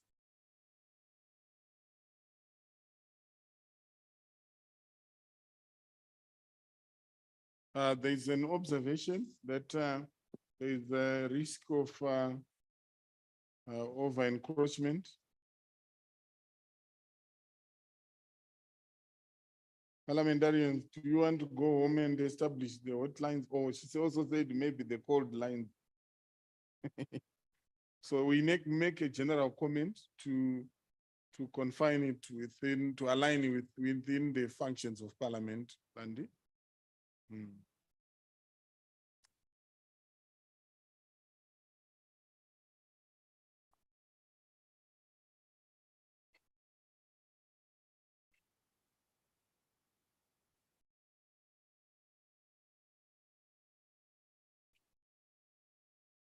Thank you, Julie noted. Seychelles, you wanted, it was Madagascar. Oui, avant d'avancer, donc par rapport à mes idées, j'aimerais préciser que le point numéro 6 parle simplement d'appui, appui des activités des membres de la société civile qui travaillent dans le cadre de cette lutte contre la corruption. Et donc, ce n'est pas le Parlement qui dénonce directement les corrupteurs ou les corrompus, mais il appuie sur le plan politique en général, donc les activités de la société civile qui travaillent dans ce secteur-là.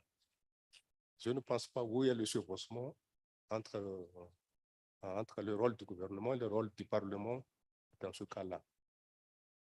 Mais par rapport donc à mon idée, je constate que les groupements des sociétés civiles qui travaillent dans le cadre de cette lutte contre la corruption sont plus ou moins éparpillés, divisés donc en plusieurs groupuscules. Je ne sais pas si on peut insérer dans ce paragraphe une disposition qui invite les membres de la société civile à se regrouper dans un grand ensemble qui serait représenté et organisé au niveau des petites localités jusqu'à la capitale. Comme ça, ils auront donc beaucoup plus de puissance, beaucoup plus de, disons, ils auront beaucoup plus de sens d'être écoutés par tout le monde, accompagnés par l'opinion publique nationale. Et ce serait, je pense, beaucoup plus efficace et beaucoup plus commode pour le Parlement de les appuyer au lieu d'être dans la situation actuelle où il y a plusieurs entités de société civile qui travaillent dans la lutte contre la corruption. Voilà donc mon idée, c'est d'insérer une disposition qui invite les sociétés civiles à se regrouper dans un grand ensemble au niveau national. Merci.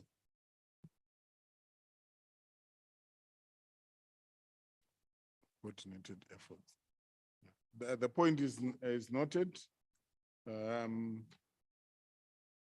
Right. I take it we have exhausted the inputs on principle 6. We go to principle 7.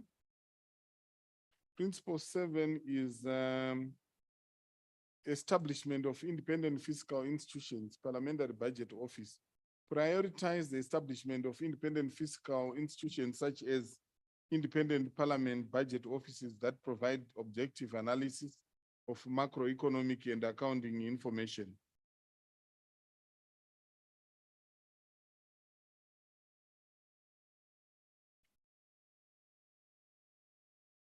Yes, Madam Zambia. The Parliamentary Budget Office is not a fiscal institution. It is a support institution. So maybe it should be prioritize the establishment of independent parliament budget officers that provide objective analysis of macroeconomic and accounting information. Right, and what happens to the principle itself? I think the principle, I would say the principle is fine because the Parliamentary Budget Office, well, while it is more about the budget, understanding budgets, less about corruption, I must say. It has very little to do with corruption. But if you've got good budget sense, I suppose you'll probably be able to detect the corruption, but I don't think it is so much help for corruption. So how did you phrase that again? Sorry, I lost you. So what are you proposing? Are you proposing we rephrase this one? Establishment, prioritize the establishment?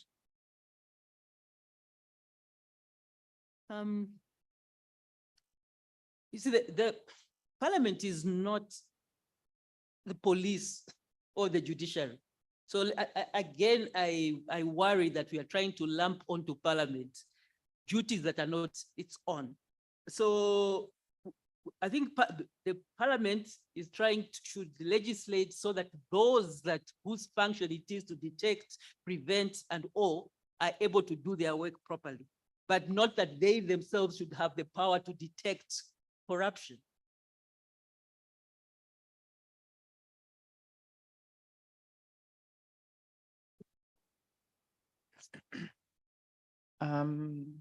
I think I get the point, and perhaps maybe in drafting the principle, maybe the word that may be confusing is institutions such as independent parliament budget offices.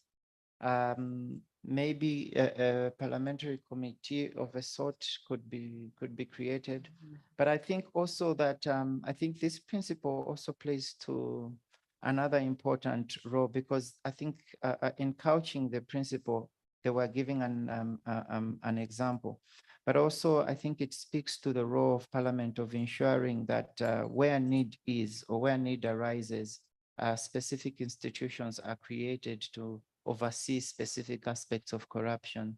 And I think that this goes towards the evolution of the different aspects of corruptions. So I think the principle as it is fine because it's very general and it also takes into account country context. But I think maybe its phrasing could be, it is noted and it can be improved.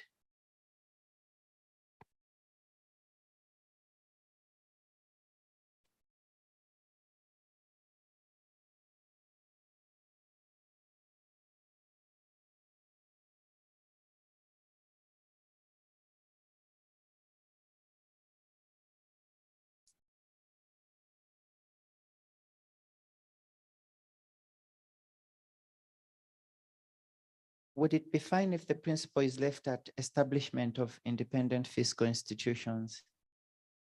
And then the principle can go on into fiscal institutions that can be overseen by Parliament, and then maybe to enhance the content to speak to the generality of the principle. Seychelles, you want to assist? No, yeah, from what I could gather from Zambia, this is my intake, is that in principle of principle 7, she wants this to be removed completely. I don't know, this is my proposition she's taking. This should not be part of the document probably. Yes. I think this is what I'm trying to understand from that. Maybe she's not bold enough to say, but this is what I'm taking from that. The way she has explained it, it means that this principle 7 should not be part of this document. Am I right? Maybe probably I'm wrong. Thank you very much. Right, so is that the feeling of the House that we delete altogether the principle in terms of establishment of independent fiscal institutions?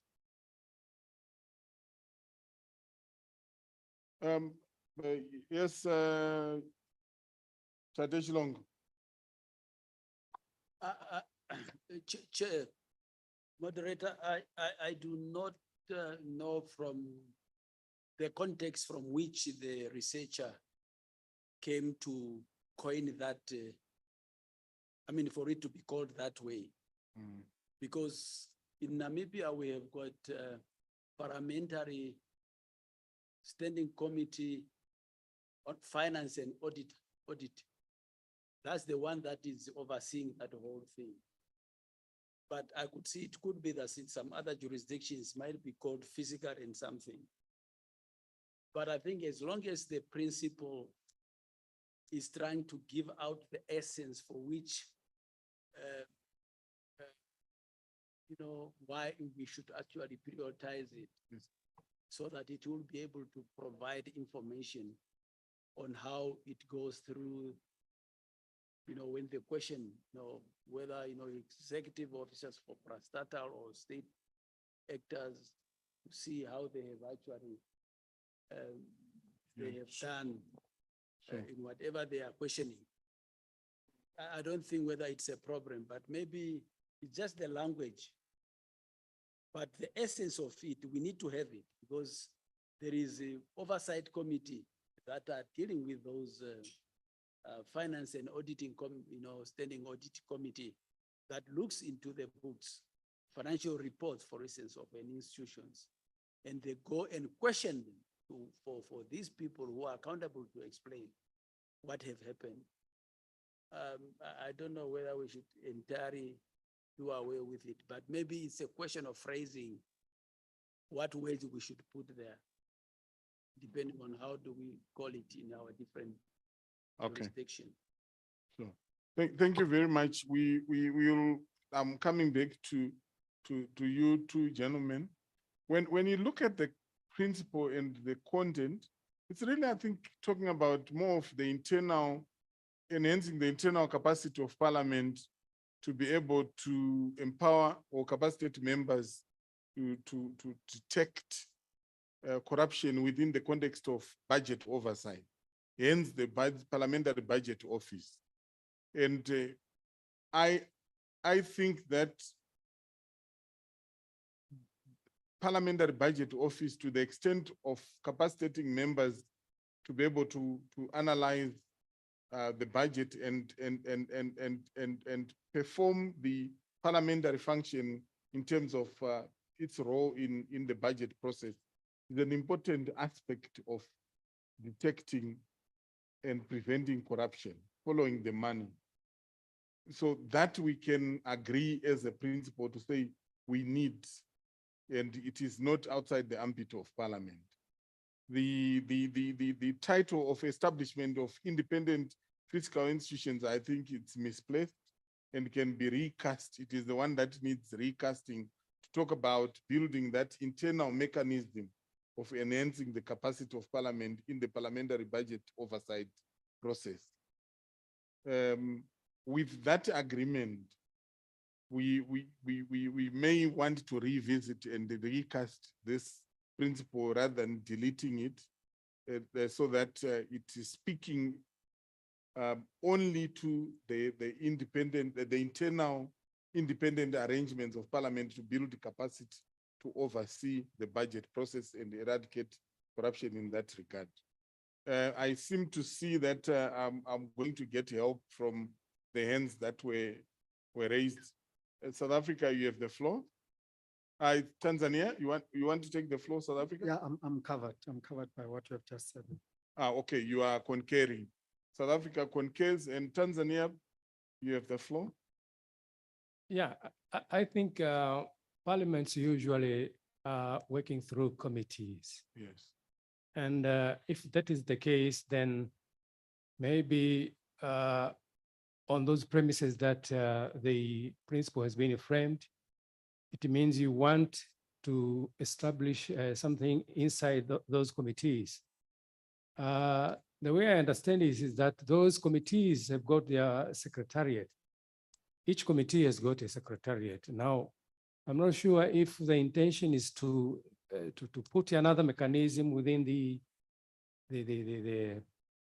parliamentary committee. I'm not sure about that. That's my concern. Okay. No, the point is noted. Zambia, you want to supplement? I'm coming to you, Madagascar. Yes, so on the second bullet from the end. No, Are you talking about bullet or principle?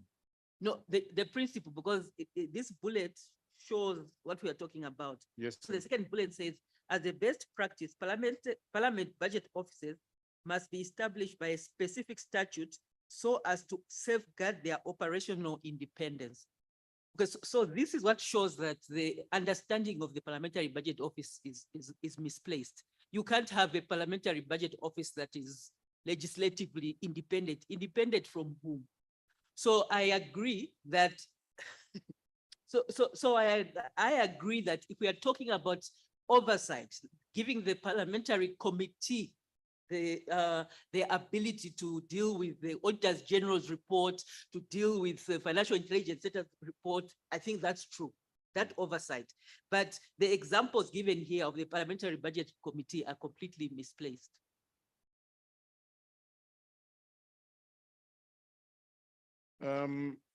Madagascar, you had your hand up. Do you want to help us cure the Oui. Go ahead. Oui, je vous remercie, Monsieur le Président. Dans sa rédaction actuelle, on a l'impression que tous nos parlements sont déjà dotés de ce bureau. Ce qui n'est pas le cas. Je trouve que de parlements, du moins au niveau des pays francophones, elle ne dispose pas elle ne dispose de ce bureau. Alors que, sauf le Bénin, peut-être, je vois que le Bénin dispose de ce qu'on appelle le SINASEB. Mais il faudrait trouver une formulation qui incite les parlements membres de se doter de ce bureau, dont la nécessité ne fait pas débat. Contrairement à ma dévancière, je souligne l'importance capitale de la mise en place de ce genre de bureau dans chacun de nos parlements. Car qu'est-ce qui se passe à l'heure actuelle à l'occasion de l'examen du budget? Seuls les techniciens du ministère sont les interlocuteurs des membres de la commission des finances. Les techniciens parlementaires sont encore peu outillés et en nombre suffisant pour pouvoir donc contredire dans certains cas les dires des techniciens du ministère des Finances et de l'économie. Alors que la mise en place de cet organe composé essentiellement de spécialistes des questions budgétaires, des questions macroéconomiques, sont un atout, un atout donc extraordinaire et source d'informations objectives pour les membres de la commission des finances. Donc, il faut d'abord commencer par inciter tous les pays membres à disposer de ce bureau et puis de les inviter après à renforcer la capacité organisationnelle de ce bureau budgétaire. Chez nous, par exemple, il y a une obligation au niveau de la loi organique sur les finances publiques, une obligation selon laquelle le ministère des Finances et du Budget doivent transmettre au Parlement toutes les informations, disons tous les 6 mois, les informations donc réelles sur le décaissement en cours, sur l'entrée des impôts, sur l'évolution du tableau des effectifs du personnel de l'État, la situation du commerce extérieur, etc. Et ces informations sont mal exploitées par la Commission des finances. Et si on a ce bureau, par exemple, ces différentes informations seront analysées et discutées au niveau de ce bureau et feront l'objet disons, d'une note adressée aux membres de la Commission des finances et du budget pour éclairer donc leurs décisions. Merci. Thank you very much. Duly noted. You want to supplement to the same point? Je voudrais un peu m'inscrire en faux par rapport à mon compatriote, car tout simplement, le problème ici, je crois, c'est le problème d'efficacité, d'effectivité comment on appelle ça, des textes en vigueur. Si on constate, par exemple, que, bon, déjà, normalement, la Commission des finances doit être capable justement de fournir ces informations-là de par leur rôle. Et quand on voit un peu les mesures préconisées dans le cadre justement de ce principe 7, on a l'impression qu'on est en face d'une structure à qui on a confié cette attribution, mais qui est faible, qui n'est pas effectif. Et en face de l'ineffectivité, de l'inefficacité d'une structure, on en crée une autre qu'on pense efficace. Donc, je voudrais mettre en garde contre le risque de doublon et de duplicata à force de créer ce bureau. Deuxième argument qui abonde dans le sens de la non-généralisation de ce processus, c'est qu'on doit mettre une loi spécifique qui va être votée par le Parlement. Donc là, je peux vous dire que le Parlement ne veut pas, en tout cas, scier la branche sur laquelle il va s'asseoir. Tout simplement parce que c'est souvent finalement les parlementaires qui sont corrompus aussi quelque part. Mais ma proposition, c'est ceci. C'est de renforcer le secrétariat général du Parlement, de chaque chambre, d'une équipe d'experts. Et cette équipe d'experts sera à la disposition de la Commission des finances. Si c'est vraiment le défi, si c'est vraiment le problème. Donc, cette équipe va donc renforcer la mission de contrôle budgétaire, la mission de recueil d'informations auprès de l'exécutif en matière d'exécution budgétaire. Si c'est vraiment le problème. Car normalement, une commission des finances est chargée aussi de contrôler l'exécution justement des finances publiques. Donc, créer une autre structure supplémentaire à la place de celle qui doit être compétente et qu'on doit renforcer, moi je pense que c'est vraiment pas opportun. Merci beaucoup. Thank you very much. Um,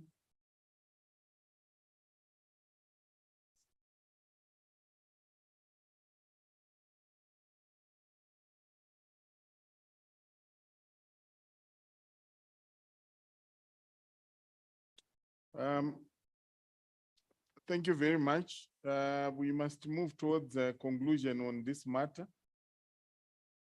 And I think what is clear and what is emerging is that we're not talking about establishment of independent fiscal institutions.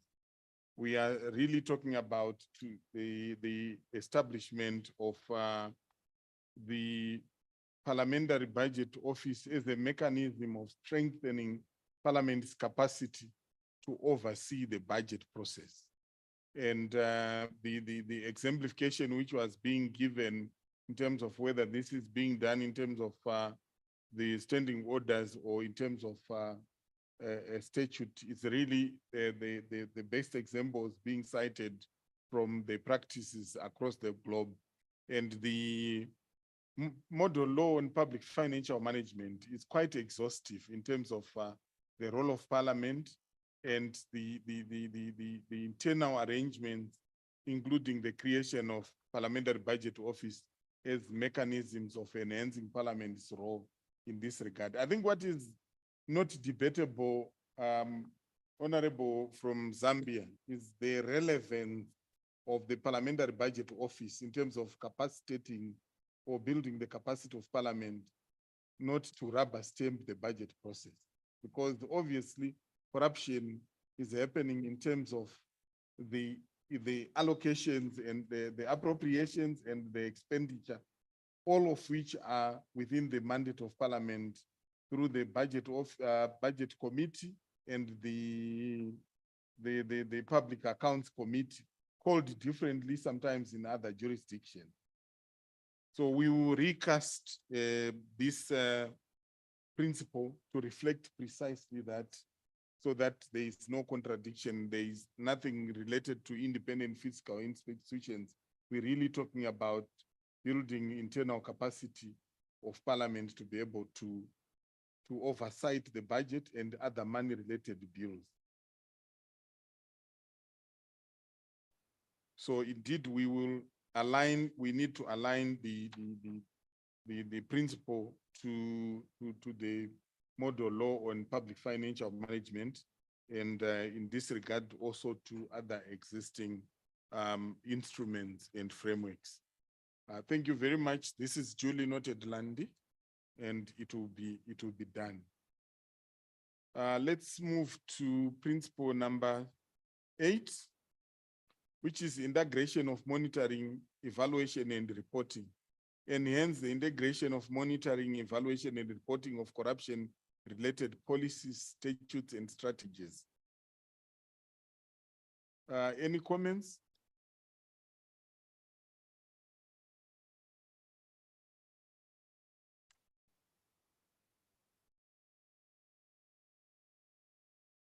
Monitoring, evaluation, and reporting. And hence the integration of monitoring, evaluation, and reporting of corruption-related policies, statutes, and strategies. Any comments?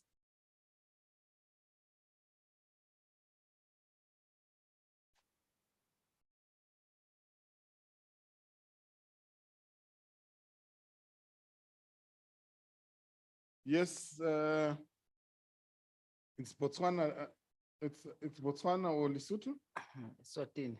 Eswatini. Yes, brother from Eswatini. Yeah, but it seems principle 8 is almost capturing principle 7. Captured where? Principle 7. Principle 7. He's making an observation of principle 8 being captured in principle 7. No, capturing. Yes. Capturing 7. Okay. 8 is mentioned, 7 is mentioned in 8. Okay. Compare with principle 7. There is an observation. Honorable Bistoke. Thank you so much. I'm a little bit reserved about the last bullet, not the last bullet, but where it says, Parliament should effectively monitor, formulation, implementation on policies and strategies that relate to curbing of corruption. And at least once a year receive the report. Anyway, I'm talking on behalf of Seychelles. We already have an agency which is called the Anti-Corruption Commission, which is represented here by Mr. Joubert. And this is the role of the ACC. So at least what I would suggest, at least the parliament must receive a report from the ACC so that we can scrutinize what has been happening. And if there's a need for the parliament to call in the agency to respond to any issues in relations to corruption, then this is fine. But I believe the whole activity given to the parliament is a bit too much. Thank you. Thank you very much. There is an observation. Zambia, I saw your hands. Can we have your input? I'm battling a little bit to understand what is being said here, especially in the actual principle, enhance the integration of monitoring, evaluation, and reporting of corruption-related policies, statutes, and strategies. If this is about strengthening the committee that will look at these issues, then yes. I suppose it's the same committee we were talking about before. Is that, I'm just asking, I'm not very sure what this is about.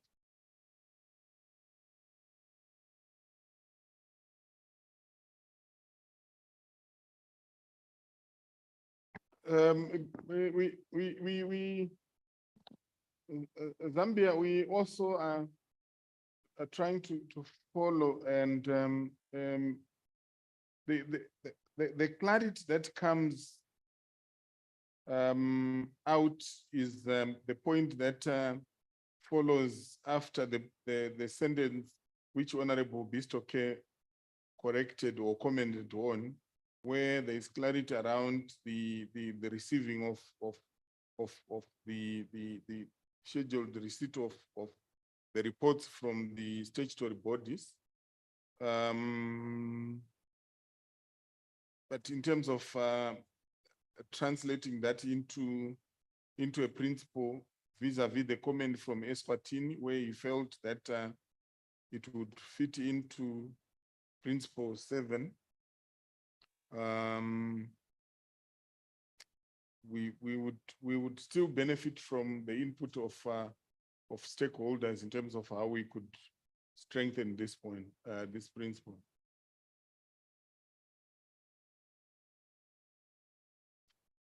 Any further comments regarding the principle on integration of monitoring, evaluation, and reporting? And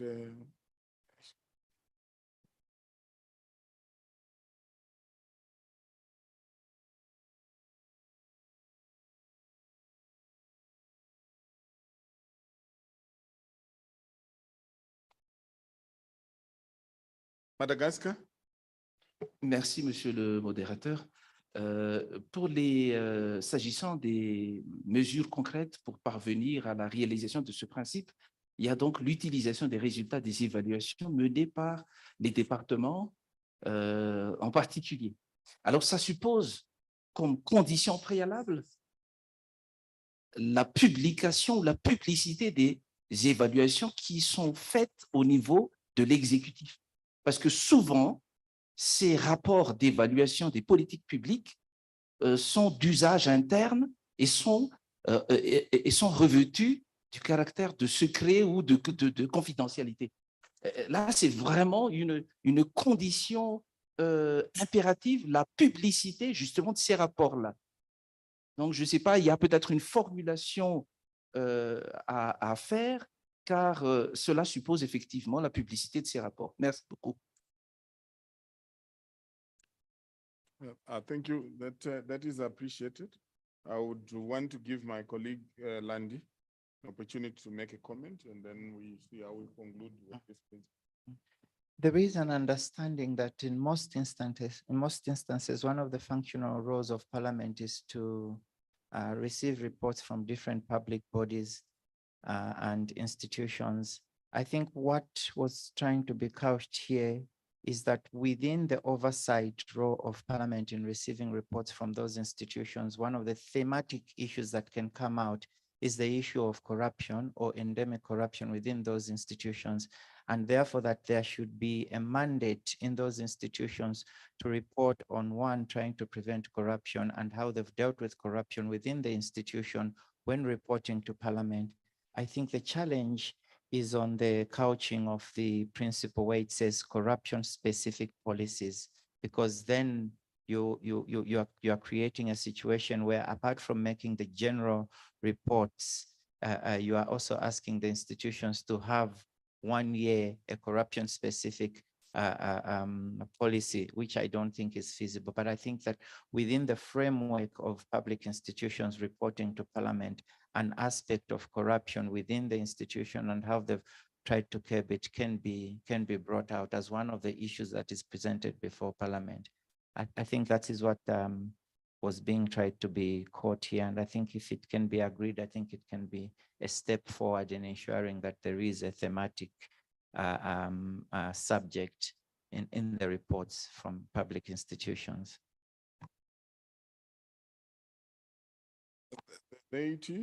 They've focused more on the integration of monitoring, evaluation and reporting of corruption, and not necessarily to be specific in terms of the policies and statutes and strategies. So in other words, the receiving of submissions, whether quarterly or as may be determined, of those reports that are submitted by the agencies that are mandated to deal with corruption to Parliament is in essence what is being captured here. Do you want to Zambia? In that case, I think we must not use monitoring and evaluation. Maybe what we are trying to say is to enhance the ability of parliamentary committees to identify corruption or to identify and address corruption in the oversight process. From the context. There is a proposal.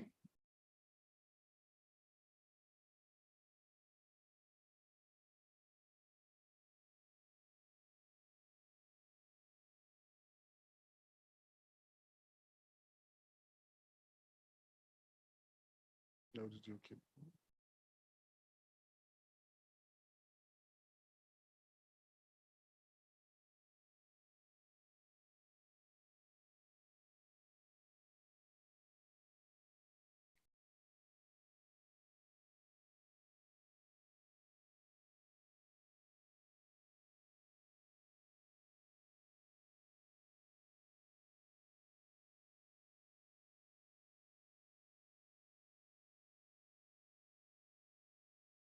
To the rapporteur to propose how we could capture it broadly, and then we proceed.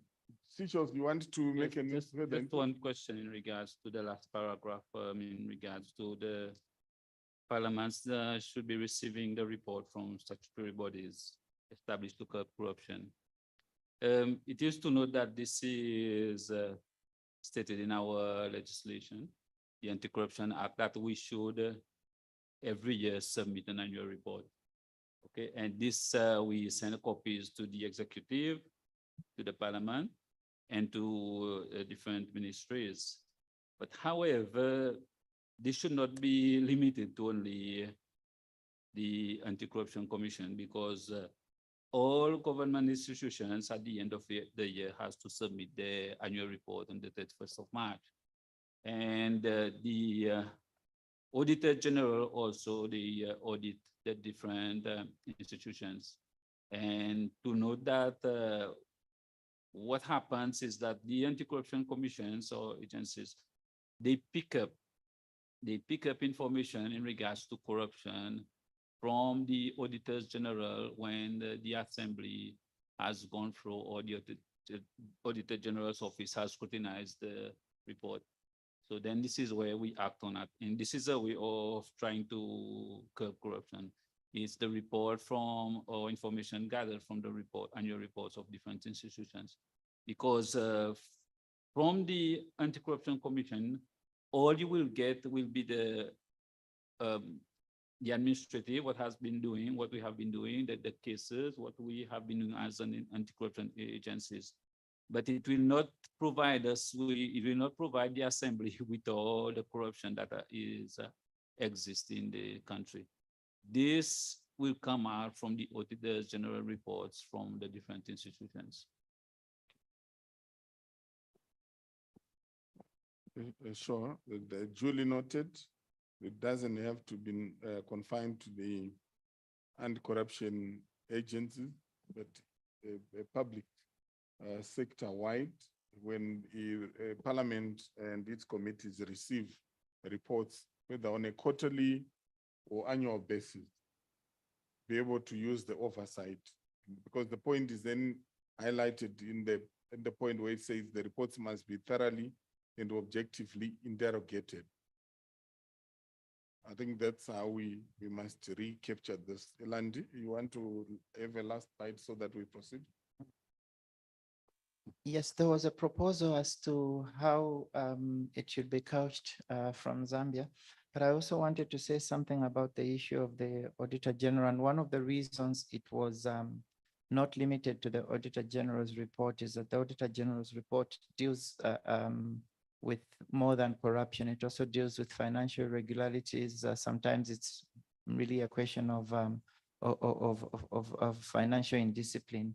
And sometimes they do not capture the essence of corruption. But when you make it an obligation on the public institution itself to report on what they have done or what they seek to do with respect to corruption, I think that that creates within the institution a certain internal oversight, which then is overseen by Parliament in terms of how effective it is. And I think that is what this principle tries to capture.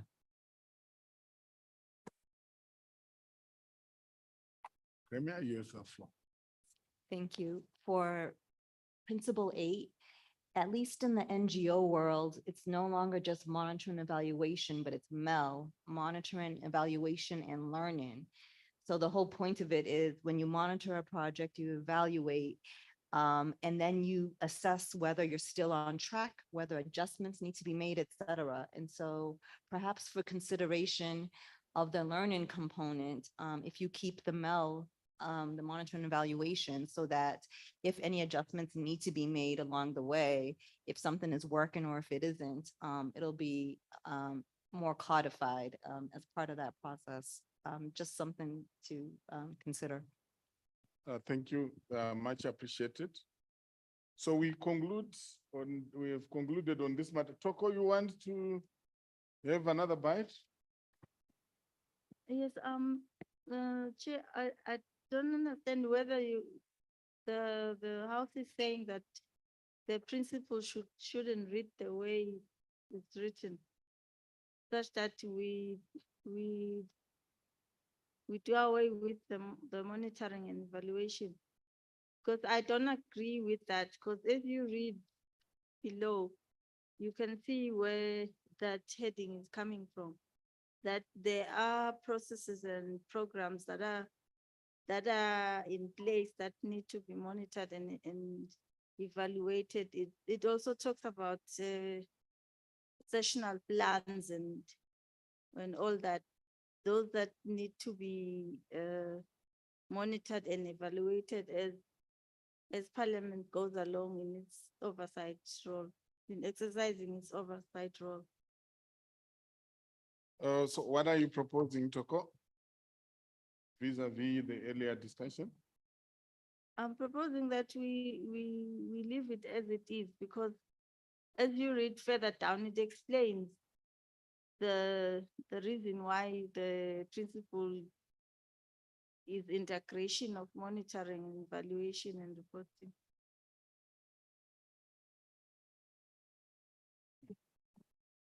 Landi, you want to respond to that? I think that it can be recast because also the aspect of learning that has been brought out is a very important one. The monitoring and evaluation process is obviously very important, but it is also one thing.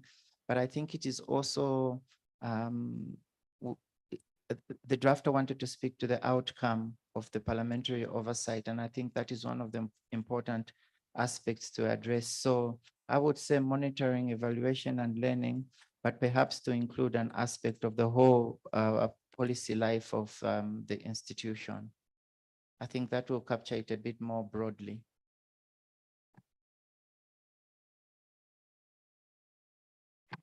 Zambia, you want to take another bite?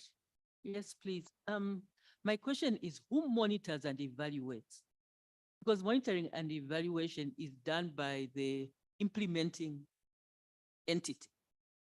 Parliament provides oversight. So what we want to do is to ensure that when this entity appears before the committee, it is able to report what it has done on policies, and it maybe also the monitoring and evaluation. But Parliament itself cannot or should not monitor and evaluate itself what's happening. It depends mostly on the reports that come in on the committee, and maybe once in a while a visit out there. So I'm not sure in what way we are using the monitoring, evaluation, and learning and instituting it within Parliament.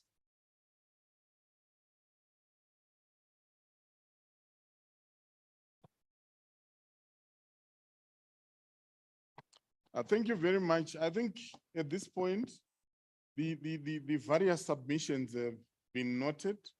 We want to engage with the consultant in view of the comments that have come, and we see whether we are sustaining the principle and in what form and shape.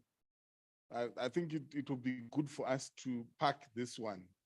And the rapporteur will note in the report, and will recast or we review, having taken note of the different submissions, and in view of what is clearly coming from the text below the principle, so that we are able to proceed. Do I get the support of the House to proceed accordingly? Thank you very much. Let's move to principle 9, which would mean we are halfway. Principle 9 is commit procedures, consensus building, ensure that oversight inquiries on corruption are institutionally driven and a product of codified committee resolutions. I do remember that, Jabu, you had an observation around committees earlier on, and you were pointing out the overlap with another principle, if I'm not mistaken. If you want to take the first bite, we can give you the opportunity, but otherwise we are open to receive submissions. Thank you, Chairperson. My take was, and to look into. Sorry, Jabu, I think you are a bit Oh. distant from your mic. Yeah, sure, thanks.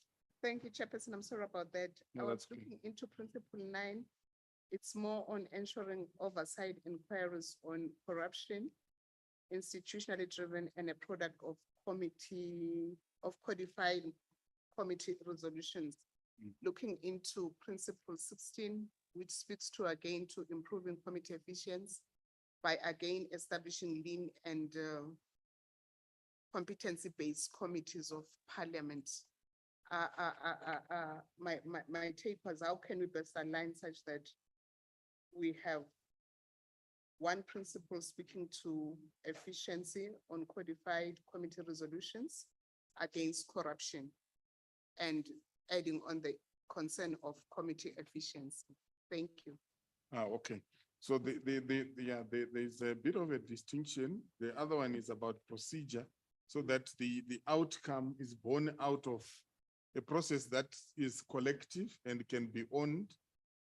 And the other one, the one on the efficiencies, we can trying to rush to that principle. Efficiency and procedural regularity of committees of parliament. Yeah, they improve committee efficiency by establishing lean and competence-based committees of parliament. Yeah, so in the end, it's about committees. The other one talking about procedural matters. Then the other one looking at composition and structure. Are these principles that we must combine, or what was your gut feeling or your proposal, Jabu? My proposal, one chairperson, was to align them such that they are next to each other. Maybe we have the first one on practice as principle 9 and the other one on procedure as principle 10. They're aligned because they speak to each other. Okay, thank you very much. That is noted. And let's note that, and then we see how the House responds. Madagascar, you have the floor.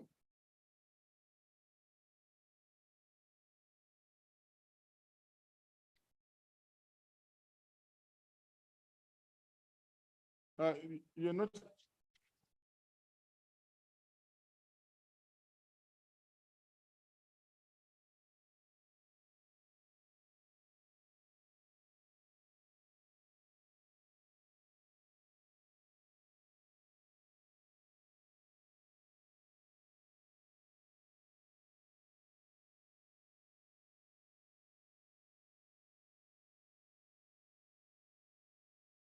Merci beaucoup. Tout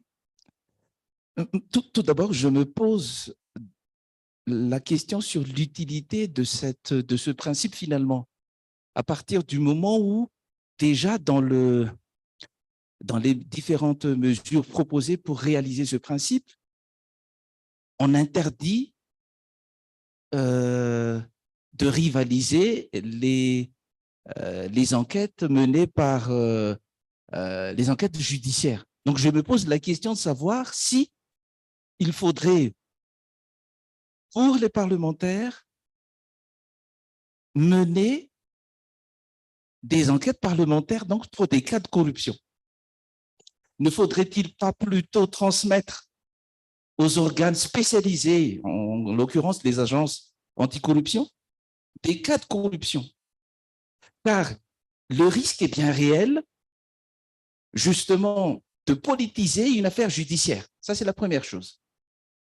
Deuxième chose, il y a un risque pour qu'on disculpe, justement, via les enquêtes parlementaires, des personnes soupçonnées et qui font l'objet d'enquêtes judiciaires.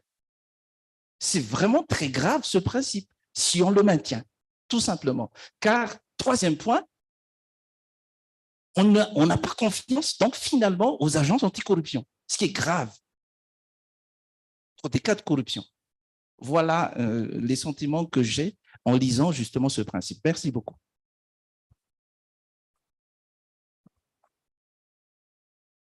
Thank you for that submission. Madagascar again. Merci pour la parole. Je suis entièrement d'accord avec mon collègue donc, par rapport à cette observation. Donc, au lieu de supprimer, je propose par contre de garder ce paragraphe, mais par rapport aux membres du Parlement impliqués dans des affaires de corruption. C'est-à-dire que la procédure, parce que normalement, les membres du Parlement impliqués dans des affaires de corruption doivent être aussi sanctionnés par le Parlement lui-même. Donc, c'est au niveau de la procédure, et il faut que cette procédure soit consensuelle. Et on peut donner, par exemple, à titre indicatif, le parlementaire, tout parlementaire impliqué dans des affaires de corruption doit se mettre en congé de son groupe parlementaire ou bien est invité à se mettre en congé de son groupe par le groupe parlementaire. Comme ça, les enquêteurs aussi bien au niveau du Parlement ou bien des enquêteurs indépendants, seront tout à fait libres à mener donc leurs travaux de façon normale. Merci beaucoup.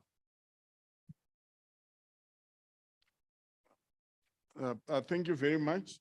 So the comment is regarding if I heard the members from Madagascar correctly, is more related to in instances where members who are members of that committee may be implicated themselves. Because my reading of the principle relates to scenarios where Parliament must safeguard the abuse of committees and committee procedures by individual members who are pursuing sometimes a political agenda or a personal agenda. So you are a chairperson of a committee, and because you're chairperson of a committee, you give an impression of pursuing an agenda under the auspices of the chairpersonship of a committee, when in essence, this is not being done within the rules and the standing orders of Parliament. In other words, hijacking your privileged opportunity of being a member or a chairperson of a committee to pursue an agenda that is personal and giving an impression that you are doing it under the auspices or on behalf of the committee. Is this the same as a scenario where you're talking about, where you are looking at individual members of that committee who are implicated and therefore must recuse themselves from the process? J'ai pas bien compris. En tout cas, est-ce que c'est peut-être à cause de la traduction, mais l'idée que, selon ma compréhension de ce principe, c'est la mise en place justement d'une enquête parlementaire sur des cas de corruption. Est-ce vraiment, est-ce là l'idée?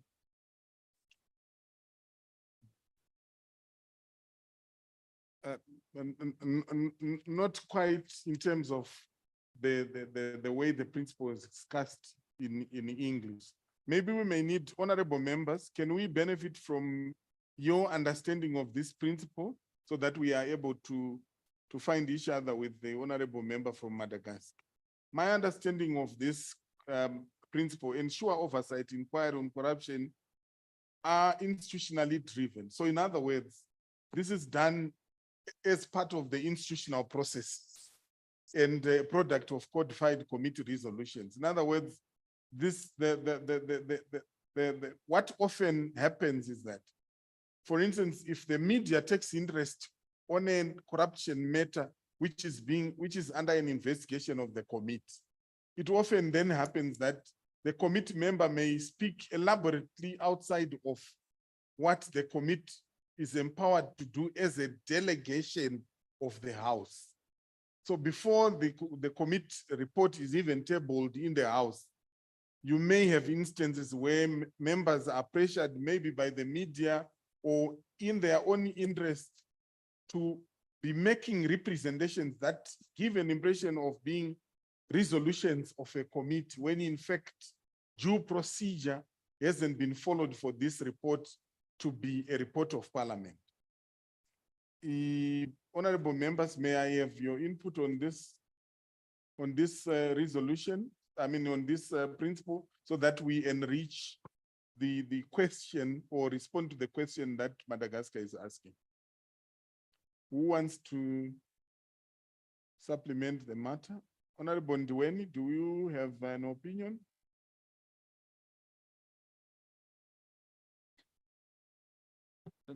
Yes, Just Ms. to- Michels? I think the principle, the way it is, to me, it looks good. Because in 21.1, they provide advice as in regards to the tips of what the parliament should consider when they come across certain cases of corruption that they should not. But my only amendment is the first line, It says in corruption investigation, Parliament must not compete. They should not be compete, interfere with specialized investigative bodies. Yeah. Or Sure. they should not compete or interfere, or they should not even get into that. Yeah, I think because Probably. my suspicion is it could be lost in translation in terms of the submissions that are being made by the two members, because both of them are consistent in indicating a scenario where there must be recusal by an individual member who is under investigation or something like that. Whereas here, they're simply saying to safeguard the institution of Parliament, the investigations by the committees must be done in terms of the principles and the regulations laid down by the House and not by any individual member. We may need to, let's take note of that, Landy. We need to revisit the translation in addition to anything else that might emerge from the meeting. Over to you, Honorable. Merci beaucoup. Il y a peut-être un décalage entre justement la version française et la version anglaise, mais je dois dire quand même ceci. Et d'ailleurs, c'est une question. Quelle est dans ce cas l'utilité d'une enquête parlementaire sur des cas de corruption, peu importe la personne concernée, si elle est parlementaire ou autre, dans la mesure où si ça va dans le sens de rivaliser effectivement des enquêtes judiciaires menées par la police et les organes compétents et les agences compétentes. Ça, c'est la première chose. Deuxième chose, c'est qu'on doit aussi mettre en garde contre le risque de politisation d'une affaire judiciaire. Parce que quand on parle d'enquête de corruption, c'est une affaire judiciaire. Alors, permettre une autorité politique, en l'occurrence le Parlement, d'émettre un avis, ne serait-ce qu'un avis ou recommandation dans une affaire judiciaire, moi je dis non, tout simplement. Parce que ça va souvent dans le sens de blanchir et de neutraliser une affaire judiciaire. Peu importe s'il s'agit de parlementaires ou autres, mais c'est souvent d'ailleurs des gros bonnets, hein, généralement, pour que le Parlement se saisisse. Ce n'est pas une corruption commise par un simple policier pour prendre quelques dollars, mais c'est souvent un cas de détournement des deniers publics.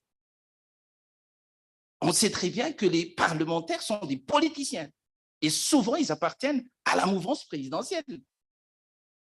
Et si c'est fait, même si on dit oui, ça c'est pour voir la vérité sur cette affaire. Mais là encore, est-ce qu'on a vraiment confiance à l'agence anticorruption sur ce point? Parce que ça, c'est un signal fort pour dire on n'a pas confiance en vous, on va vous doubler. Mais cette fois-ci, l'enquête n'a pas vocation judiciaire, mais enquête administrative. Merci beaucoup. Okay, thank you very much. Then I've heard you clearly now. So you're also saying even that, should this be for Parliament or for the other bodies that are mandated to deal with investigation? And I think the benefit of the cross-agents composition of this meeting is for us to also benefit from those who are in investigations, those that are in prosecution, and the anti-corruption agencies themselves, to say, what is your take with regards to this matter? Are we saying Parliament has no business and its committees in discussing anything related to corruption as is the spirit of this? Or how should that be done? We would want to benefit from you. Honorable Madagascar, you have the floor. Yes, you have the floor. Merci beaucoup. J'aimerais apporter un éclairage à l'éclairage du secrétaire général d'une assemblée parlementaire. Ce que venait de dire tout à l'heure à mon collègue est en quelque sorte une hypothèse d'école, car dans la pratique, ça n'existe pas. D'abord, la commission d'enquête parlementaire est un droit constitutionnel pour tout Parlement. Donc, on ne peut pas restreindre le domaine d'intervention d'une commission d'enquête parlementaire. Par contre, c'est inscrit dans tous les règlements intérieurs de tous les parlements du monde qu'à partir du moment où l'instance judiciaire est saisie, les enquêtes parlementaires doivent obligatoirement cesser. Donc, c'est une hypothèse d'école. Ça n'existe nulle part au monde, dans un pays démocratique, à séparation des pouvoirs. Je vous remercie.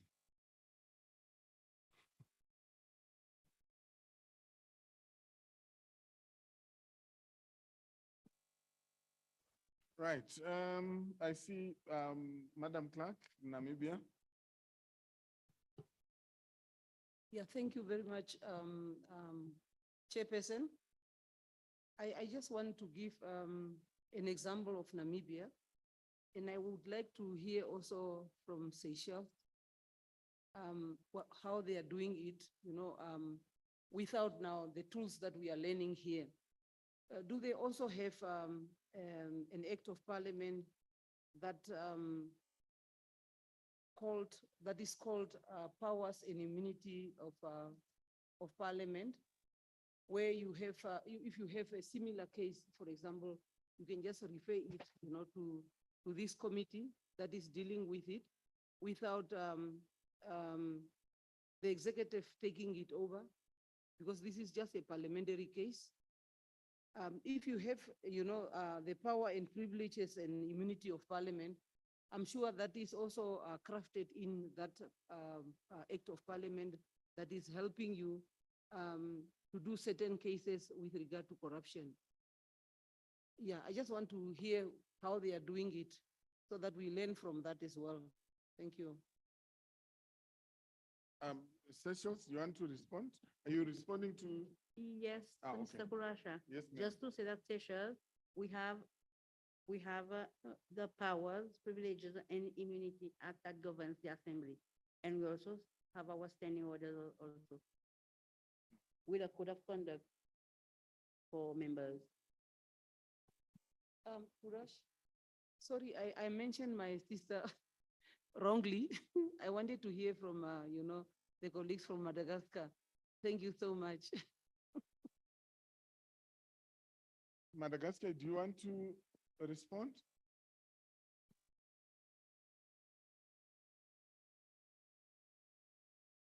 C'est-à-dire que, par exemple, il y a une affaire judiciaire en cours, enfin, ou en tout cas un cas de corruption. C'est ça la question ou pas?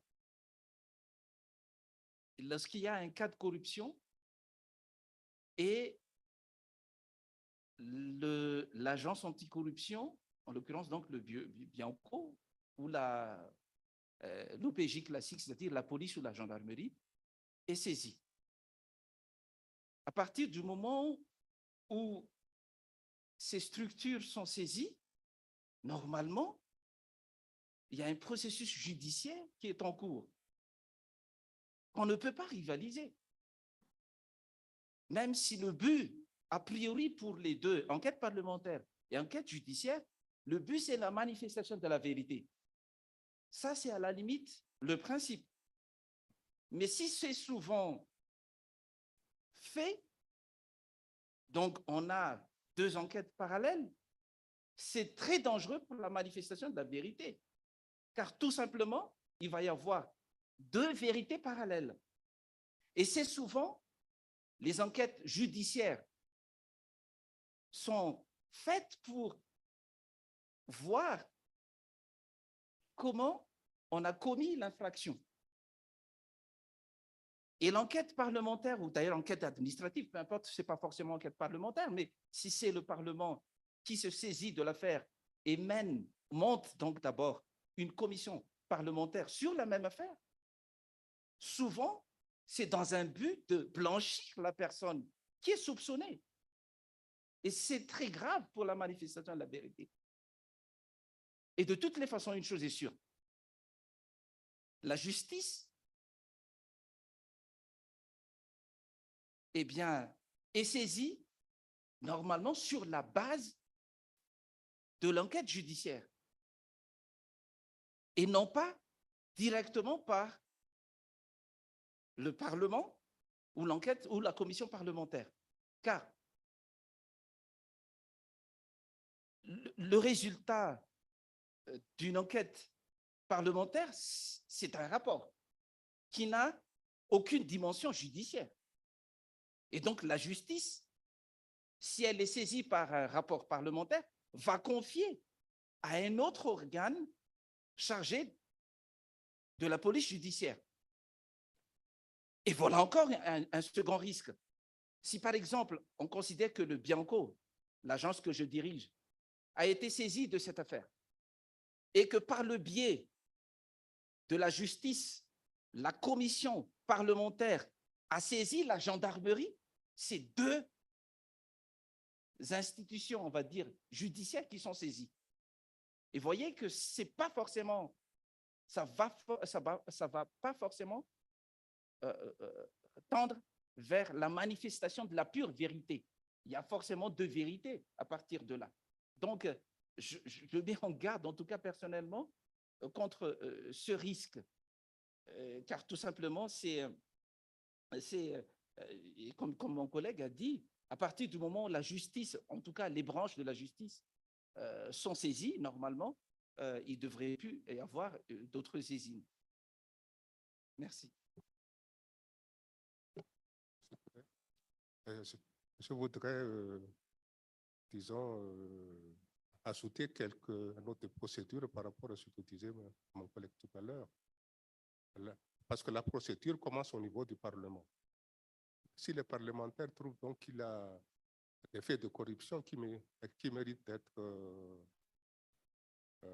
disons, enfin, faire l'objet d'une enquête, il y a une procédure interne au niveau du Parlement, c'est-à-dire qu'il y a le dépôt d'une proposition de résolution dans ce sens. Et cette proposition de résolution est examinée d'abord dans une commission, dans une commission spéciale composée de députés de toutes les sensibilités politiques de l'Assemblée. Et une fois donc terminés les travaux de cette commission spéciale, la proposition de résolution atterrit en séance plénière. Et puis à la séance plénière vote donc la proposition de résolution. Je rappelle au passage qu'au niveau des commissions, le gouvernement, c'est-à-dire le ministère de la Justice, y est déjà représenté. Une fois donc la résolution votée en plénière, cette résolution va faire l'objet d'une notification au Premier ministre, au chef de l'État et surtout à Monsieur le ministre de la Justice, garde des Sceaux, tout en interrogeant le ministre de la Justice, est-ce que les instances judiciaires de la République sont déjà saisies par rapport à cette affaire ou non? Et c'est par rapport à la réponse du ministre de la Justice que la commission d'enquête continue ou pas son travail. Au cas où le ministre de la Justice dit non, comme quoi aucune instance judiciaire n'est encore saisie, la commission d'enquête donc poursuit son travail et dépose son rapport. Et ce rapport est présenté devant la séance plénière de l'Assemblée nationale ou du Sénat. Et une fois donc adopté ce rapport, s'il y a disons des récriminations ou des fautes vérifiées au niveau des différents responsables dans le cadre de cette enquête,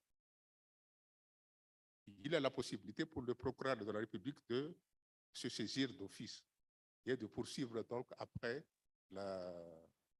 disons la poursuite judiciaire. Donc, des enquêtes parallèles parlementaires et judiciaires, ça n'existe pas. Ça n'existe pas nulle part dans le monde et ça ne peut pas exister dans nos textes actuels. Voilà, donc il ne faut pas faire de la confusion par rapport à ça parce que ça n'existe pas. Merci beaucoup. Thank you. I will give the opportunity to the clerk of Mauritius, and then we are going to conclude this month. Yes, I just want to concur a little bit with what the representatives of Madagascar is saying. Basically, when we talk about corruption, it amounts to when we have corruption laws, then we have corruption laws. So Parliament is basically a legislating body. So what it does is that it legislates by way of corruption laws. And in corruption laws, what we have, when there is a corruption, it becomes a criminal offense. And this is not the job of basically for Parliament to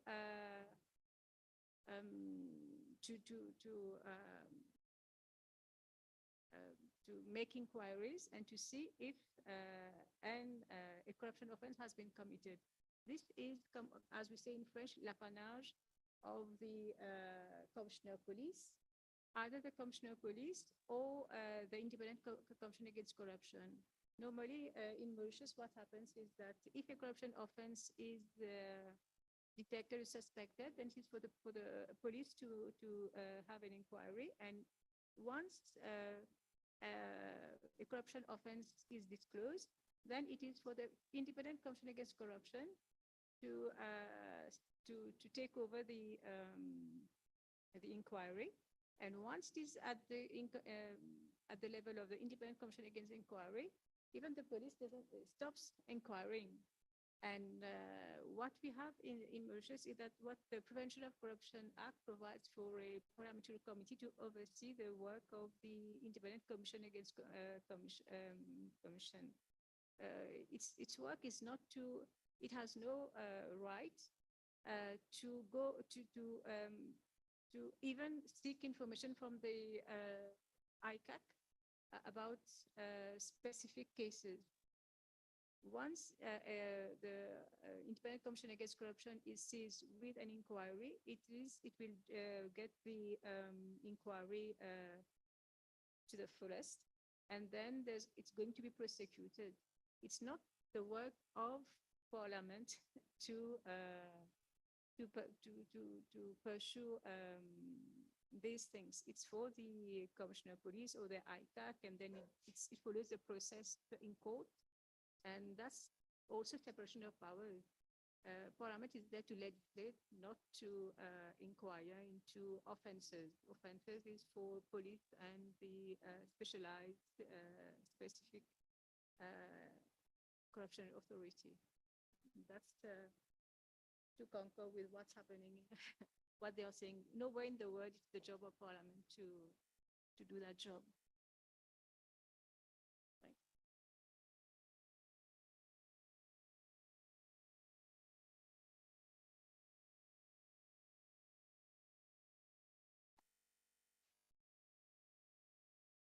Okay, thank you very much for the submissions. I think the two distinct issues that seem to be emerging, listening to the submissions and reading through the principle. The principle recognized that there will be moments when parliamentary committees need to discuss issues relating to corruption. The second aspect, which is where the confusion is where it uses the terms like inquiry, as if to insinuate taking over the function of investigation. But the point we need to bear in mind as we revisit this point is really one relating to institutional driven processes where Parliament should be dealing with any matter relating to corruption. What happens sometimes is a committee would request to receive a brief on a matter, for instance, that has emerged through a newspaper. There's a newspaper article that is alleging certain corrupt activities taking place in one of the entities. When that is done, Parliament, the process must be done within the confines of rules of procedure so that it is not an agenda of one person bringing that agenda item to the business of the committee. In essence, that's what this principle is talking about, where it's talking about institutional driven processes. And when you read through the text, subtext, it recognizes the need to avoid parallel investigation dealing with the matters that are sub judice. And my reading of it, and I stand guided, I'll give my colleague Landy an opportunity to give an explanation. Is exactly what the member from Madagascar talked about. Before they refer or request an institution of government to give a response, the initial process of dealing with allegations of corruption by a committee of parliament, because obviously when there are allegations of corruption or when issues of corruption emerge from a report of government, the colleague from South Africa you are in, I wanted to refer to the issue of the Nganja report, which ended up in parliament, in the courts, and the court said parliament did not do its job. It's actually reneged its job when the committee of parliament did not make an inquiry regarding certain expenditures that were incurred, which ought not to have been incurred. So for the committee of parliament to consider that matter in the first place, there must be a procedure that allows for the matter to be dealt with as an institutional process rather than an individual member's process, so that there is no hijacking of parliamentary process by individual members in furtherance of their political interest. In essence, that's what this principle was about, although it talks about procedures and consensus building. When you read about it, oversight inquiries on corruption are institutionally driven and a product of codified committee resolution. That is my reading of the principle, and that's what we need, because obviously committees of parliament will have at one point or the other, in the context of oversight, they have to be dealing with issues of corruption or asking questions that are related to allegations of corruption. Landy, I will give you the floor, and then we must find a way of concluding. Chair, I think that you've captured it very well.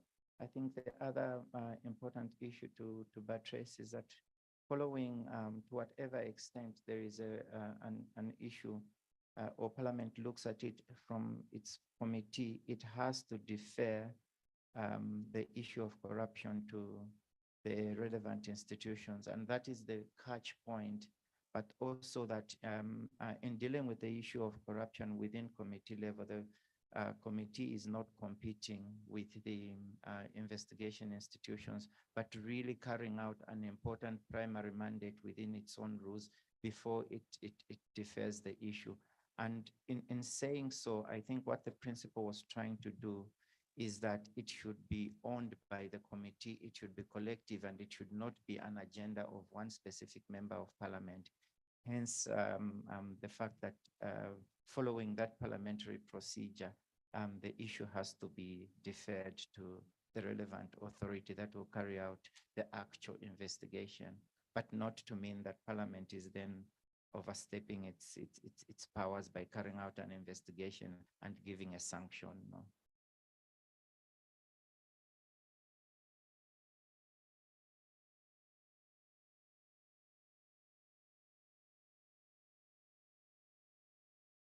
Okay, so in that regard, I think what we need to do is the principle will be revisited. In the first place, the titling of the principle is not communicative, not too clear, which is when you read the sub-content and the text, you pick what the focus is really on, and it must confine itself to the issues where Parliament takes interest and deliberates on these matters within the confines of committees, and the underlying principles such as the separation of powers, the sub judice rule, and other principles ought to be observed by Parliament. Otherwise, Parliament will be encroaching, will be undermining public institutions, which would be contrary to what we are seeking to achieve.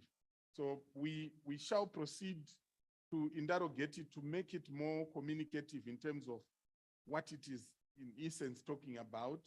And secondly, we also want to trim out issues that are not related to expanding the principle and so that there is clarity and in terms of the principle itself. In this regard, we may proceed with that understanding. We may proceed to principle 10. Honorable members, I also need the consensus of the House. One heart of me says I have two hearts for the record. So one heart is saying maybe honorable members need a 5-minute health break. The other heart says maybe they want to proceed and finish. But being a Democrat, I want to be guided by the consensus of the majority. Do you go with my left heart or my right heart? The left says we take a break. The other one, the right one says we continue. What is the proposal? So you go with the right heart. We proceed. Let's go to principle number 10. Principle number 10 is public participation in parliamentary business. Objectively facilitate effective public participation in the legislative and other business of parliament related to corruption, procurement, and public finance management.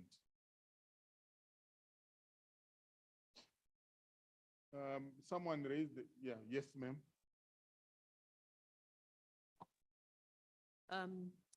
Chair, in my view, this one can be the shortest discussion. Thank you very much. 30 seconds. If we just remove objective, we are fine. Yes. No debate. Thank you very much. I think I'm happy that it comes out as a principle because someone earlier on had asked, say, where is we hearing non-public sectors, but where is the public? We go to principle number 11,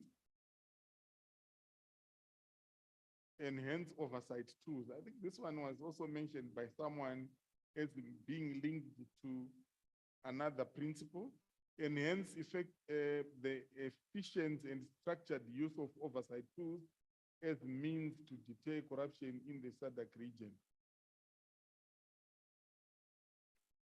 Comment?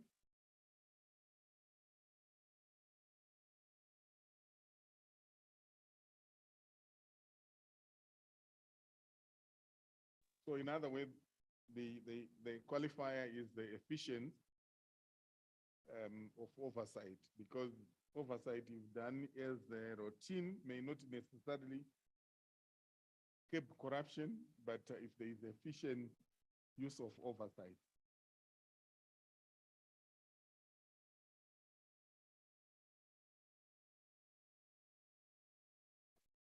So enhancement of oversight tools.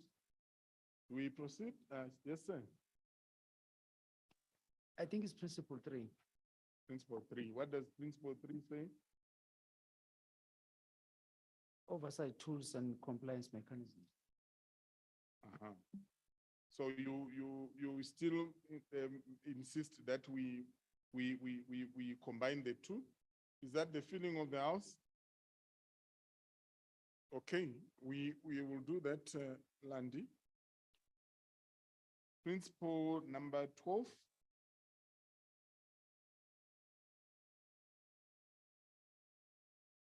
We saw, yes, ma'am. Before we move to that one, I just need an explanation on page 33. What is it?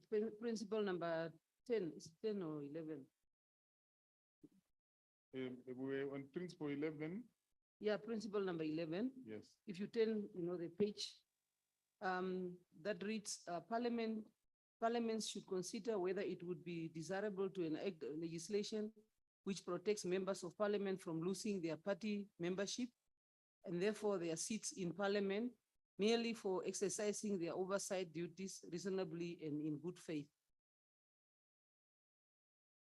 I mean, I think what we had agreed to do, Madam Clerk, was there was an observation that because this point is talking about oversight two, it is also number the three. same principle in principle three. Okay. So we will, in combining the two, we will revisit the text and be able to iron it out. Thank you, We- Chair. I read Sure. my case. Thank you very much. Because I think sometimes the splitting of one point is the reason why you then end up stretching the argument. Whistleblower protection, I could also name this one Pusetso, a Pusetso principle. Harmonize laws relating to whistleblowing and enact comprehensive laws on the same. Does the principle, is the principle sufficiently captured? Does it capture the essence of the issues that we need to capture under whistleblowing protection, the harmonization of laws and the enactment of comprehensive law?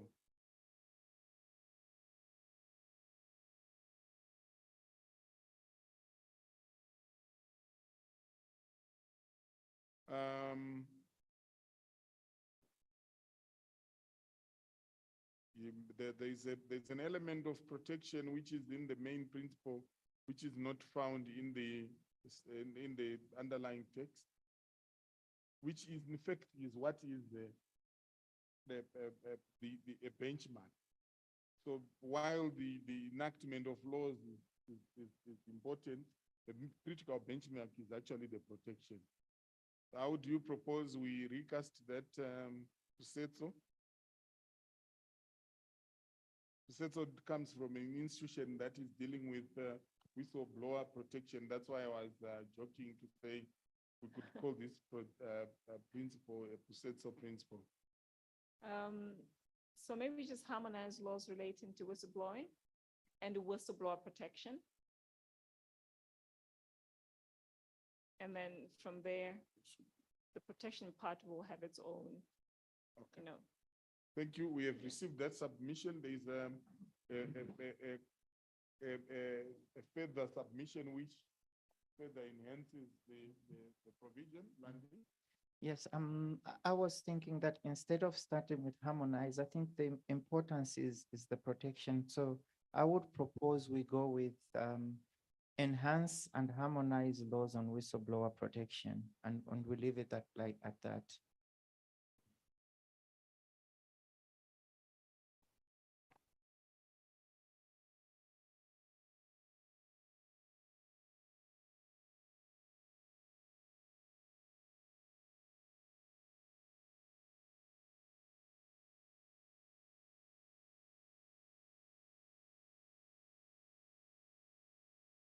We have it, honorable members and colleagues. Enhance and harmonize laws on whistleblower protection. That suffices. Thank you very much.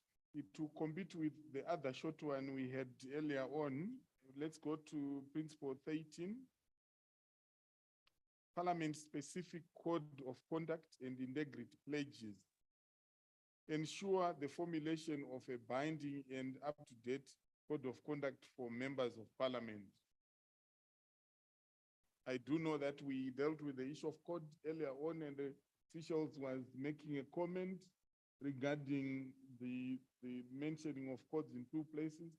We already took note of the external dimension of the previous one, but this one is more inward looking. Binding and up-to-date code of conduct for members of parliament. This suffices.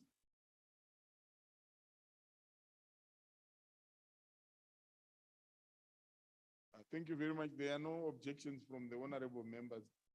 So we proceed. Principle 14. Special measures for oversight of the extractive sector.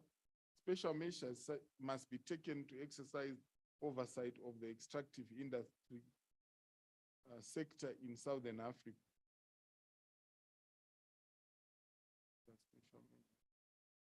Any comments?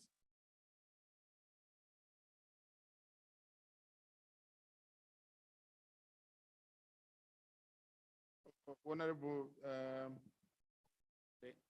Thank you, moderator. Special measures must be taken to exercise oversight. Why can't we recraft that and maybe go to Parliament's duties of enacting laws? So we should refer to laws that will enhance oversight in the extractive industry rather than special measures.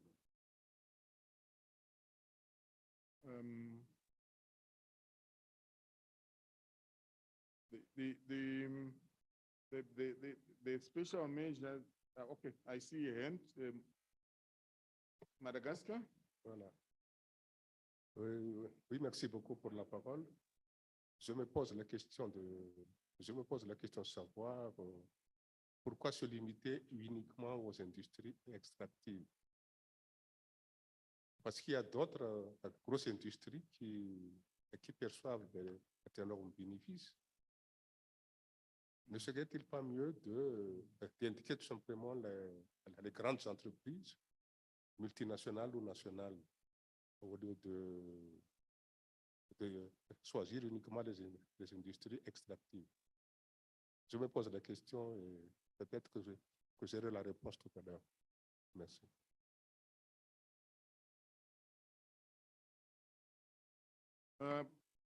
Yes, madam. I presume we are providing the answer. No, I'm echoing the observation. Sure. So instead of asking the question, why the extractive industry, which is the question I had, I'm sitting here and I'm saying the entry point into corruption by various corrupt cartels is always the procurement process. So it can be in the extractive industry, it can be in the transportation industry, energy sector, but at some point, tenders will have to be floated, contracts awarded, and that's where the main corruption happens. So if we are going to go sectoral, it can be the extractive industry and the other critical sectors, but maybe also there must be emphasis on oversighting the public procurement processes. Thank you. Thank you very much. You want to supplement, Honorable Ndweni? Yes, moderator, I just flipped on to principle 15, which also talks of natural resources and extractive industry. I would also put them on natural resources. So I'm not sure. I think we really have to craft a principle that encompasses the whole industry that's prone to corruption. Because we've already, well, there's natural resources there, which is repetition, I think, according to me, on the extractive industry. Thank you. Thank you very much. I'll give my colleague Landy an opportunity to respond.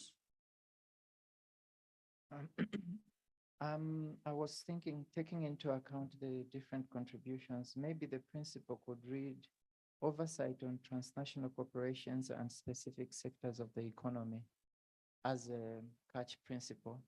And then in terms of the overall specific principle, we could say measures to be taken to exercise specific oversight on transnational corporations and specific sectors of the economy, so that then this becomes about transnational corporations and specific sectors of the economy. Obviously, it would not be about listing the specific areas, but where need arises, then there is specific focus by that particular parliament on that particular issue. And so there is a specific law that addresses the specific issue that needs to be addressed. I see a hand from Zambia. I agree with the two submissions. the one that says special measures must be replaced by laws, by enact a law.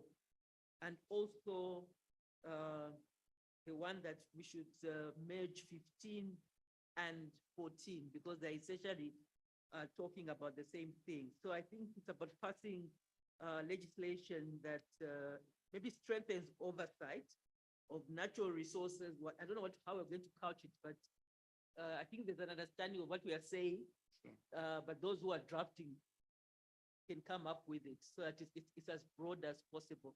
But special measures, I think, should be laws. That's duly noted, I think. Cecil, please. Extractive industry. I am taking into the assumption that since these tools are based on a research finding, probably they are finding from research that this is an area where they have to be to concentrate more. Probably they have found out that there are not much oversight in the extractive industry, knowing that on our continent, not only in the Southern Africa, there has been an abuse in our resources. Probably this has come out. It's only if the expert who has drafted this document could tell us whether any reason behind this specification.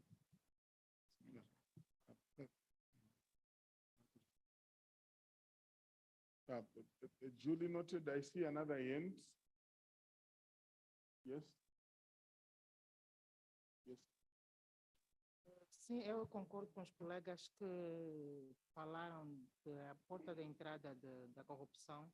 Pode ser sim a indústria extrativa. No entanto, existem outras portas de entrada para a corrupção que, a não serem talvez mencionadas de forma específica, poderíamos talvez arranjar um termo geral que generalize outras portas de entrada para a corrupção.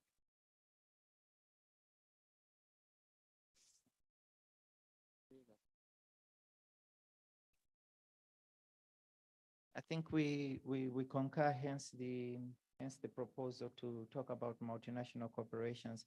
And also there is the acknowledgement that the extractive industries is one of the main entry points of corruption within the sub-region, especially if you're talking about IFF.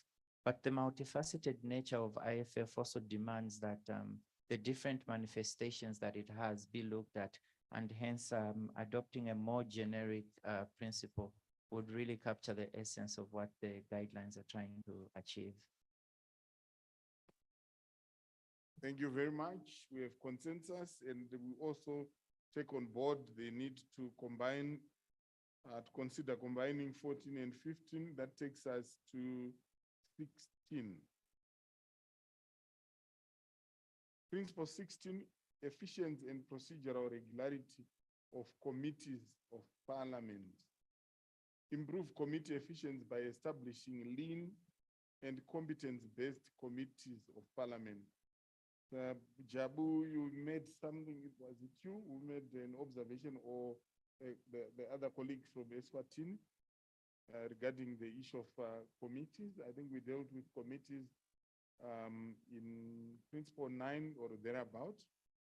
Do you want to raise your earlier point, or it's been taken care of? Thank you, Chairperson. I think it has been taken care of. It was a question of aligning them because the other one speaks to practice and the other one speaks to procedure. Thank you. Right, any further comments regarding the principle 16? Yes, Honorable Ndwen. Thank you. Thank you, Mr. Kurasha. Is this one not taken care of when we looked at the rules, the parliamentary rules, individual parliamentary rules? Does this not, because it will cater for the composition of committees and the like. I think we've dealt with it. I'm not sure on what principle we dealt with. It was principle 9, where we spend a lot of time when we're looking at the the issue of inquiries on corruption by committee. And we said we are going to recast it to take out certain elements that we had agreed that would fall out of the ambit of parliament, and also the issues of parallel investigations and potential to undermine and approach. So maybe we could land with your concurrence, flag this as a potential for amalgamation with principle 9. If with that agreement, we go to principle 17. Contract negotiations and approval. Strengthen scrutiny of contract negotiations, approval, and implementation. Strengthen scrutiny of contract negotiation, approval, and implementation.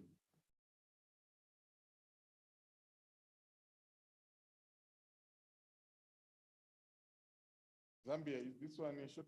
Okay, we see Madagascar. You have the floor.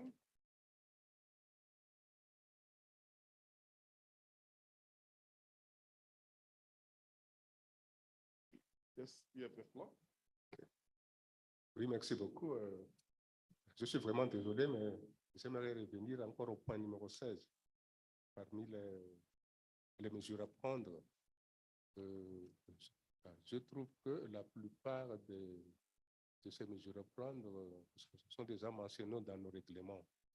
Mais à mon avis, ce qui handicape un peu le travail d'une commission d'enquête parlementaire, c'est plutôt l'absence de budget spécifique pour pouvoir travailler. Donc, ne serait-il pas nécessaire d'y ajouter la mise à disposition par chaque parlement d'un budget nécessaire pour faire travailler la commission d'enquête parlementaire. Merci beaucoup. Yeah, sure. It's I think it's an important aspect, although because we are combining 9 and 16, but we also take note of your point, because here it was just talking about competence, but also the issue of resources, including financial resources, becomes important. So we'll factor that in when we flesh out the components of that new principle, which combines 9 and 16. Thank you very much. So we go back to 17. Yes, madam. Thank you. I come back to the point I made earlier. We're looking at contract negotiations here. I don't know whether we want to just focus on the contract negotiations part or the entire procurement processes. That's number one. Then number two, still on that principle, bullet number 2 is making a proposition for contracts beyond a certain threshold to be approved by Parliament. Not sure if this is already prevailing practice in some jurisdictions. I'm wondering of the bureaucratic aspect of this, considering the many contracts that governments execute from time to time. In our jurisdiction, there is clear processes and I think multiple institutions that are already involved in contracts approval. The Anti-Corruption Bureau is is involved. The director of Office of the Public Procurement, the concerned ministry, and we want to add a 4th layer. I'm looking at the practicability of that, but also separation of what lies with the executive and what lies with Parliament. If Parliament is going to be involved in the approval, will they come back later on to oversight how the entire process was executed? Just thinking aloud. Zambia.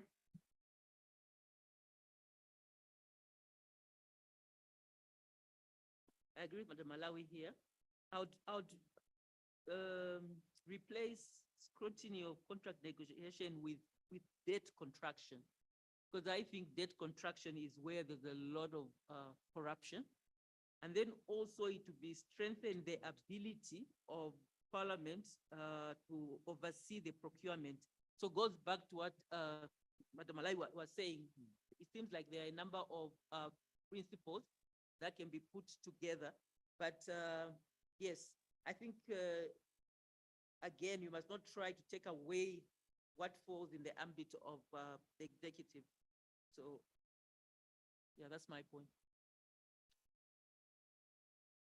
There's Tanzania. Yeah, I would just like to add voice to what has been said by the previous speakers. What trying to observe is that giving the parliaments the power to approve contracts, I think that will be going beyond their powers. We should put into consideration the fact that the executive and the parliament have got their own business. We should avoid, we should understand as well that here we are dealing with matters relating to separation of powers. So we should be very careful to see that parliaments are oversight bodies and they shouldn't enter into the business of the executive. But of course, when the executive does its job, then they have the right to inquire when the government is not performing on those contracts. I just wanted to add that one.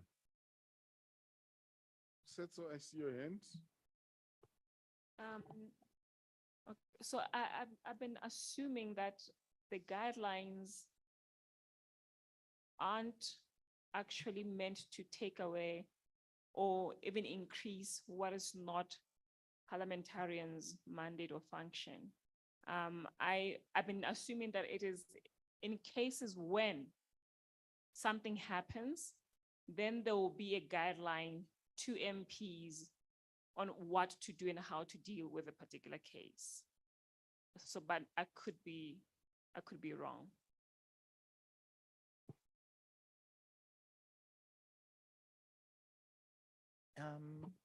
I think that what this principle really tries to do, especially when, and by the way, I think that recouching the principle is strengthen the scrutiny of debt contraction, contract negotiations, approval, and implementation. But what we could do, I think the word scrutiny is what is maybe a challenge, but scrutinizing means that you are involved in the process through and throughout its implementation. But I think that the overall democratic principle is to have a certain level of oversight over certain amounts of debt contractions and over certain types of contracts that have got a public impact. And that doesn't take away the role of Parliament in doing so. So I think we can recast it to capture the democratic principle of parliamentary oversight over certain debts and certain contracts that have got a public impact. That should take care of the concerns raised earlier. With that, can we proceed to the next principle, which is principle 18, review and analysis of reports from external oversight bodies. Design a procedure for reviewing reports of external oversight institutions, such as Supreme Audit Institution, Office of the Public Protector, and other independent commissions.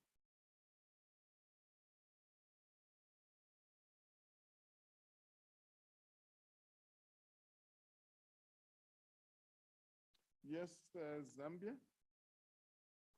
I would expect that such a procedure exists. I'm not sure what more is required, because I'd expect that every parliament has the procedure to look at the Supreme Audit Institutions and other independent commissions. So, yeah, Okay, so in other words, we're looking at strengthening. yes, maybe strengthen, yes. Yeah, sure. With that, you have made it one of the short ones as well. This brings us to the last principle. The rest is the summary of the principles, which will also be reviewed once we have gone through the agreements we have reached in terms of some that we are recasting, some we are consolidating. And this really brings us to the end of the review or the pre-testing of the principles and guidelines on the role of Parliament in curbing corruption. Before I hand over to Madam SG, I think I speak for everyone that this document is richer than before this meeting was convened. So I have the consensus of the House. Those who agree will say aye, and those that disagree will say nay. There is no doubt, particularly from the Secretariat perspective, there's no doubt in terms of the value addition that has gone into this document. And this is the importance of partnership and collaboration. Most of the contributions reflected the reality that because our institutions are mandated with different functions, we tend to begin and end where our mandate lies. And as a result, there are certain blind spots that we will not be able to pay attention to. Secondly, and more fundamentally, no single institution is going to be able to fight corruption alone. So when you also develop certain knowledge tools within your sector, we are happy to facilitate the participation of parliamentarians. It can only enrich them. We really want to appreciate most heartily the inputs we received from the stakeholders. We will be knocking on the doors of some of you as we seek to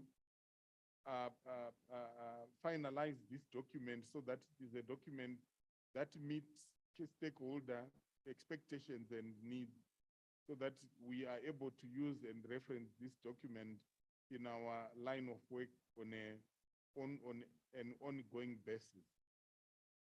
The other aspect that I also wish to highlight is that once the final product is out, we also want to convert it into digestible tools that we can use at a glance. And we want to benefit from the different skills and views of or inputs of all of you in terms of what those could be, depending on where you sit and how you could use the tool. And in this regard, we will maintain the database of all of you who have attended this event and may be calling on you from time to time to receive input from you in that regard. At this juncture, as we conclude day one, I wish to hand over to Madam SG. If he has any words of comfort, assurance, chastisement, as the case may be, so that we conclude the day. Over to you, ma'am.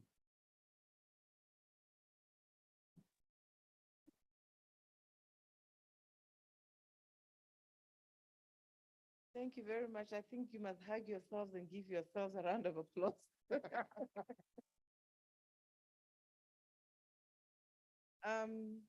I'm content, I must say. I also believe that there's more that will come from yourselves after further reflection. And we are ready to receive your feedback. If you could kindly do that no later than, at least, let me just say no later than the end of February. The first week of March, we'll be happy to receive all your contributions to look at, and we'll gladly incorporate them into our final product.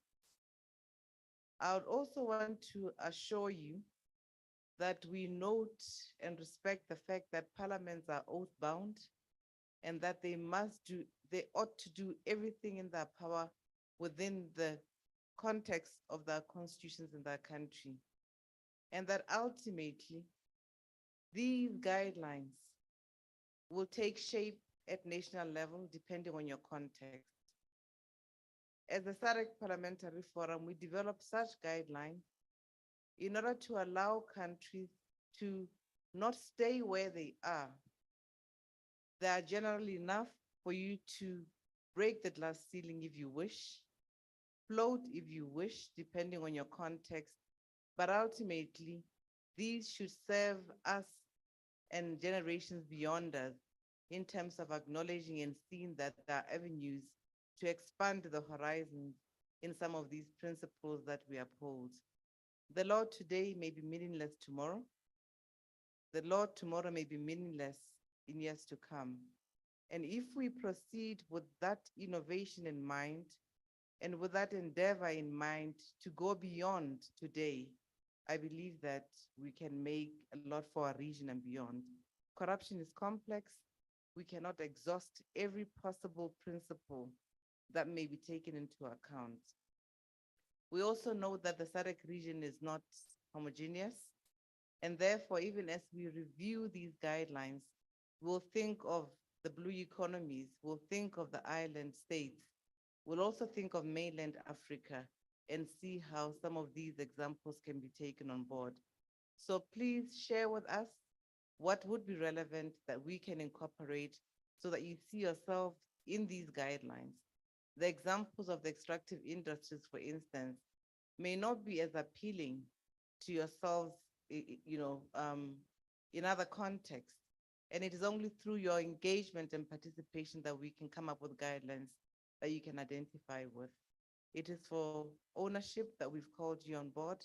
It is because we value your contribution. And thank you for doing exactly that. We hope to continue to hear from you beyond today's meeting. Let me also just extend your appreciation. I believe I speak on your behalf to Mr. Sheldon Kurasha. I think he has really extended himself and done a great job in place of the consultant, and kindly clap for him. He will continue to be a focal point on this particular matter and will be liaising with the consultants beyond today and in between your February deadline before we go to March. We would like to really finalize this product for dissemination. With these, I believe you'd have a good evening. See you tomorrow. Please look through the guidelines for human rights. Human rights are quite critical as well, and would love to hear from you in terms of how this can be taken on board in the same spirit that you did today. Thank you and have a lovely evening.